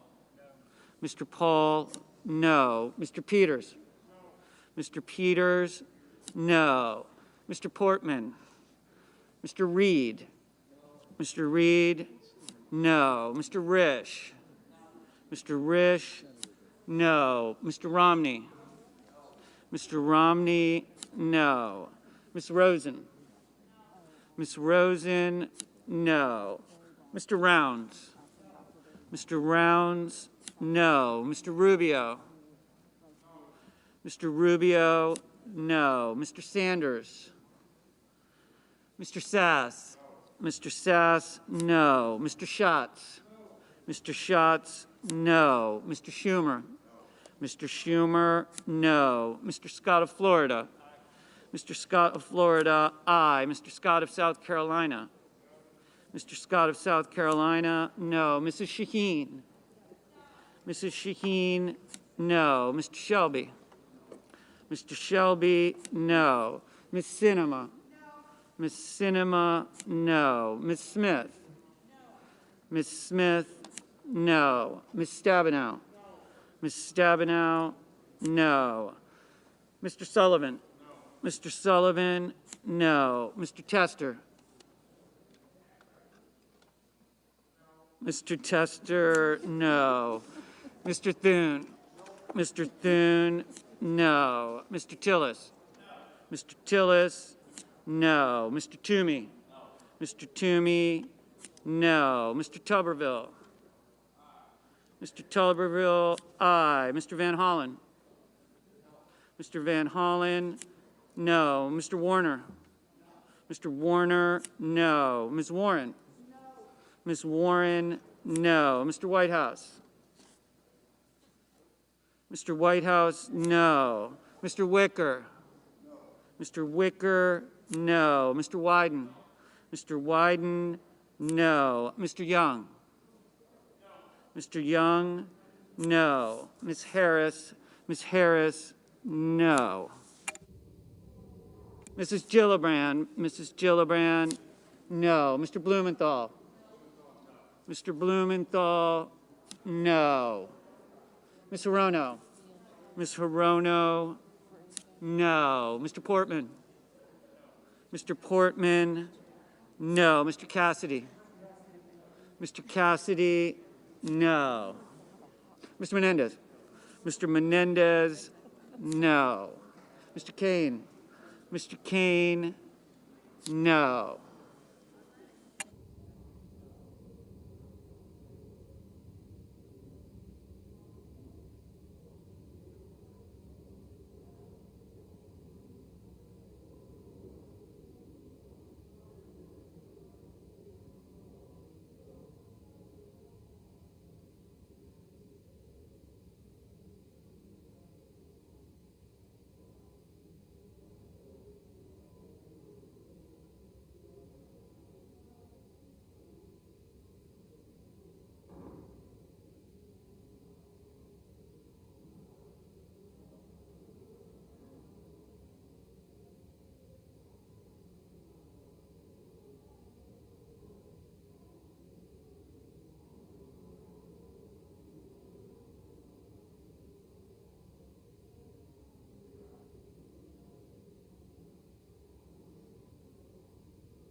Mr. Sanders? Mr. Sanders? No.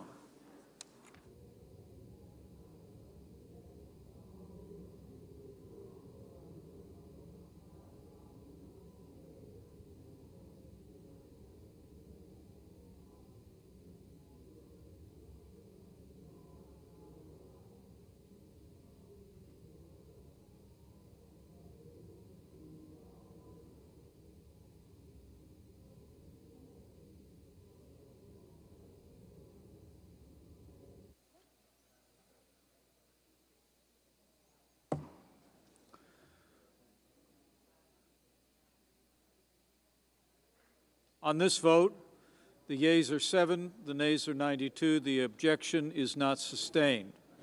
The Secretary will notify the House of the action of the Senate, informing that body that the Senate is now ready to proceed to joint session with further counting of the electoral vote for President and Vice President. Majority Leader. Mr. President, for the information of all of our colleagues, we don't expect additional votes tonight. So, Mr. President, I ask unanimous consent that upon the dissolution of the joint session, the Senate stand adjourned to then convene for pro forma sessions only, with no business being conducted on the following dates and times, and that following each pro forma session, the Senate adjourn until the next pro forma session. Friday, January the 8th at 10 a.m., Tuesday, January 12th at 12:30 p.m., Friday, January the 15th at 10 a.m. I further ask that when the Senate adjourns on Friday, January 15th, it next convene at 12 noon on Tuesday, January 19th. Further, that following the prayer and pledge, the morning hour be deemed expired, the journal of proceedings be approved to date, the time for the two leaders be reserved for their use later in the day.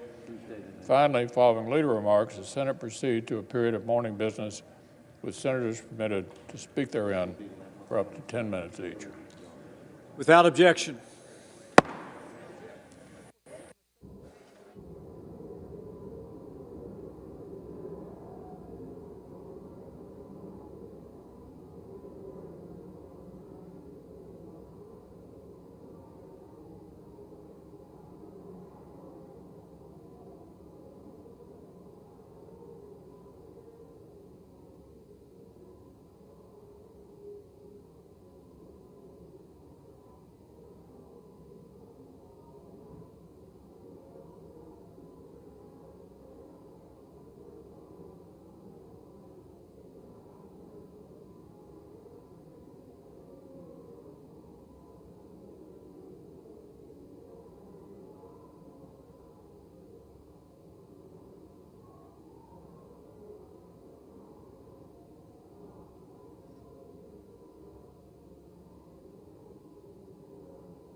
Decisions of numerous state and federal courts, including the Supreme Court, and the counts and recounts conducted by state election officials.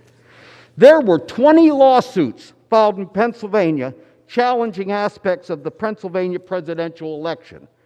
In 19 of them, you got laughed out of court. The one case you won affected roughly 100 votes. Joe Biden and Kamala Harris won by over 80,000. Gentleman's time has expired. I yield back. For what purposes, gentleman from Pennsylvania seek recognition? Madam Speaker, I rise to support the objection. Gentleman is recognized for 5 minutes for that objection. Thank you, Madam Speaker. I rise this evening with a heavy heart. The violence that occurred today at the U.S. Capitol was senseless, destructive, and counter to our American values. This past Sunday, each member of this body took an oath to uphold the United States Constitution. And while the path of least resistance, particularly following today's events, would be remaining silent, my oath to uphold the Constitution does not permit me to maintain silence. While systemic voter fraud was not something proven, we've witnessed a systemic failure in the application of Pennsylvania's voting law when it comes to the 2020 general election. In late 2019, the Commonwealth revisited and modernized its election law with the Bipartisan Act 77. Granted, in late 2019, the Commonwealth legislature did not have the foresight to anticipate how COVID-19 would present challenges to voting. Despite that, it is not up to the governor, the Secretary of the Commonwealth, nor the state Supreme Court to unilaterally create law. The election abuses to Pennsylvania Act 77 taken by the Pennsylvania Executive Branch and upheld by the Pennsylvania Judicial Branch were clearly unconstitutional and had an obvious, if not measured, impact on the 2020 election, particularly when it comes to the citizens' faith in the electoral process. Irregularities in Pennsylvania included uneven application of the law, ballot curing, ignoring signature validation requirements, using unsecure drop boxes, accepting ballots beyond the deadlines, and interfering with certified poll watcher access, among others. These actions were taken by the Commonwealth's governor and Secretary of State, while the Pennsylvania Supreme Court circumvented the authority of the state legislature. Furthermore, the chief law officer of the Commonwealth sat idly while this process unfolded. Now, I join many of my colleagues in Pennsylvania requesting the legislators in Harrisburg conduct an investigation and audit to ensure such negligence will be prevented in future elections. I have serious concerns about how these irregularities in the application of the Commonwealth's election laws will play in future elections. Only with equal application of the law will the voters of the Commonwealth of Pennsylvania have certainty in their election processes. Now, I remain committed to ensuring the voters receive an electoral system they deserve and where equal application of the law is guaranteed. If our election integrity is compromised, we have failed the very voters who have sent us here to defend the Constitution. I yield my remaining time to the gentleman from Maryland, Mr. Harris. Thank you very much. I thank the gentleman for yielding. The oath I took is very simple. Madam Speaker, you administer it. It's to support and defend the Constitution. Now, as you walk back to the office buildings, you walk by that wall that has when the various states accepted that Constitution. And remember, when a state accepts the Constitution, it agrees to accept every part of the Constitution. It doesn't get to pick and choose.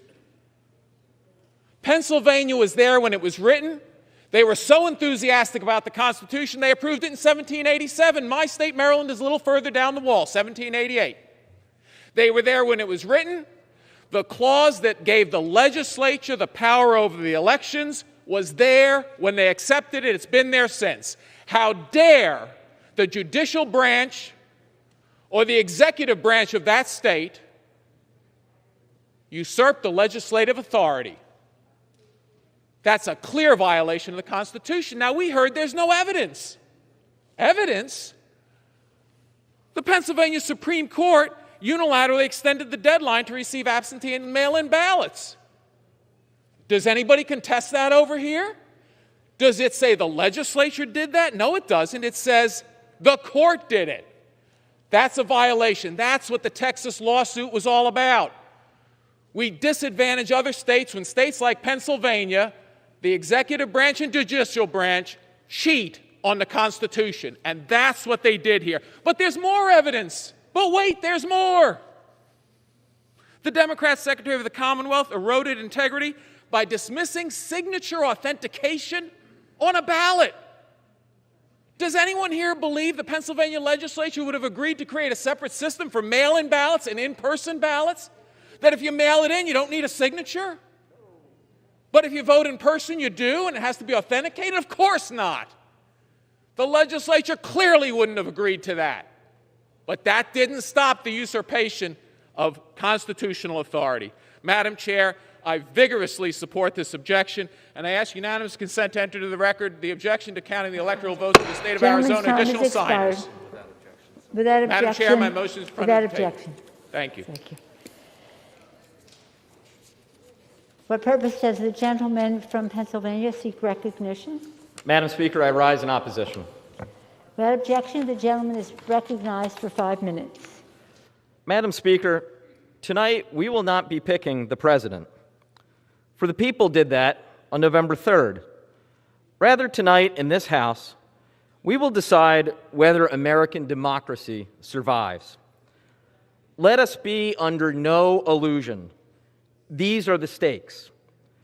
If this objection succeeds, and the will of 7 million Pennsylvania voters is cast aside, it will be the end of our representative democracy. Now, there is no reasonable debate about what happened in this election in Pennsylvania. 7 million Pennsylvanians voted. Joe Biden won by over 81,000 votes. This was certified in 67 counties by bipartisan local elected officials, including Republicans, and every single court, whether the judge is a Democrat or a Republican, has reaffirmed this outcome. The objectors, however, claim we do not know the will of the people because the election in Pennsylvania was somehow conducted corruptly. Much of their objection centers around the state law passed in 2019, known as Act 77, that gives voters the option of expanded mail-in voting. Objectors are alleging that this law was somehow a brilliant plot by Democrats to disadvantage Republicans and rig elections. This is laughable. Here are the facts. Act 77 was a Republican-led effort in a Republican-controlled legislature. Literally every single Republican in the Pennsylvania Senate voted for it. And in the State House, the vote among Republicans was 105-2. Here is what the Republican Speaker of the Pennsylvania House had to say about Act 77. Quote, "This bill does not benefit one party or the other, or any one candidate or single election. It serves to preserve the integrity of every election and lift the voice of every voter in the Commonwealth." So there is no question as to the facts surrounding this election. They are as clear as they are overwhelming. The only question that remains is this: will this House reaffirm our fidelity to our democracy, or will we end it? I must concede, Madam Speaker, I have been naive about one subject. I always just assumed our democracy would naturally endure, almost as if it was predestined. I never even questioned it until the last several years. 2 centuries ago, one of our founding fathers cautioned against this notion. John Adams wrote, "Remember, democracy never lasts long. It soon wastes, exhausts, and murders itself. There was never a democracy yet that did not commit suicide." I now realize the wisdom of his words. Never again will I take for granted our democracy. It must be jealously defended by every generation, always. But, Madam Speaker, despite the alarm I feel that our democracy has been brought to this breaking point, as we've seen today, nonetheless, I still maintain hope. Growing up in Philadelphia, raised in an immigrant family, I was often brought down to visit the historic sites. Every summer, without fail, we would spend a day seeing Independence Hall, Congress Hall, the Liberty Bell. It was at Independence Hall where our nation was declared free and our Constitution born. At the Constitutional Convention, the oldest and most widely accomplished delegate was Benjamin Franklin, one of our greatest founding fathers and my city's greatest citizen. On the final day, as the last delegates were signing the Constitution, Franklin pointed to the painted sun on the back of the convention chair.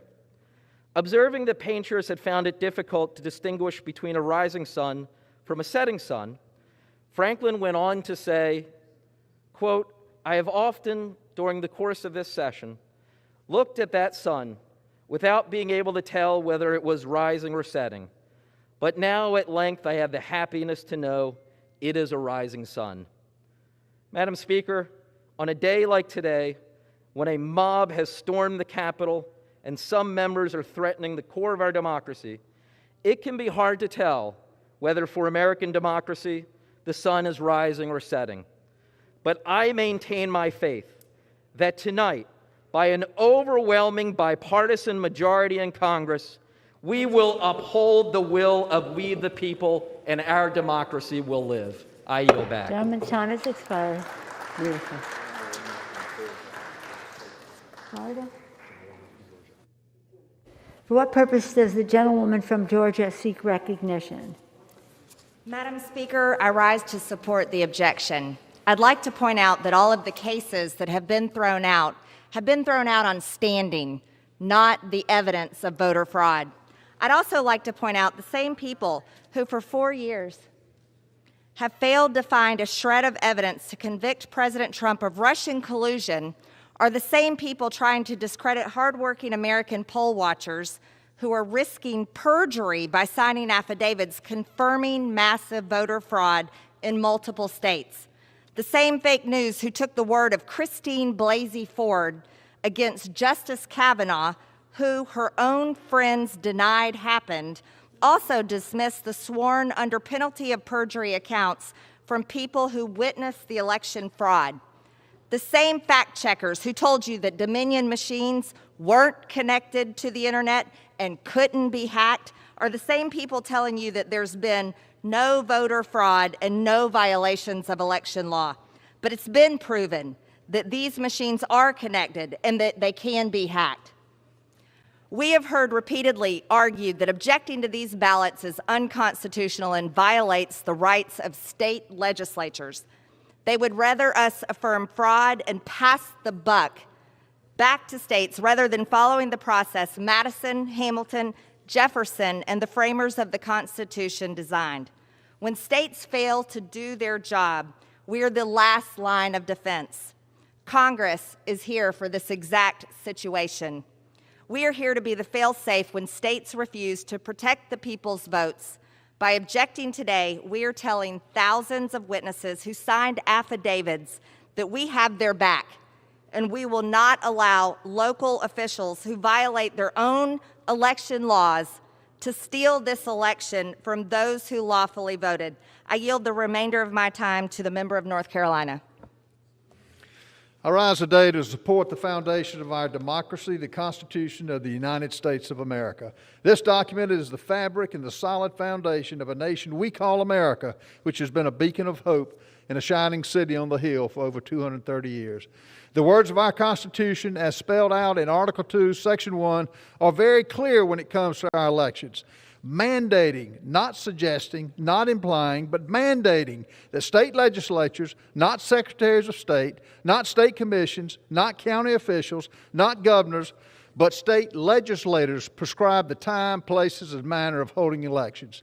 This mandate was not followed in the great state of Pennsylvania. If we allow this fraud to go on, in the analogy, a football analogy, in the moving of a goalpost after the ball has been kicked and in the air, the preview of coming attractions will be future elections that do not adhere to honest and open voting by we the people and the loss of our great republic. As a lady told me not long ago, don't spit in my face and tell me it's raining. This is exactly what's happened to the American people in this election. In the words of Winston Churchill, when Great Britain was under siege by Germany, he said, there will be a time when doing your best is not good enough. We must do what's required. And we must do what's required to save this great republic.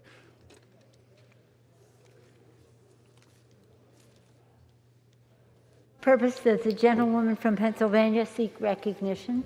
Thank you, Madam Speaker. As terrifying as today was here in the People's House, it was thankfully fairly short in duration. In contrast, the pain and fear that so many Americans are experiencing this year has been long and continuous to this very moment. Rather than pitting Americans against Americans as we are here, we should be working to ensure rapid distribution of vaccines and adequate relief to Americans who are struggling economically because of this horrific pandemic. But we're not doing that. Instead, we have witnessed a stunning assault on our democracy itself. This challenge is not an act of patriotism. The position of the objectors is completely incompatible with patriotism. Our country is defined by her great people, and our democracy is defined above all else by our Constitution. A Constitution that these individuals want to ignore because they've decided that their judgment, the judgment of a small minority of partisan elites, should somehow override that of the more than 155 million Americans who participated in this election. That, my friends, is not democracy. We should all remember, this country's founding was a rejection of monarchy, a rejection of the notion that any one person could be all-powerful. Our commitment to self-determination is what gave rise to our Declaration of Independence and our Constitution. It's why our founders made the choice to build a country anchored in respect for the rule of law, rather than one tied to the whims of men. It's why we have free and fair elections that allow us to vote out those who hold office. I am proud to join the vast majority of my colleagues in both chambers, Republicans and Democrats alike, in making it clear that our democracy is bigger than any of us. Let's be clear. Joe Biden and Kamala Harris won a victory of 306 electoral votes in the Electoral College, the same margin that President Trump won by in 2016 when he called it a landslide. Nearly 7 million of my fellow Pennsylvanians braved this devastating pandemic and economic crisis to cast their ballots, culminating in a total turnout of more than 70%, the highest in the history of the Commonwealth of Pennsylvania. And nationwide, we saw record-breaking turnout. Both in Pennsylvania and nationally, the president's efforts to overturn the election results in the courts failed resoundingly, with many of the strongest rebukes coming from judges the president himself appointed. In fact, contrary to the assertion of my colleague from Georgia across the aisle, not a single lawsuit in Pennsylvania alleged fraud. She may not be aware of this, but allegations of fraud require specificity and detail, and no lawyer could risk his or her license to make such false claims. I am heartened that several of the country's leading Republicans, including Senate Republican Majority Leader McConnell, Senator Mitt Romney, and former Republican Speaker of the House Paul Ryan, have spoken out against this political stunt. Senator Romney said the egregious ploy to reject electors may enhance the political ambition of some, but dangerously threatens our democratic republic. And as former Republican Representative Charlie Dent from my district said, the claim by the president of voter fraud in our state was simply reprehensible. The truth is that he suppressed his own vote by discouraging mail-in voting. And as Pennsylvania State Senator Gene Yaw, also a Republican, has said, my question is, if the mail-in voting of Act 77 was so bad, why did the Trump organization send out a mail-in ballot application to every registered Republican in the state? Today, I am thinking of all of the people who took the time to do their civic duty and vote, many standing in long lines or painstakingly researching how to vote by mail correctly.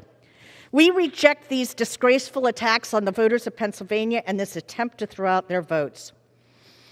To those in this chamber who may cynically believe that stoking the forces of disinformation and division may be worth a short-term benefit to their political careers, I would urge serious self-reflection. Our democracy is one of the most precious resources of the American people, protected against enormous odds and at great sacrifice by each generation of service members and everyday citizens who put their lives on the line to build a freer and more equitable nation. They deserve better than what is happening in this chamber today. Gentlewoman's time has expired. Thank you, Madam Speaker. I yield back. Thank you. For what purpose does the gentleman from Pennsylvania seek recognition? Madam Speaker, I rise today to support the objection. The gentleman is recognized for 5 minutes. Thank you, Madam Speaker. I'd like to start by making two basic points. Number one, individual states who administer elections must ensure that they're conducted fairly, uniformly, and in accordance with the law. And number two, every American wants to be and deserves to be confident that our elections are secure and that all eligible legal votes are counted accurately and in a transparent manner. And I'll say this, in my district, in Lancaster and York counties, I think that occurred. I'm very proud of my county election officials who upheld the Pennsylvania Constitution and followed the letter of the law. But unfortunately, that sentiment is not shared across the Commonwealth.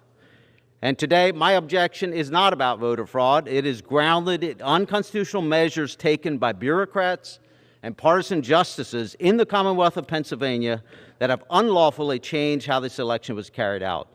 This potentially changed the outcome and certainly caused millions of our state's voters to question the election results. Other speakers have outlined this issue. In brief, the Pennsylvania State Legislature in 2019 passed the bipartisan election law reform bill, and then the partisan Pennsylvania Supreme Court took it upon themselves to rewrite that law just 7 weeks before the election. They unlawfully legislated from the bench and made substantive changes to the law, including allowing for unsecured drop boxes and ordering that ballots received after the election be counted, among other things. And the Pennsylvania Secretary of State took it even further. Her unilateral unconstitutional changes resulted in counties treating ballots differently, so that some voters had the opportunity to change mail-in ballots to correct deficiencies, while in other counties their ballots simply were not counted. As members of Congress, we serve as a voice for our constituents. This is the one time I have a voice in this process, and I cannot simply look away when tens of thousands of my constituents have real and legitimate concerns about how this election was conducted in Pennsylvania. And in fact, I think inadequate response to those concerns by Pennsylvania's officials is one of the major problems. Simple measures like audits should be routine and random and supported by both parties, and I believe they are critical for restoring faith in elections, in Pennsylvania's elections moving forward. The bottom line for my constituents is that Pennsylvania's officials at all levels failed to conduct a uniform and legal election, and for that reason, they inappropriately and unlawfully certified the state's electors. And with that, Madam Speaker, I'd like to yield the balance of my time to my colleague from Pennsylvania, Mr. Keller. I thank the gentleman from Pennsylvania. Madam Speaker, the violence that occurred in the Capitol today was shameful, unacceptable, and un-American. We are a nation of laws, not lawlessness, and we will never give in to the mob. Thank you to the men and women of our Capitol Police and other law enforcement agencies who heroically defended this building. The criminal behavior we witnessed today before us does not erase the facts before us. I'm objecting to the certification of Pennsylvania's electoral votes because Governor Tom Wolf, Secretary of State Kathy Booker, and the Pennsylvania Supreme Court violated the state legislature's clear constitutional authority to set election proceedings. Under the Pennsylvania Constitution, only the General Assembly has the power to set election law.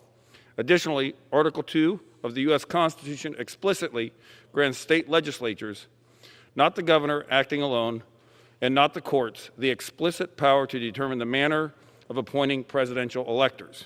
Pennsylvania's court unlawfully extended the deadline to receive absentee and mail-in ballots.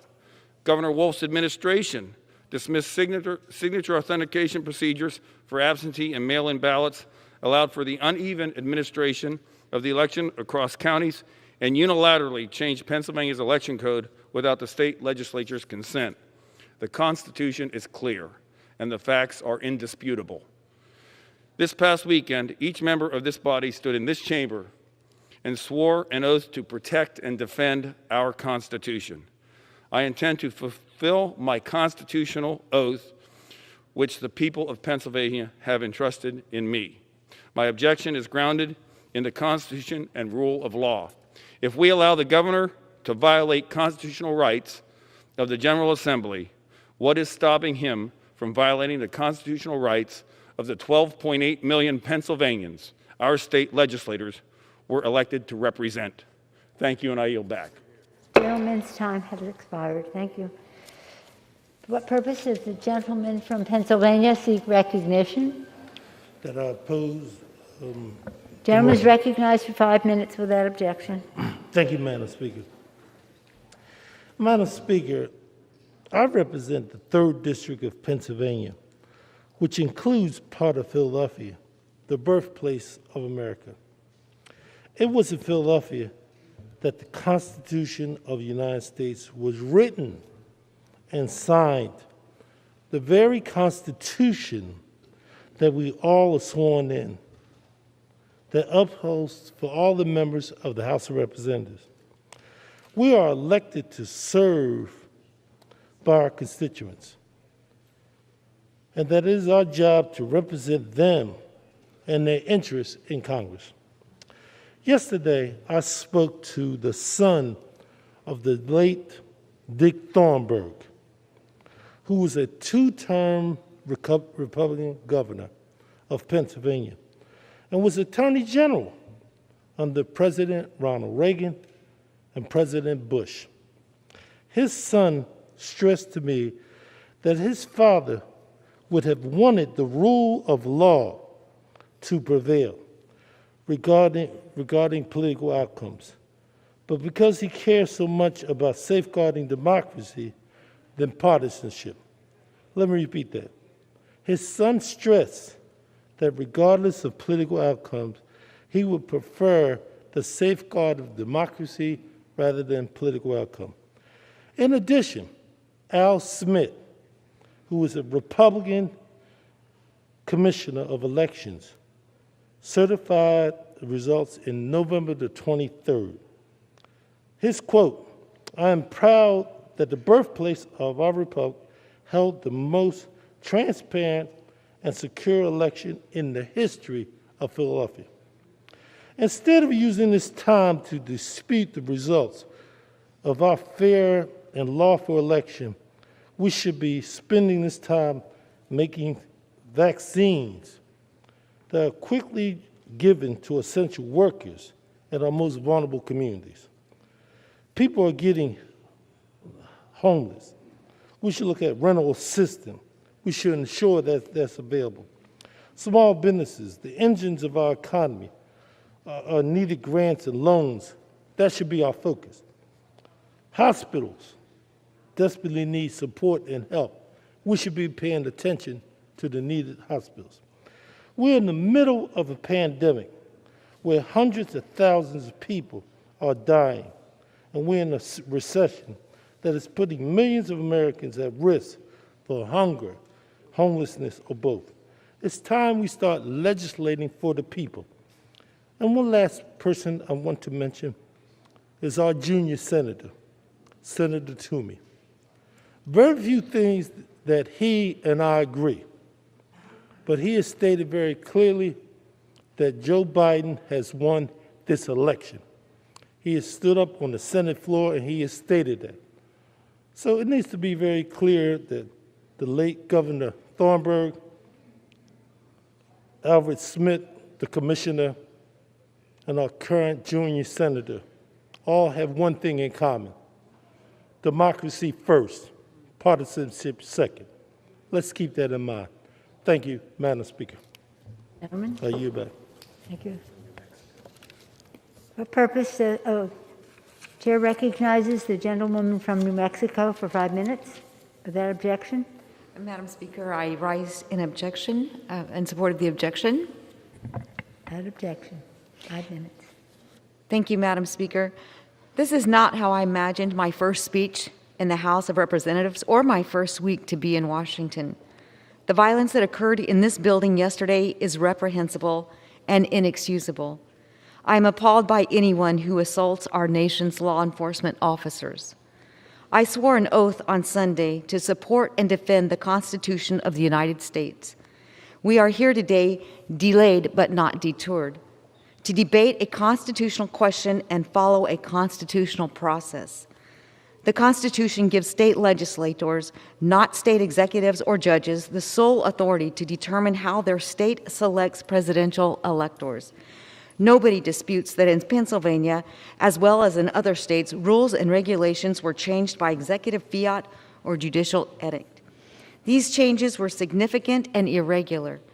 They included changes to vote by mail deadlines, identity verification requirements, and other ballot handling practices. In Pennsylvania specifically, the Democrat Secretary of the Commonwealth and the Democrat-controlled Pennsylvania Supreme Court usurped the constitutional authority of the state legislature. Together, they exceeded their authority by extending the deadline for absentee ballots and by waiving signature requirements for those ballots.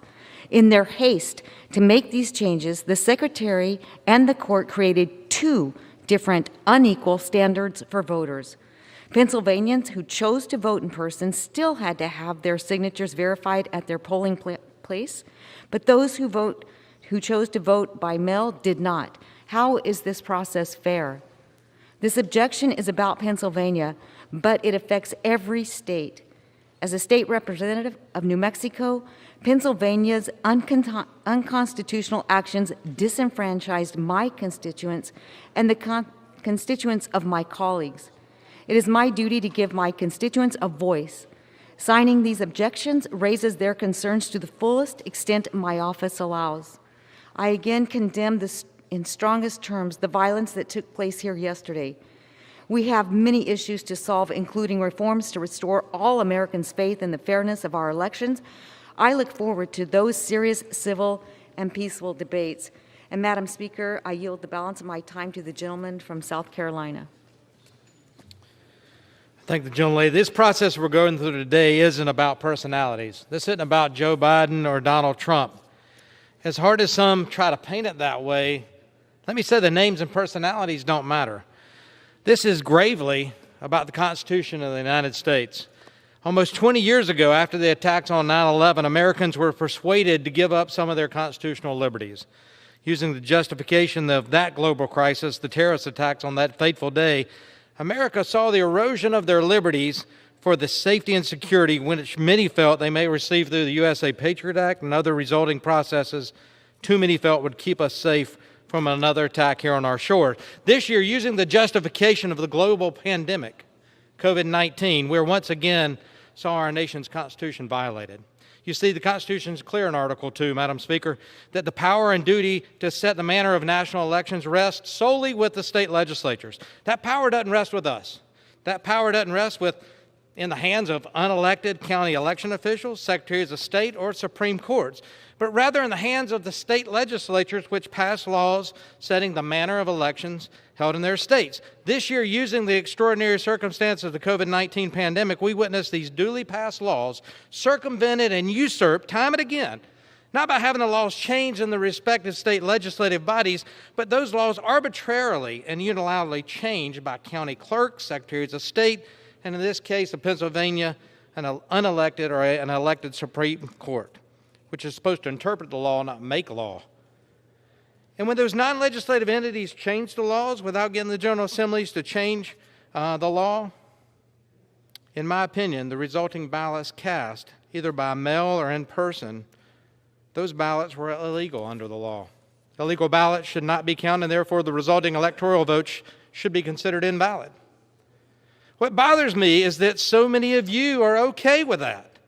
That so many Americans, because their person won, you're okay with the manner in which that victory was gained. It's politics. Look, I get it.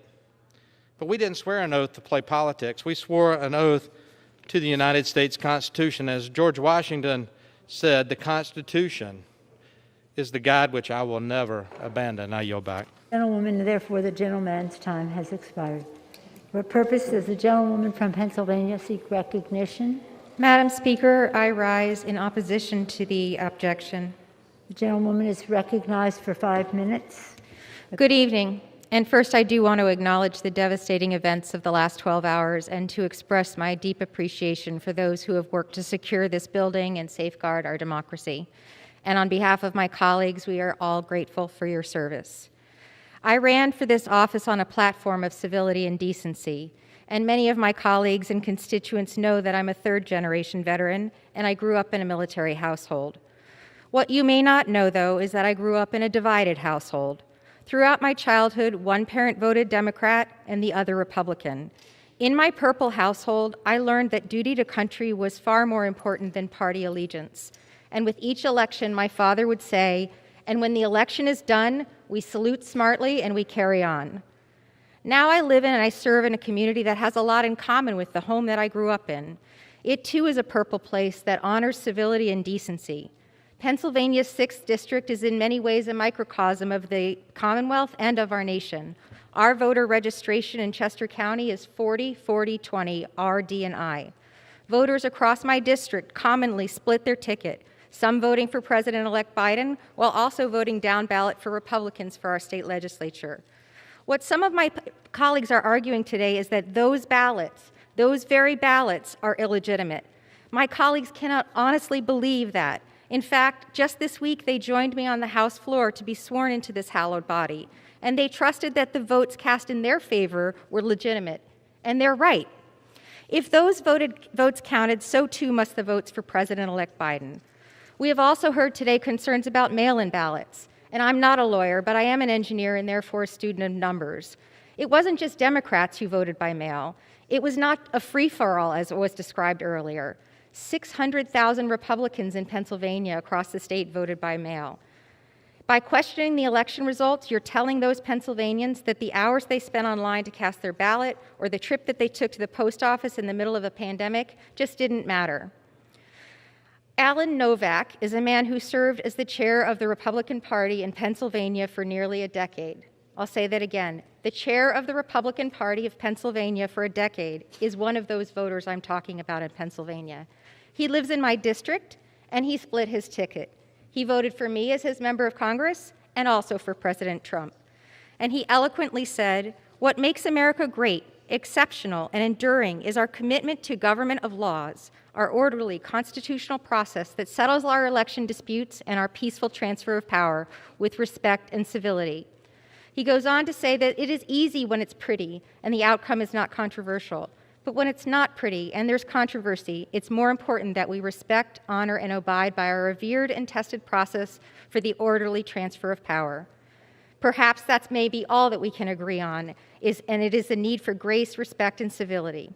So I ask my colleagues across the aisle, are you willing to disenfranchise people like Mr. Novak and the more than 400,000 people in the Pennsylvania 6th? Perhaps some of the independent and pragmatic spirit that is so prevalent amongst voters in my community comes from the history of the place that we call home. Many Americans have visited Philadelphia and our historic sites, but very few make it out to my community, which is the home of Valley Forge. Here, General George Washington led the Continental Army to winter quarters. The war had not been going well for our young soldiers, and that winter was harder still. It was bitterly cold, food shortages and smallpox were abundant, and many people died.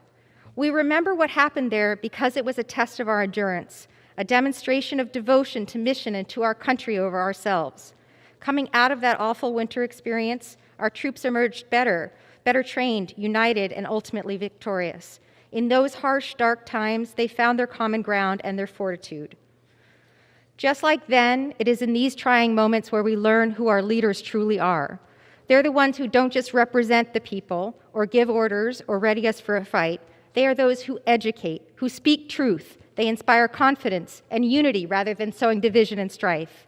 There is a striking parallel between our nascent country and what they endured in Valley Forge and what we're enduring right now.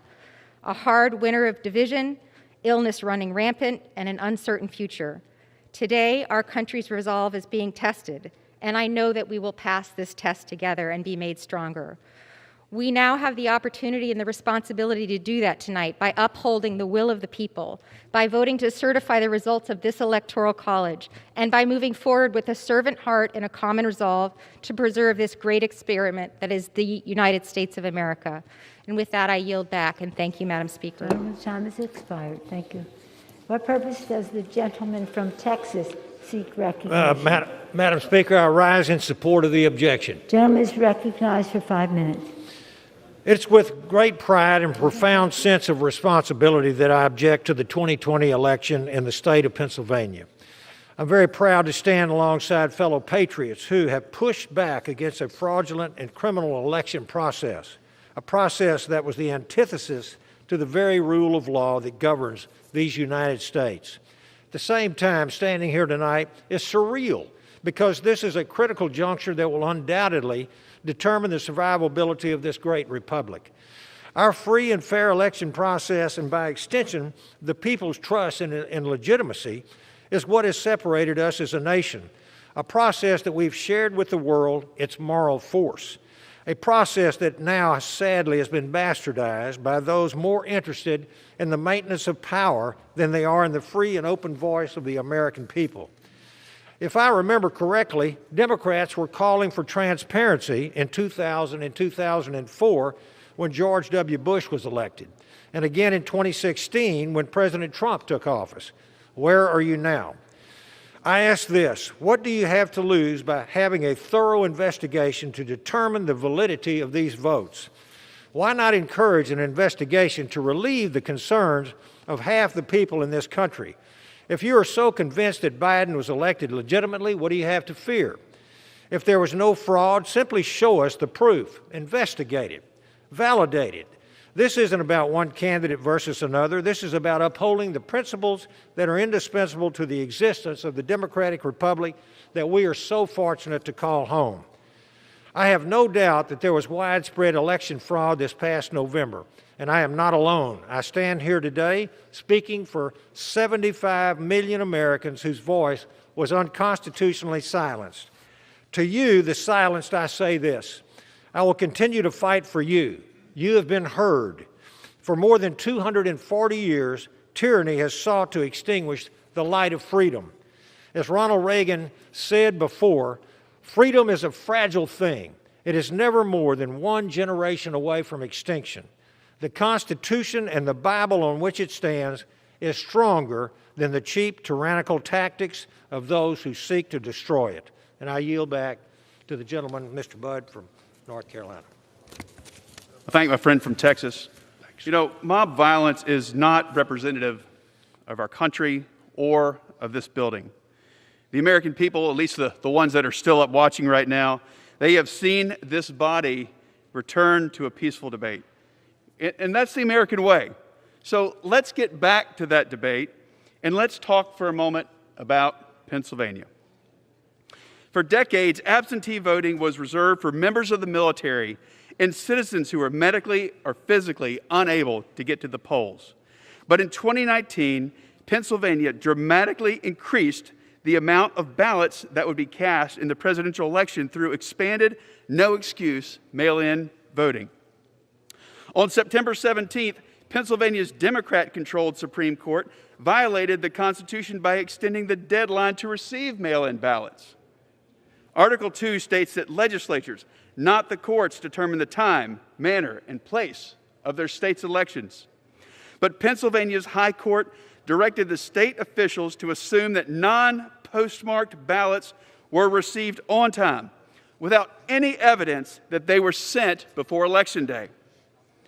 On October 23rd, while early voting was already underway, the state Supreme Court ruled that election officials did not have to authenticate signatures for mail-in ballots. To sum it up, Pennsylvania officials illegally did three critical things. One, they radically expanded vote by mail for virtually any reason. Two, they removed restrictions when a ballot could be sent in. And three, they removed signature verification on those very ballots. And just this week, the Pennsylvania Senate pleaded with members of this body to delay certification until the Supreme Court resolves these disputes. The Commonwealth of Pennsylvania violated their own Constitution. They violated the U.S. Constitution. They opened the door for thousands of unverifiable ballots. Because they failed to guarantee the integrity of their votes, I cannot consent to accepting Pennsylvania's electoral votes. Time has expired. Chair will receive a message. Madam Speaker, a message from the Senate. Madam Speaker, Madam Secretary. I have been directed by the Senate to inform the House that the Senate is ready to proceed in joint session with the House of Representatives. Thank you. What did you say? What purpose does the gentlewoman from Pennsylvania seek recognition? Madam Speaker, I rise in opposition to the challenge. Gentlewoman is recognized for 5 minutes without objection. Madam Speaker, this is a sad day for America, a day of shame, a day of ignominy, an attack on this Capitol, an attack on our country. Our words matter. Mobs, thugs, insurrectionists, domestic terrorists attacked our government with the aim of attacking our free and fair elections. Make no mistake, these terrorists came armed with false flags, armed with hate, armed with weapons, and tragically armed with lies force-fed to them by those at the highest level of government, including some from the legislative and, yes, the executive branches. Incited by the one at the highest level of government, they attacked people, property, this Capitol, this cathedral of democracy. Words matter. In his last words to our nation and to all of us here, our dear colleague John Lewis wrote last July, "Democracy is not a state, it is an act, and each generation has an obligation to preserve its institutions." Democracy is a series of acts. Acts by you and by me, by citizens, one building upon the other and another. Not acts that we have heard and seen and suffered today, words and acts to incite violence, acts that tear at the very fabric of our democracy. Yet, Madam Speaker, I have hope. We too are armed. We are armed with the facts. We are armed with the truth. We are armed with the love of our country. We are armed with our sworn oaths, and we are armed with our precious Constitution. We have faced tyranny and insurrection before. We are here tonight to herald to America and to the world we will defend our democracy and we will endure. When I came into work this morning as I was preparing to come to the floor, I read Tom Friedman's op-ed, which began with the words from the Gospel of Mark. For what shall it profit a man if he gain the whole world but lose his soul? For what shall it profit any man? I urge my Republican colleagues to have the courage to uphold their oath, courage like that of Congresswoman Margaret Chase Smith, a lifelong Republican, and the first in her party to speak out against McCarthyism. Putting duty over fear, she said, and I quote, "I don't want to see the Republican Party ride to political victory on the four horsemen of calumny, fear, ignorance, bigotry, smear. Surely Republicans are not that desperate for victory," end quote. For today we have seen the cost of victory by such means. It shook the very walls of this building. Our colleagues know there is no truth to this challenge. For what shall it profit a man? Madam Speaker, it has been my solemn honor to participate this sad day. I pray for our country, and I yield back. Thank you, gentlemen. What purpose does the gentlewoman from Florida seek recognition? To support the objection of the electoral certification of the state of Pennsylvania. For that objection, the gentlewoman is recognized for 5 minutes. Thank you, Madam Speaker. As a new representative here, I did not envision my first speech on the House floor to be this here tonight, but rather a tribute to our first responders and frontline workers who have been a shining light in an otherwise tough year for us all. After the events tonight, I am especially grateful for our men and women who put service above self, confronting lawlessness and danger while protecting this very chamber, its members, and our constitutional republic. As a member of the People's House and the wife of a first responder, thank you to our law enforcement here today. But especially after tonight's unacceptable breach of the People's House, I am furthermore resolved in the fact that we, as representatives of the people, must take a stand for every American's right to a free and fair election as guaranteed by the Constitution. Article 1, Section 4, Clause 1 of the Constitution explicitly rests the time and manner of our elections in the hands of our state legislatures. However, state law in the 2020 election was modified or circumvented without approval of the state legislatures. These actions are in clear violation of the Constitution, specifically Article 2, Section 1, Clause 2, which grants state legislatures the sole authority to establish how state presidential electors are appointed. These changes, along with other election irregularities throughout the 2020 election, require me, as a member of this body, to object to the certification of these electoral votes, just as my colleagues across the aisle have objected to every Republican presidential election over the last 20 years. Tonight, as we undertake the very serious responsibility of debating these states' electoral certifications, I want to urge my colleagues to listen earnestly and with an open mind, remembering that just 3 days ago, we swore an oath to the United States Constitution, not a political party.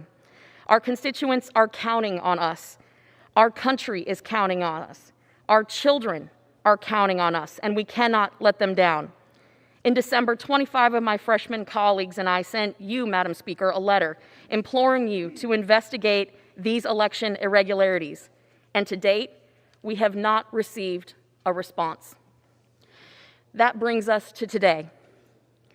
My colleagues across the aisle have repeatedly invoked our founding father, Benjamin Franklin, who famously said, "We have a republic if we can keep it."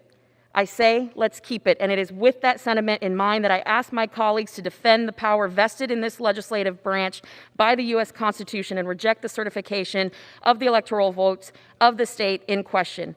It is our responsibility to have courage in the face of adversity and bring integrity back to this process, and with that, I yield the balance of my time to the gentleman from the great state of Texas. I thank the gentlelady, my friend from the great state of Florida. As Americans, we believe governments receive their just powers from the consent of the governed. That sacred transaction can only happen legitimately in a free and fair election. Election integrity is the very lifeblood of our unrivaled system of self-government. The law and the Constitution give Congress not only the authority, but I believe the responsibility to serve as the last check on the integrity of our presidential elections. We either believe, according to statute, that every elector was lawfully certified and regularly given, or we don't. States certainly have broad delegated powers to administer federal elections, but they still must operate within the bounds of the Constitution. Despite receiving numerous petitions, and to the detriment of the country, I might add, the Supreme Court failed to answer the most important question of the 2020 election. Can entities outside of the state legislatures make election law? The plain language of Article 2 of the Constitution answers the question unequivocally, no. The decisions made today in these chambers are of the utmost consequence, and the horrible precedent that will be established if we don't act will have lasting impact on our beloved republic.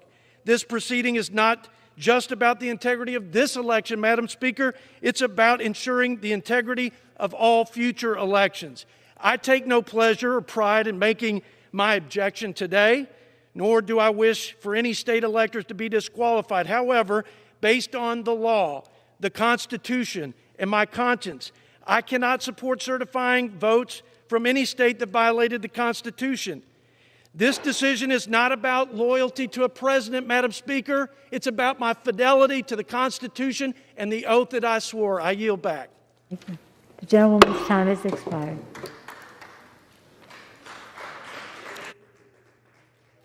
Does the gentleman from Pennsylvania seek recognition? Madam Speaker, I rise in opposition. Without objection, the gentleman is recognized for 5 minutes. Madam Speaker, I came here tonight prepared to talk about the place I represent and how well the Democratic and Republican county officials ran our election.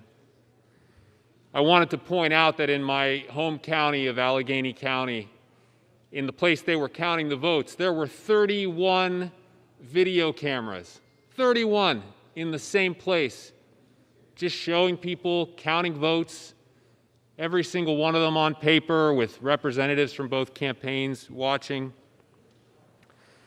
I wanted to point out to all these great lovers and supporters of the Pennsylvania legislature that it was the Republican Pennsylvania legislature that passed a Republican bill that they all voted for and supported that set up the system under which we just ran the election, and that the reason the president lost was because he was not as popular as other Republicans in our state. He got fewer votes than all of them. I wanted to lay out all this evidence, Madam Speaker, because I thought it was a sign of respect for my colleagues, for all the Americans out there who don't know who to trust. I was raised on that. I was raised on that respect, which makes this a hard speech for me to give. Because to do this with any kind of honesty means admitting and declaring in this House that these objections don't deserve an ounce of respect. Not an ounce. A woman died out there tonight, and you're making these objections. Let's be clear about what happened in this chamber today. Invaders came in for the first time since the War of 1812. They desecrated these halls and this chamber and practically every inch of ground where we work. And for the most part, they walked in here free. A lot of them walked out free. And there wasn't a person watching at home who didn't know why that was, because of the way that they look. House will be in order. My point, Madam Speaker, is this. Enough has been done here today already to try to strip this Congress of its dignity. And these objectors don't need to do any more. We know that that attack today, it didn't materialize out of nowhere. It was inspired by lies, the same lies that you're hearing in this room tonight. And the members who are repeating those lies should be ashamed of themselves. Their constituents should be ashamed of them. And we know what's going to happen as soon as I walk away, what's happened all night tonight, what will continue to happen. They will take these same symbols, these same concepts, they'll smuggle them into their arguments, they'll make the same arguments, And I want people at home, anyone who is still watching, to know these arguments are not for them. They're for you. None of the evidence we wanted to discuss here tonight will change their opinions or what they're about to say. But you need to know that's not the end. It's not as if there's nothing we can do because of that, and if there was, I don't think this nation would have made it to almost 250 years. The fact is, Madam Speaker, the fact is that at the end of the day, people... Gentleman from Virginia. Gentleman will say this point of order. Gentleman will say his point of order. Yes, ma'am. Point of order. The gentleman said that there were lies on this floor here today, looking over this direction. I ask that those words be taken down. We may have a disagreement on matters, but Mr. Rand, it's not timely. This side of the aisle liars. No, the gentleman's name was not timely. You didn't register an appropriate time. The gentleman will proceed. Thank you, Madam Speaker. Madam Speaker, the fact is that at the end of the day... Yeah, look, you say that about me every single day. So the truth hurts. Hold your tongue. The gentleman will proceed. It hurts. Okay. It hurts them, it hurts this country, it hurts all of us. But the fact is that the people have made this country work by not giving in. Go ahead, shout it out. Say The gentleman is not in order. The gentleman will proceed. The gentleman will proceed.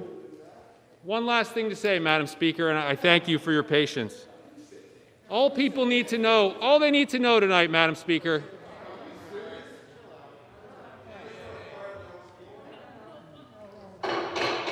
There'll be order in the House.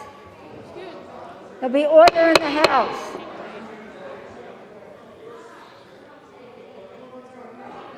There'll be order in the House. The gentleman will clear this chamber. The gentleman will clear the chamber. Gentleman will proceed. Thank you, Madam Speaker. The truth hurts. But the fact is this. We want this government to work more than they want it to fail. And after everything that's happened today, we want that more than ever. Know that, the people watching at home. We want this government to work. We will make it work. They will not make it fail. Thank you, Madam Speaker. I yield back.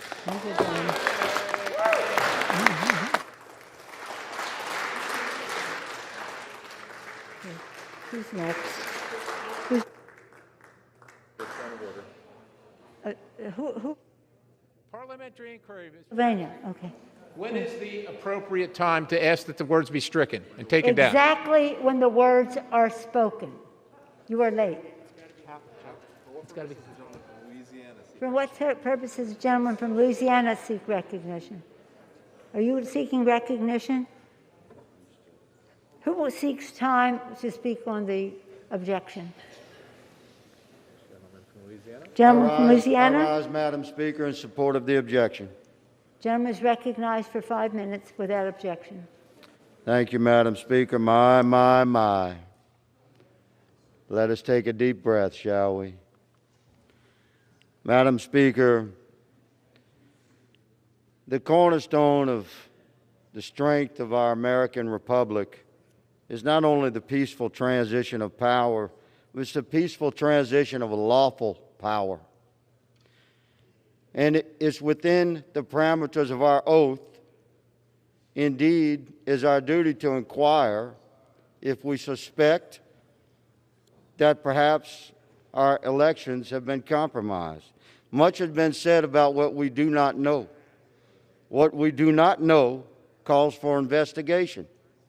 What we do know is that in the disputed states, governors, secretaries of state, or local election commissions, acted in violation of the election clause of the U.S. Constitution, wherein state legislatures are granted the sole authority to determine how presidential electors are appointed. It's that simple. State executive officials usurp the constitutionally vested authority of state legislatures within several of the sovereign states.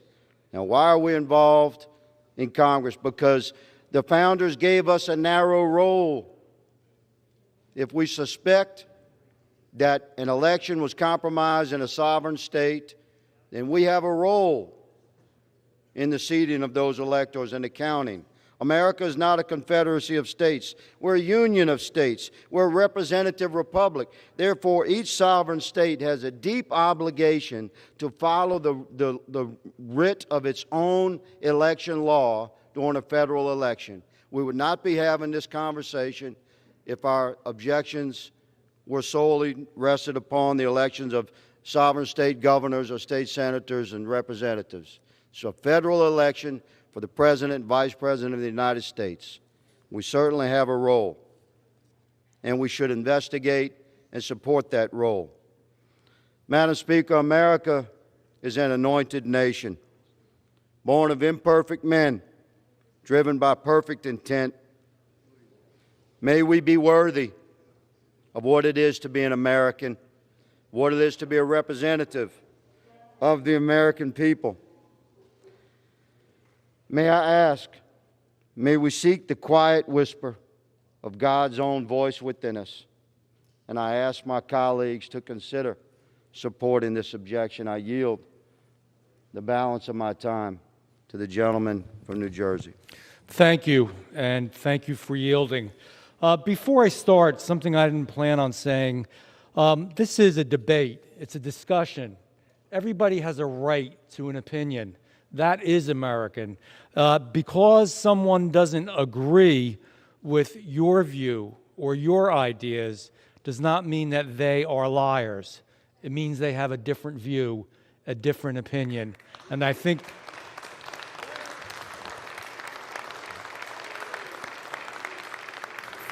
for God's sake, as people watch this or see it or hear it, they expect more from us than that. We can disagree at a certain level. There is nothing worse than moral pomposity. Today was an amazing and terrible day. But one thing that we do know, ladies and gentlemen, is that our law enforcement protected lives, and they protected and preserved our democracy. I watched firsthand, as I always have, just as I do back home in South Jersey, these brave men and women put their lives on the line to defend all of us. May God bless the woman who lost her life today, and may God bless what is and will always be the greatest nation in the history of the world, the United States of America. At the core of our country's greatness is our democratic system. Pardon me? The rule of the House, you must use your mask. At the core of our country's greatness is our democratic system of government. Without faith in the integrity of our elections, Americans will not have faith in our democracy. The United States of America is the international embodiment of freedom and opportunity, the shining city on a hill. Free and fair elections have always been a hallmark of America's greatness. After this past presidential election, approximately 60 million Americans have serious doubts about the outcome. That is a number that we cannot ignore. Gentleman's time has expired. Pardon me? The gentleman's time has expired. That gentleman, and therefore your time. What purpose does the gentlewoman from Pennsylvania seek recognition? I rise in opposition to the objection. Gentlewoman is recognized for 5 minutes without objection. Thank you.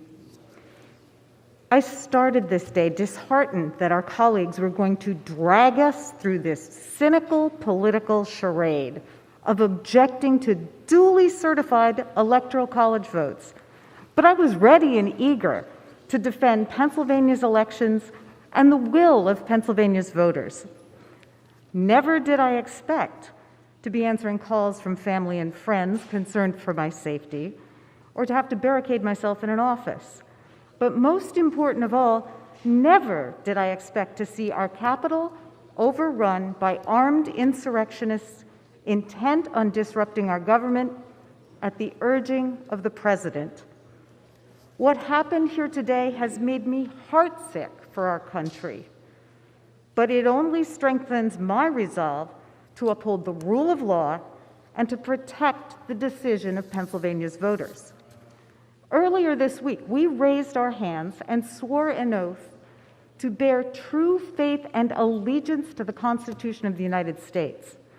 But today, those who are blocking the counting of electors from Pennsylvania are showing that their allegiance lies not to the Constitution or to their constituents, and many would argue not even to the Republican Party, but to their own political fortunes and the outgoing president. Pennsylvania's voters, not members of Congress, are tasked with choosing Pennsylvania's presidential electors, and particularly not congressmen from other states. The people have spoken, and Pennsylvania certified our electors. We must respect our oath here by rejecting this unfounded objection to Pennsylvania's electoral votes and not substitute Congress's judgment for that of the people of Pennsylvania. Legal challenges to elections are serious matters, and that's why there is a place to consider those challenges in courtrooms before impartial judges. And Pennsylvania's legal process has worked. The pseudo-legal arguments that are being raised by the objectors here today are not new. Over the past 2 months, the president and his allies have filed more than 20 lawsuits to challenge the Pennsylvania election.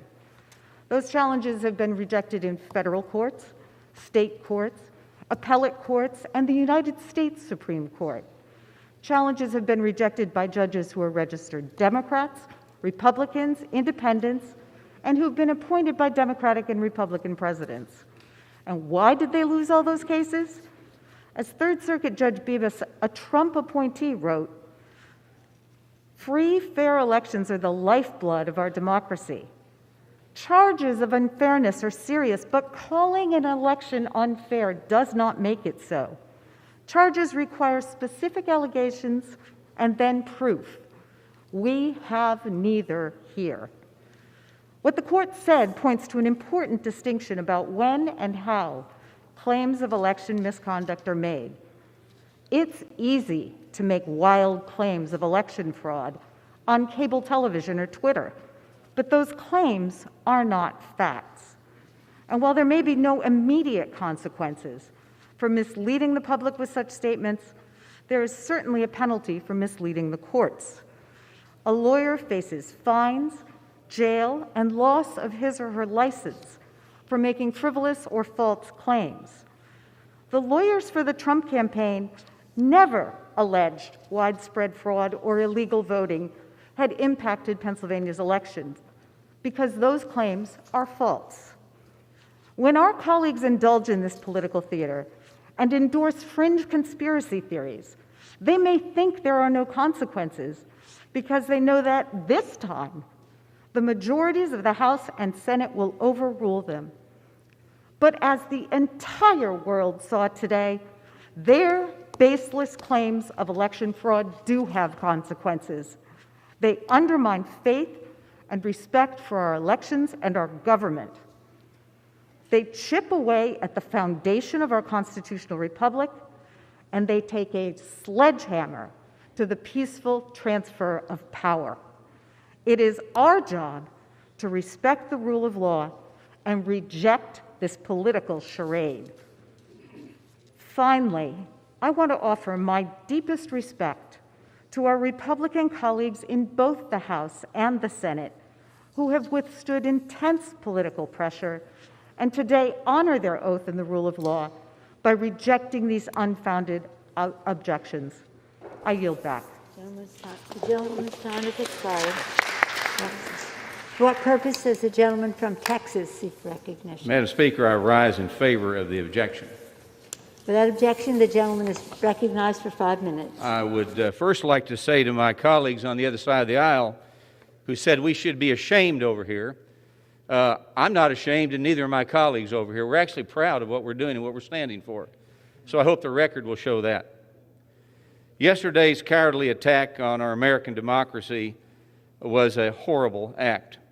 While Congress attempted to execute their constitutional duty to debate and vote on the certification of the Electoral College, violence interrupted the proceedings in an attempt to stop the democratic process.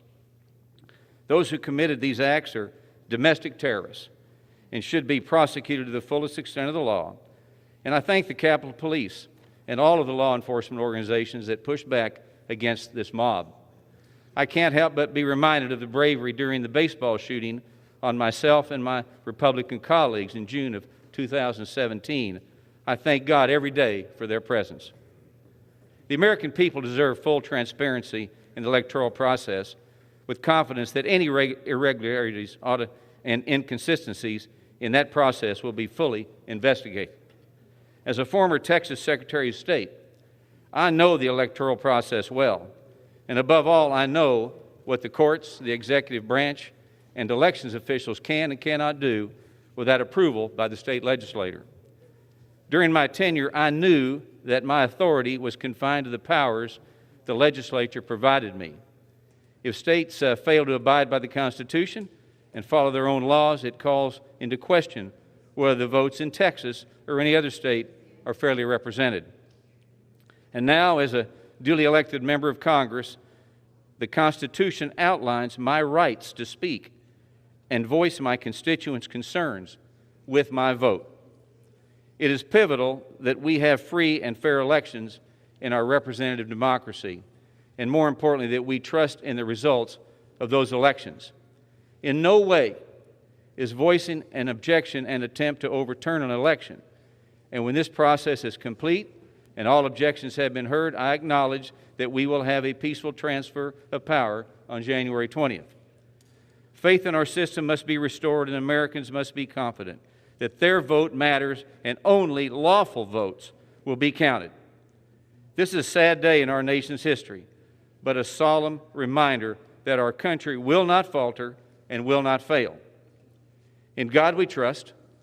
I yield the remainder of my time to my colleague, Congressman Cawthorn. Hello, everyone. As I said in my convention speech, I want a new generation of Americans to be radicals for freedom and for liberty, but not radicals for violence. I am bitterly disappointed by the protests that happened yesterday. The actions of a violent few were cowardly and pathetic, and I am not afraid to call it out. The Republican Party is a party of limited government. It is the big tent party. It's not the party of destruction. Madam Speaker, the oath I took just days ago demands that I speak out in defense, not of one president or another, but defense of a hallowed document that has safeguarded this republic for over 200 years. The Constitution grants power solely to state legislatures to determine how elections are carried out. When other officials who are not vested with constitutional authority usurp their role and grind the Constitution under their heel, I must object. Our nation is a nation of resilience. In Valley Forge, George Washington prayed for a republic to be formed from the ashes of a monarchy. At Gettysburg, Americans gave their lives to defend a very simple idea, that the American democracy that had been earned with the blood of their forefathers would not perish due to internal divisions. Then on the islands of Iwo Jima and Okinawa, American servicemen gave their lives to defend this nation's freedom from fascism. And what unites each and every generation of Americans is the idea that those who submit themselves to the authority of government ought to have a voice in that same government.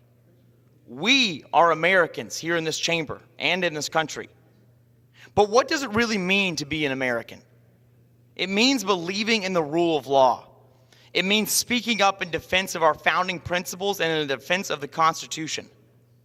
Being an American means that you are proud of your country, but that you never beat your chest. And being an American means that sometimes you must stand alone while others sit. Now, obviously I can't stand, but trust me, if I could stand, I would stand in defense of our Constitution today.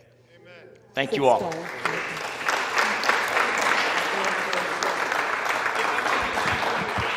For what does the purpose does the gentleman from Pennsylvania seek recognition?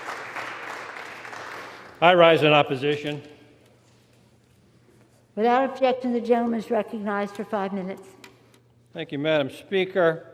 I completely agree with my colleague, Representative Dwight Evans, and I remind this chamber that Pennsylvania is the cradle of American democracy. We can't claim to be the birthplace of American democracy. That would be a disservice to James Otis Jr., who in 1761 stood up in a Massachusetts courtroom and argued against the king's writs of assistance. But Pennsylvania is the cradle of democracy. It is where we hosted the Declaration of Independence and the American Constitution. And it was Pennsylvanians who immediately went to battle to defend this idea of democracy. They went right after Bunker Hill to the siege of Boston. American riflemen were instrumental at the transformational battles of Trenton and Saratoga in victory. And it's Independence Hall where these documents got signed, the Declaration and the Constitution. And you heard my colleagues, you heard Representative Houlihan talking about the privations at Valley Forge, all in support of creating democracy. You heard Representative Boyle quoting John Adams about democracy only dies by suicide. You heard Representative Dean quoting John Lewis, our hero, who said democracy is not a state, it is an act. You heard Representative Wild talking about this stunning assault on our democracy. If it seems like we get a little prickly in Pennsylvania about assaulting on democracy, you're right, we do. Pennsylvania is the cradle of democracy. And you heard how foolish and empty these challenges are. Representative Lamb said it, 31 cameras filming the place where the count was happening, resulting in thousands of hours of videotape. You can see it on YouTube, proving there was no fraud. You heard Representatives Doyle and Brendan Boyle talking about Act 77, how the Republicans in Pennsylvania were falling all over themselves to pass this law for mail-in voting because they thought it would help them. And you heard Representative Scanlon explaining why there were no allegations of fraud made in court, because a lawyer going into court, lying to the court, gets his or her ticket to practice law punched. They can be disbarred. Politicians can say anything on cable TV, but they have to be darn careful when they're in court. So all these big TV talkers never alleged fraud in court. Let me tell you about one court case. It was a case where they brought on their best legal talent. It was a case where they drew as a judge a staunch, principled, conservative Republican, Judge Matthew Brann. He called this case strained legal arguments without merit and speculative accusations. He called it like Frankenstein's monster, haphazardly stitched together case. Judge Brann said he, quote, has no authority to take away the right to vote of even a single person, let alone millions of citizens. And on appeal, Judge Bibas, a Trump appointee writing for the Third Circuit, agreed. He said, calling an election unfair does not make it so. Charges require specific allegations and then proof. We have neither here, he said. So we have judges, dozens and dozens of them, federal judges, state judges, Democrats, Republicans, turning away these challenges. All they ever wanted was evidence. And here's the number one rule when you go to court. Don't forget to bring the evidence with you. This objection, in all seriousness, reflects the most profound disrespect to our American judiciary. We Pennsylvanians understand democracy. It was in Pennsylvania that our founders signed the Constitution, and Article 2 makes it plain as day. We elect our president. We don't have a king. If you can undo a presidential election simply by alleging that something was amiss, then we don't have a democracy at all. We have something else entirely. And if we vote to sustain this objection, we are not upholding our Constitution at all. We are doing something else entirely. Let's vote no on this objection. Yield back. Perfect. 35 minutes. For what purpose does the gentleman of Ohio seek recognition? Madam Speaker, I rise in support of the objection. Without objection, the gentleman is recognized for 5 minutes. Thank you, Madam Speaker. Every one of us swore an oath to support and defend the Constitution of the United States against all enemies of foreign and domestic. I swore that oath in uniform, and in the first part of it is the same that we swear here in Congress. The last time we needed to defend our Constitution against a domestic enemy, we fought a civil war. And then at the conclusion of that civil war, we passed the 13th, 14th, and 15th Amendments that make clear that no state is so sovereign that they can deprive their citizens of equal protection of the laws. When it comes to election, that means one person gets one vote. It doesn't mean that other citizens can dilute the votes of their citizens and deprive them of equal protection. And it doesn't mean that a state can do that by law or by practice. So whether the law was changed and made it such that there is no way to provide equal protection, one person, one vote, or the practice was corrupted, it cannot stand. And frankly, lastly, it must guarantee that there is a proof that it was equal protection under the law. None of that happened in a number of states. And the people of America, tens of millions of them who came out to vote, have been unheard by this body and by far too many courts. We need to show them the respect they are due by the Constitution of the United States of America, the Constitution that we fought to sustain, to end the era of Jim Crow, to pass civil rights legislation, the Voting Rights Act, the Civil Rights Act, and so many other pieces of jurisprudence. Thank you, and I'd like to yield the balance of my time to the gentleman, Mr. Johnson. I thank the gentleman for yielding. Madam Speaker, I rise in support. Control of the time. You have to stand there. As you yield, John. Thank you, Madam Speaker. I rise in support of this objection and to give voice to the 249,386 men and women of Ohio's 6th Congressional District who've had their voices silenced by the rogue political actors in Pennsylvania, who unilaterally and unconstitutionally altered voting methods to benefit the Democratic candidate for president. Secretaries of State and state Supreme Courts cannot simply ignore the rules governing elections set forth in the Constitution.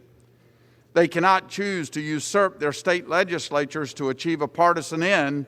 Constitution be damned. Madam Speaker, this is a sad day for America. We've seen too many sad days like this recently: assaults on courthouses, police stations, and now the U.S. Capitol. People who disagree with the results of police work and court decisions are wrong to respond violently. And people who disagree with the results of an election are also wrong to respond with violence. Thank you to the Capitol Police and all of the law enforcement involved for protecting the people's house today. Madam Speaker, some may question our motives for raising these objections. But other than the Bible, the Constitution is the most sacred document known to man because it created the most free and prosperous nation in human history. And 2021 has the chance to be remembered for when the leaders of a deeply divided America came together to defend that sacred document and to ensure that the integrity of future presidential elections is ensured. It is imperative we take this opportunity. The future of our republic depends on it. Benjamin Franklin, in the summer of 1787, during the heated debate to create our sacred Constitution, said these famous words: "I have lived long, sir, and the longer I live, the more convincing proofs I see of this truth, that God governs in the affairs of men. And if a sparrow cannot fall to the ground without his notice, is it probable that an empire can rise without his aid? We have been assured, sir, in the sacred writings that except the Lord build it, they labor in vain that build it." Madam Speaker, I pray that we would turn to the God Almighty that ordained our nation into being to help us in our time of need. I yield back. Thank you.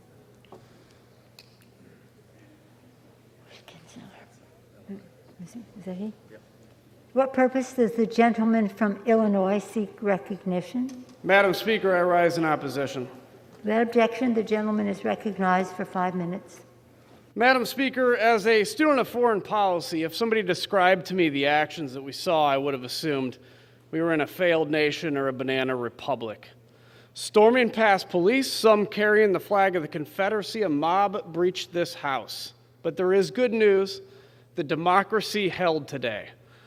For the last few years, misinformation and fear has been fed into people for profit and power, and for too many years, leaders around the country said nothing and sometimes echoed those messages because of the belief that winning, no matter the cost, was worth everything. Today, we saw the result of ignoring these warning signs. People look to Washington to give hope. Instead, we simply amplify fears. People look to us for expertise on what can and can't be possible. Sometimes it's easier to say what makes people feel good instead of the hard facts. Today, some members of Congress argue that we can unilaterally pick the next president, that our glorious wisdom, armed with Twitter, we know better than the American people. Some have shown that if conspiracies are repeated enough, they become facts and they aren't disputed. Even here in this chamber, after the events today, some speeches have been shockingly tone deaf. I've seen people applaud cheap political lines that are embarrassing. Power and cultural fights have divided us so much that they're the ultimate goal now, and sometimes the oath we swear to uphold feels like a prop. People have been lied to by too many for too long. So here's the truth: Joe Biden won this election, the effort will fail, and everybody knows it. For some out there, this isn't about making a statement for the betterment of our country. It's about avoiding the pain of leveling with the people and telling them the truth. The emperor has no clothes. I know many are disappointed in the result, but what legacy are we leaving? Have our kids seen the day where Ronald Reagan and Tip O'Neill had a beer over their differences, or have they learned that to lead you must tweet, and sometimes all in caps, because now this is Hollywood. Fame is the ultimate goal. But the first step that we can do to restore this is to reject the charade, and what happens next is up to us. We get threatened with primaries, we worry about the political implications, but our names will long be forgotten. The legacy of now will exist. The bottom line, if we ask men and women to be willing to give their lives for this nation, and we talk about their service with tears in our eyes, shouldn't we be willing to give up our jobs to uphold that Constitution? And with that, I yield my remaining time to Representative Herrera Butler from Washington.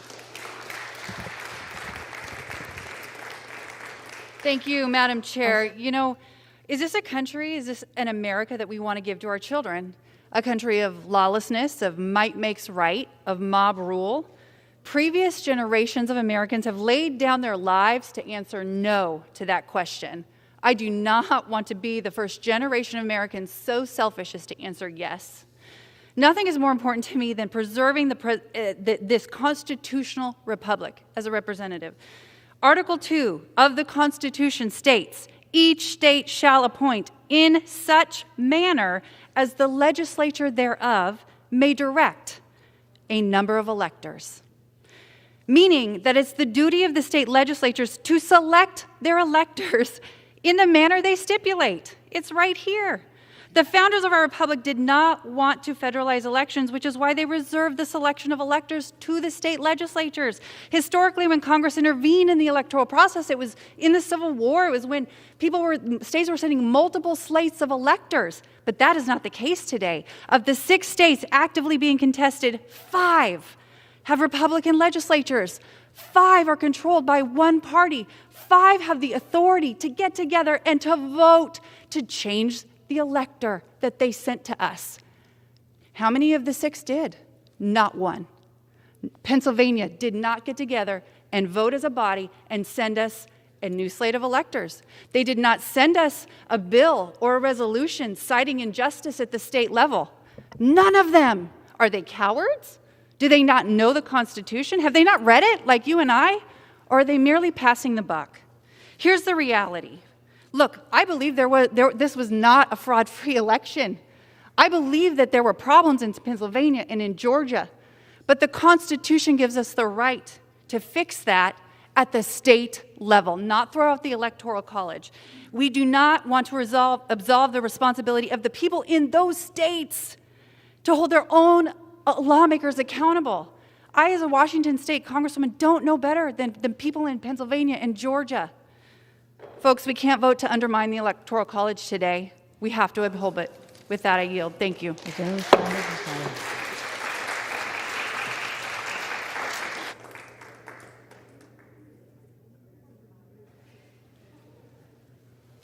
For what purpose does the gentleman from Florida seek recognition?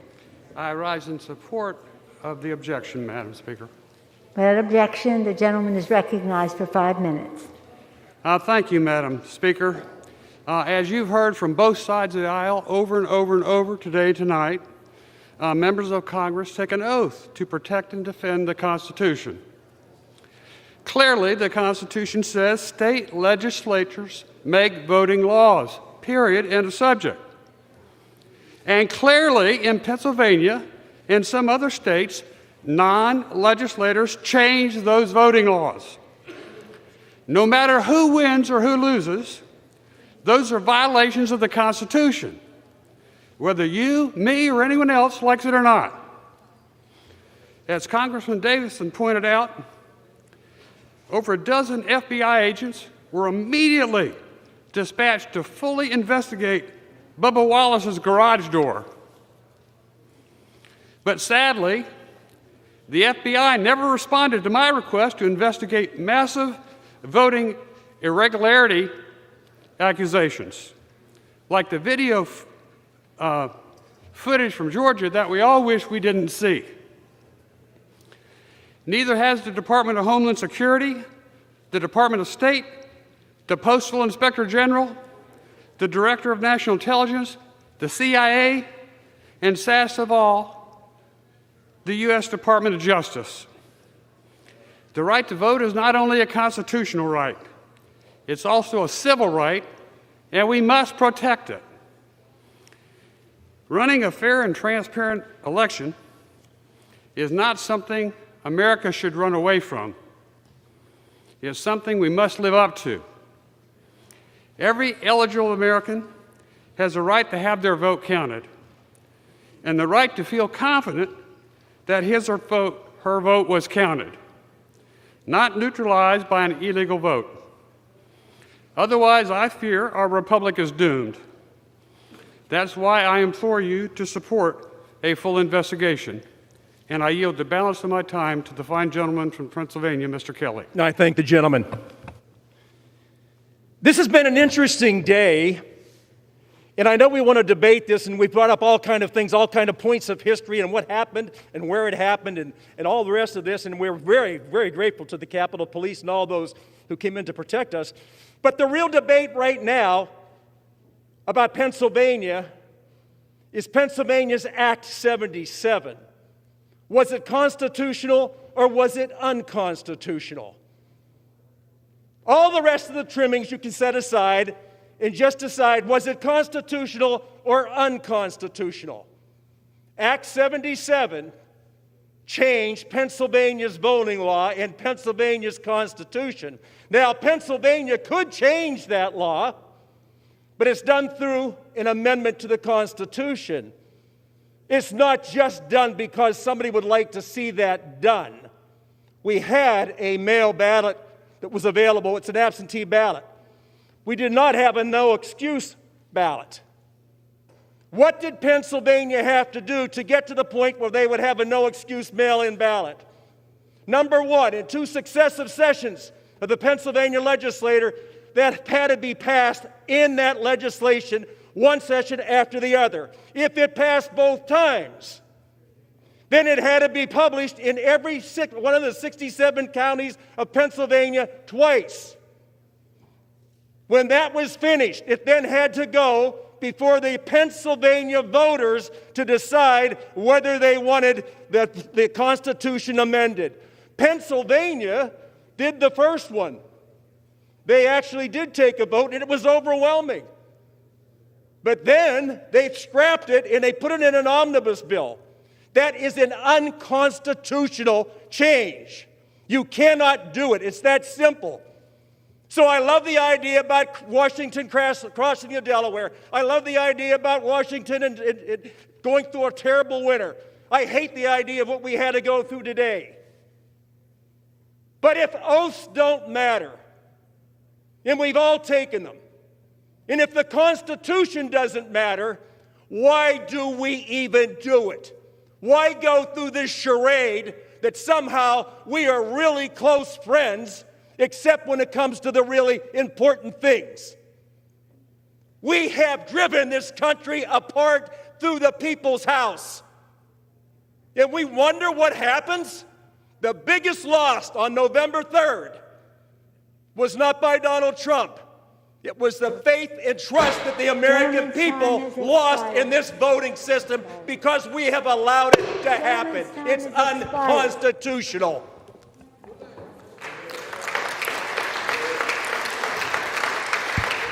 For what purpose does the gentleman seek recognition? I rise in opposition. Without objection, the gentleman is recognized for 5 minutes. 80 years ago today, Franklin Roosevelt delivered his third inaugural address. Every realist knows, he said, that the democratic way of life at this moment is being assailed in every part of the world, assailed either by arms or by the secret spreading of poisonous propaganda by those who would seek to destroy unity and promote discord in nations that are still at peace.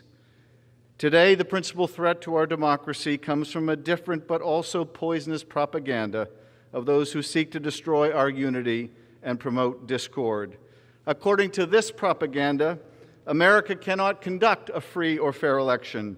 Our elections are rigged and doomed. According to this propaganda, the voters can no longer decide who shall be president. The Congress must decide for them. At a time when our nation faces an unprecedented health crisis with thousands dying every day, with Americans struggling to put food on the table and keep a roof over their head, who are we to say that the man America chose to lead us out of this calamity shall not take office? The coronavirus will claim more American lives than all of the casualties in World War II. To meet that moment will require unity, not discord, will require an abiding faith in our country, in our democracy, in our government's ability to function and provide for the needs of its citizens. The members of this body cannot continue to challenge the merits of an election that was fairly conducted and overwhelmingly won by Joe Biden. It must stop.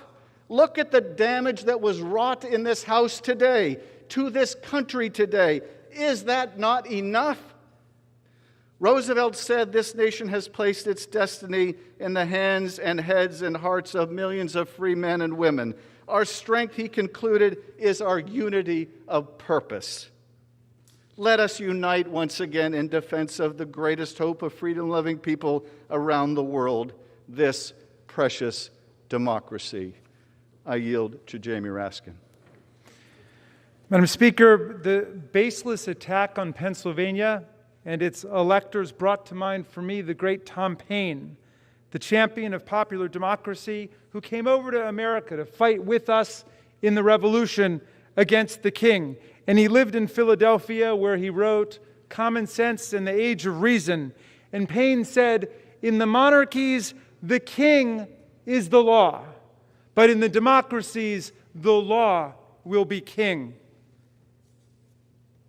When you think about it, the peaceful transfer of power is the central condition of maintaining democracy under the rule of law.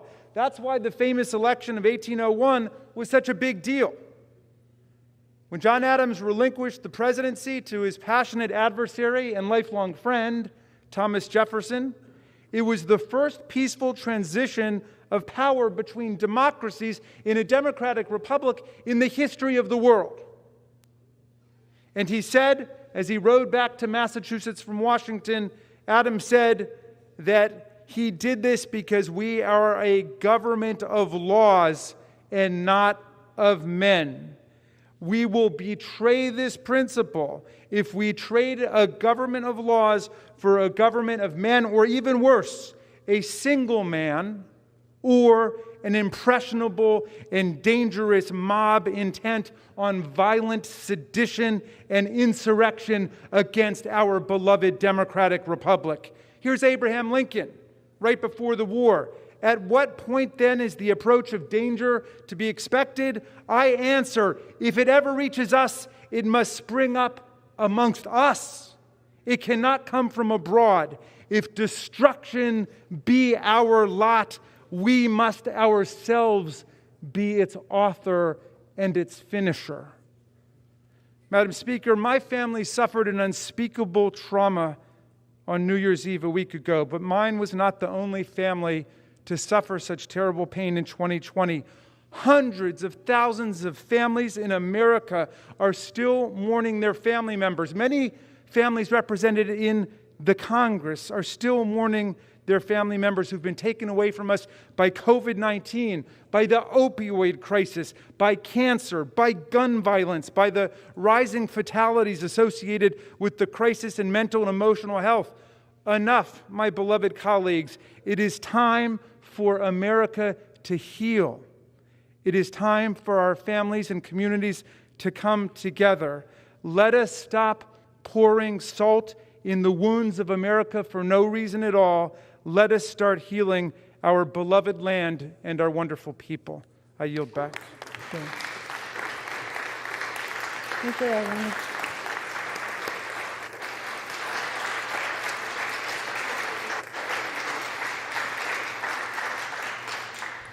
All time for debate has expired. The question shall the objection submitted by the gentleman from Pennsylvania, Mr. Perry, and the senator from Missouri, Mr. Hawley, be agreed to. Those in favor say aye. Those opposed say no. No. The noes have it. The gentleman is recognized. Like a recorded vote. The gentleman is, the yeas and nays are requested pursuant to Section 3S of House Resolution 8. The yeas and nays are ordered. Members will record their vote by electronic device and are reminded to vote when their group is called and to leave the chamber after they have voted.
On this vote, the ayes are 138, the nays are 232, 282.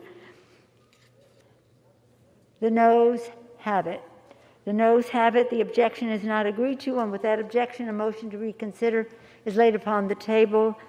The clerk will now notify the Senate of the action of the House, informing that body that the House is now ready to proceed in joint session with the further counting of the electoral vote for the President and the Vice President.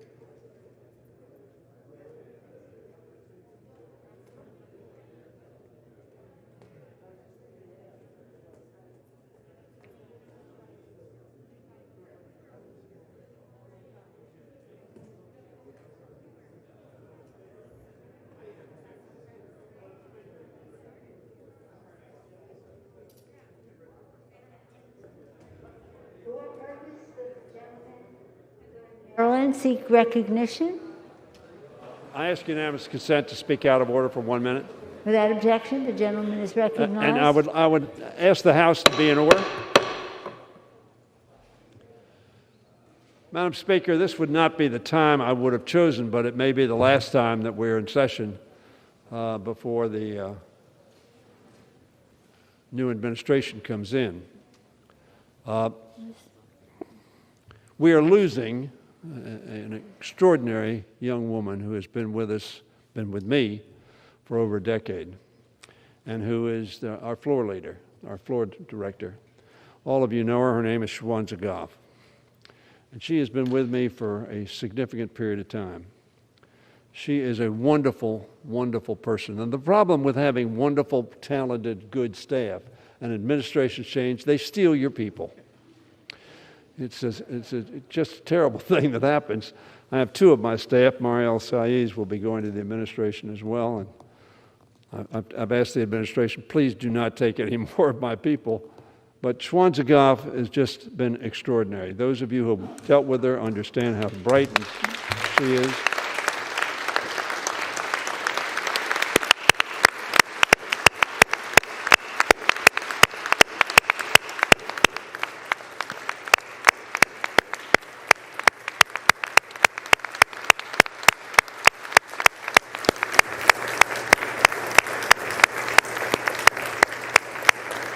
Now that's the bad news, Madam Speaker, that they've taken her.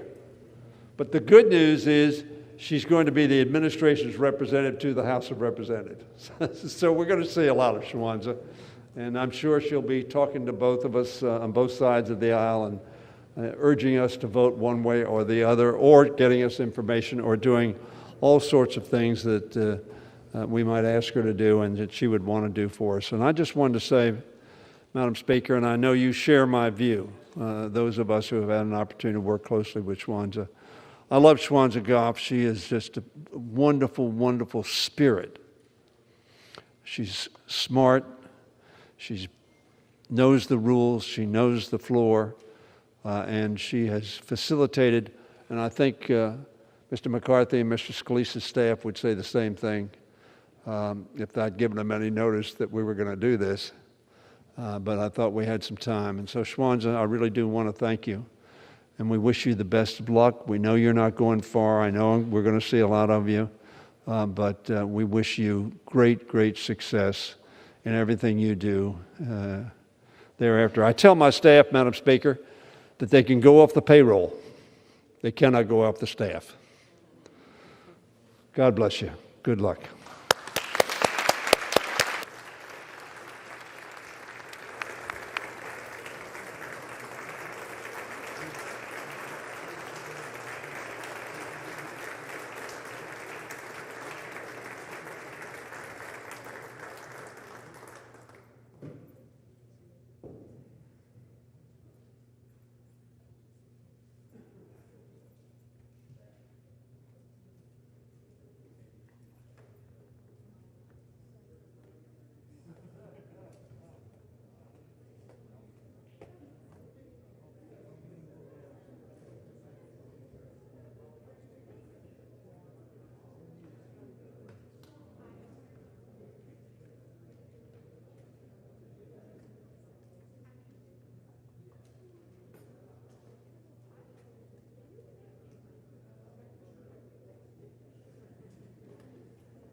Madam Speaker, the Vice President and the United States Senate.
Joint session of Congress to count the electoral vote will resume.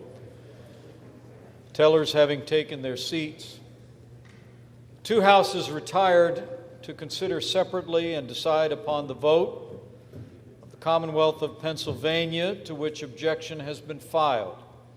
The Secretary of the Senate will report the action of the Senate.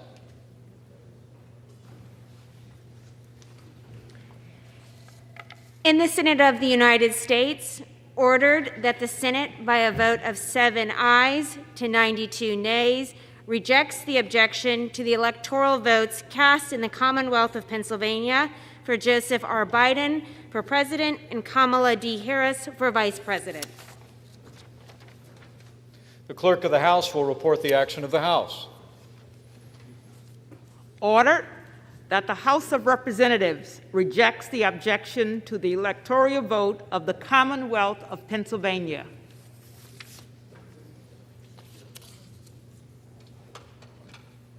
Pursuant to the law, Chapter 1 of Title 3, United States Code, because the two houses have not sustained the objection, the original certificates submitted by the Commonwealth of Pennsylvania will be counted as provided therein. Tellers will now record and announce the vote of the state of Rhode Island for President and Vice President in accordance with the action of the two houses. This certificate from Rhode Island, the parliamentarians advise me, is the only certificate of vote from the state that purports to be a return from the state. It has annexed a certificate of authority from the state purporting to appoint and ascertain electors. Mr. President, the certificate of the electoral vote of the state of Rhode Island seems to be regular in form and authentic, and it appears therefrom that Joseph R. Biden Jr. of the state of Delaware received 4 votes for president, and Kamala D. Harris of the state of California received 4 votes for vice president. Are there any objections to counting the certificate of the vote of the state of Rhode Island that the teller is verified, as it appears to be regular and authentic?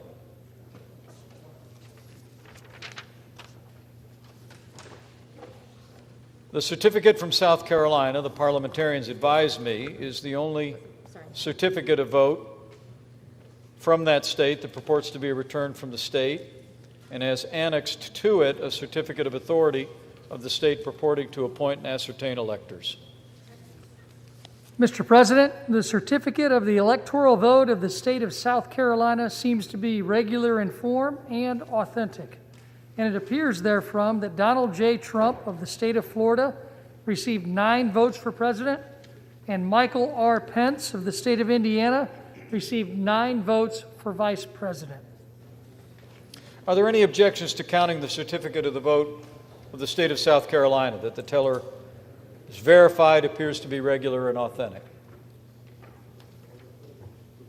Hearing none, this certificate from South Dakota, the parliamentarians advise, is the only certificate of vote from that state that purports to be a return from the state, and that is annexed to it a certificate of authority from the state purporting to appoint and ascertain electors.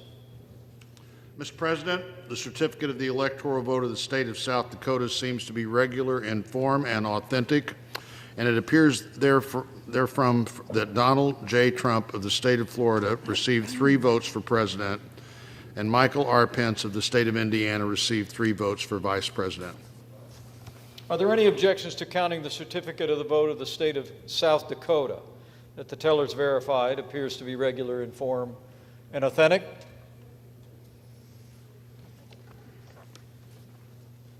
This certificate from Tennessee, the parliamentarians advise me, is the only certificate of vote from the state.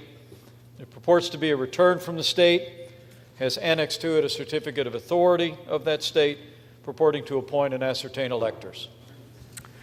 Mr. President, the certificate of the electoral vote of the state of Tennessee seems to be regular in form and authentic, and it appears therefrom that Donald J. Trump of the state of Florida received 11 votes for president, and Michael R. Pence of the state of Indiana received 11 votes for vice president.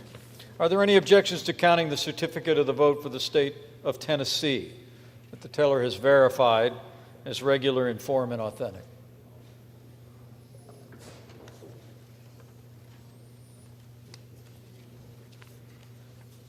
This certificate from Texas, the parliamentarians advise me, is the only certificate of vote from the state. It purports to be a return from the state, has annexed a certificate of authority of that state, and purports to appoint, ascertain electors. Mr. President, the certificate of the electoral vote of the state of Texas seems to be regular in form and authentic, and it appears therefrom that Donald J. Trump of the state of Florida received 38 votes for president, and Michael R. Pence of the state of Indiana received 38 votes for vice president. Are there any objections to counting the certificate of the vote of the state of Texas that the teller is verified and appears to be regular in form and authentic? Hearing none, this certificate from Utah, the parliamentarians advise me, is the only certificate of vote from that state that purports to be a return from the state, has annexed a certificate of authority from the state purporting to appoint or ascertain electors. Mr. President, the certificate of the electoral vote of the state of Utah seems to be regular in form and authentic, and it appears therefrom that Donald J. Trump of the state of Florida received 6 votes for president, and Michael R. Pence of the state of Indiana received 6 votes for vice president. Are there any objections to counting the certificate of the vote of the state of Utah that the teller is verified to be regular in form and authentic? Hearing none, this certificate from Vermont, the parliamentarians advise me, is the only certificate of vote from the state, purports to be a return from the state, has annexed a certificate of authority from that state, purports to appoint or ascertain electors. Mr. President, the certificate of the electoral vote of the state of Vermont seems to be regular in form and authentic, and it appears therefrom that Joseph R. Biden, Jr. of the state of Delaware received 3 votes for president, and Kamala D. Harris of the state of California received 3 votes for vice president. Are there any objections to counting the certificate of the vote of the state of Vermont that the teller has verified as regular in form and authentic?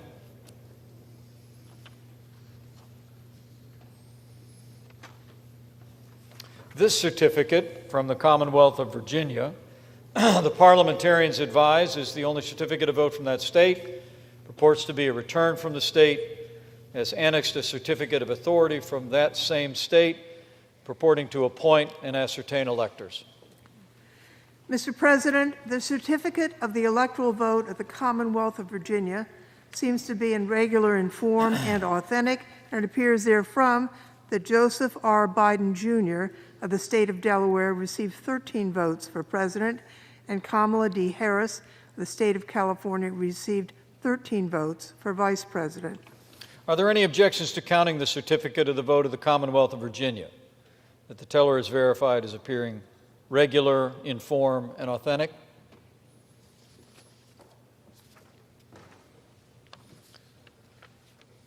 This certificate from Washington, the parliamentarians advise, is the only certificate of vote from that state, purports to be a return of the state, has a certificate of authority from the same state, purporting to appoint or ascertain electors. President, the certificate of the electoral vote of the state of Washington seems to be regular in form and authentic, and it appears therefrom that Joseph R. Biden, Jr. of the state of Delaware received 12 votes for president, and Kamala D. Harris of the state of California received 12 votes for vice president. Are there any objections to counting the certificate of the vote of the state of Washington that the teller is verified and appears to be regular in form and authentic?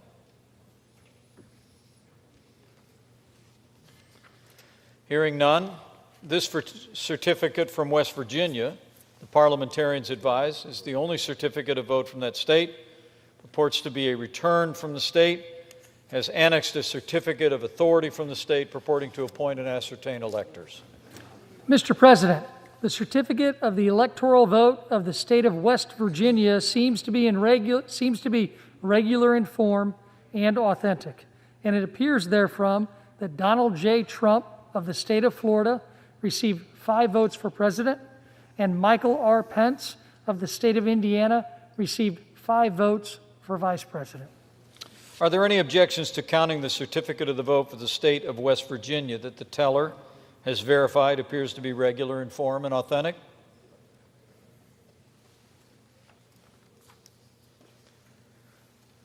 This certificate from Wisconsin, the parliamentarians advise, is the only certificate from that state, purports to be a return from the state, and has annexed to it a certificate of authority from the state purporting to appoint or ascertain electors. Mr. President, the certificate of the electoral vote of the state of Wisconsin seems to be regular in form and authentic, and it appears therefrom that Joseph R. Biden, Jr. of the state of Delaware received 10 votes for president, and Kamala D. Harris of the state of California received 10 votes for vice president. For what reason does the gentleman from Texas rise? Mr. President, I object to the electoral votes of the state of Wisconsin because 71 House members, all of whom condemn violence as we witnessed today, are firmly committed to the resolution of disagreements in civil, lawful, peaceful institutions with full and fair debate, free of violence, and though not a single court is allowed an evidentiary hearing to listen to the significant body of evidence of fraud, and though some seize on the court's failures to misrepresent that, no court would listen to the evidence as saying evidence did not exist, while Democrat leaders in Milwaukee illegally and unconstitutionally created more than 200 illegal polling places. Tens of thousands of votes were changed by workers despite election workers' objections, plus so many other illegalities to fraudulently create a 20,000 vote lead. We object, along with a senator who now has withdrawn his objection. Sections 15 and 17 of Title III of the United States Code require that any objection be presented in writing, signed by a member of the House of Representatives and a senator. Is the objection in writing and signed by a member and a senator? It is in writing. It's signed by a member, but it is not signed and objected to by a senator, Mr. President. In that case, the objection cannot be entertained.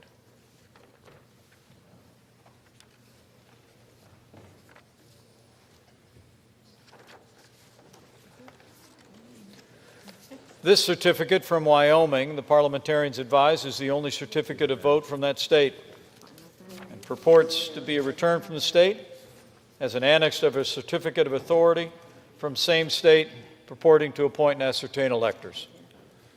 Mr. President, the certificate of the electoral vote of the state of Wyoming seems to be regular in form and authentic, and it appears therefrom that Donald J. Trump of the state of Florida received 3 votes for president, and Michael R. Pence of the state of Indiana received 3 votes for vice president.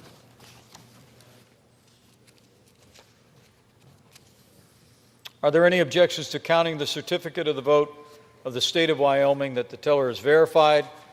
It appears to be regular in form and authentic.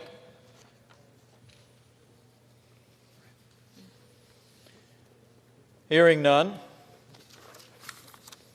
the chair advises members of Congress, the certificates having been read, the tellers will ascertain and deliver the result to the President of the Senate.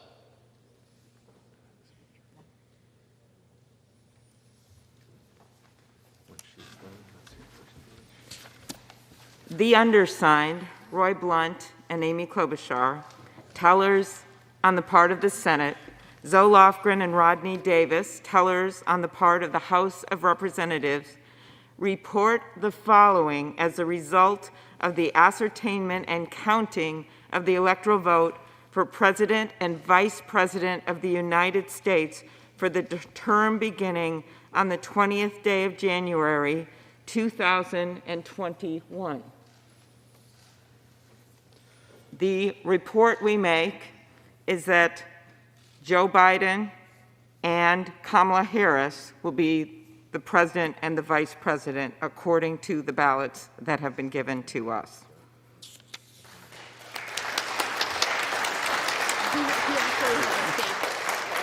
He has a statement.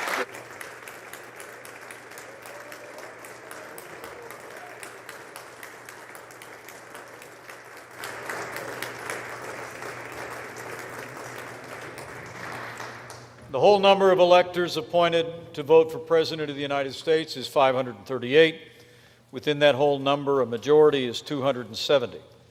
The votes for President of the United States are as follows. Joseph R. Biden, Jr. of the state of Delaware has received 306 votes. Donald J. Trump of the state of Florida has received 232 votes. The whole number of electors appointed to vote for Vice President of the United States is 538. Within that whole number, a majority is 270. The votes for Vice President of the United States are as follows. Kamala D. Harris of the state of California has received 306 votes. Michael R. Pence of the state of Indiana has received 232 votes. The announcement of the state of the vote by the President of the Senate shall be deemed a sufficient declaration of the persons elected President and Vice President of the United States, each for the term beginning on the 20th day of January, 2021, and shall be entered together with the list of the votes on the journals of the Senate and the House of Representatives. The chair now recognizes, for the purpose of closing prayer, the 62nd chaplain of the United States Senate, Chaplain Barry C. Black.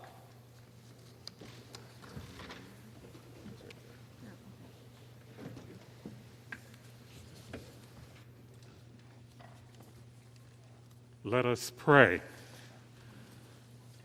Lord of our lives and sovereign of our beloved nation, we deplore the desecration of the United States Capitol building the shedding of innocent blood, the loss of life, and the quagmire of dysfunction that threaten our democracy.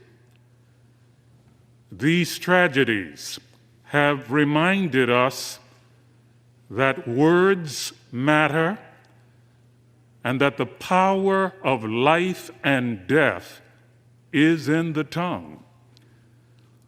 We have been warned that eternal vigilance continues to be freedom's price.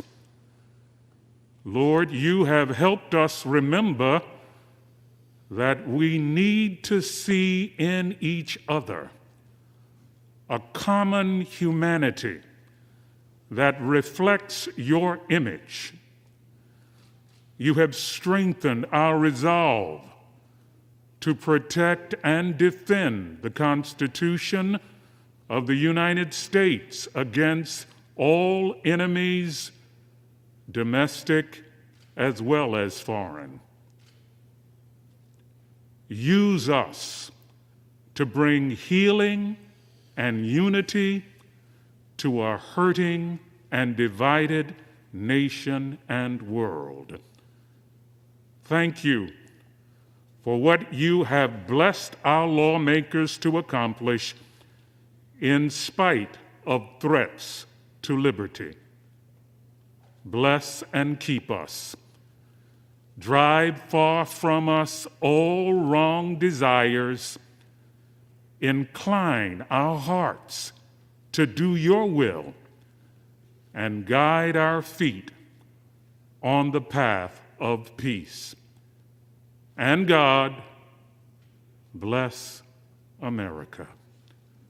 We pray in your sovereign name. Amen. The purpose of the joint session having concluded, pursuant to Senate Concurrent Resolution 1, 117th Congress, the chair declares the joint session dissolved.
Okay.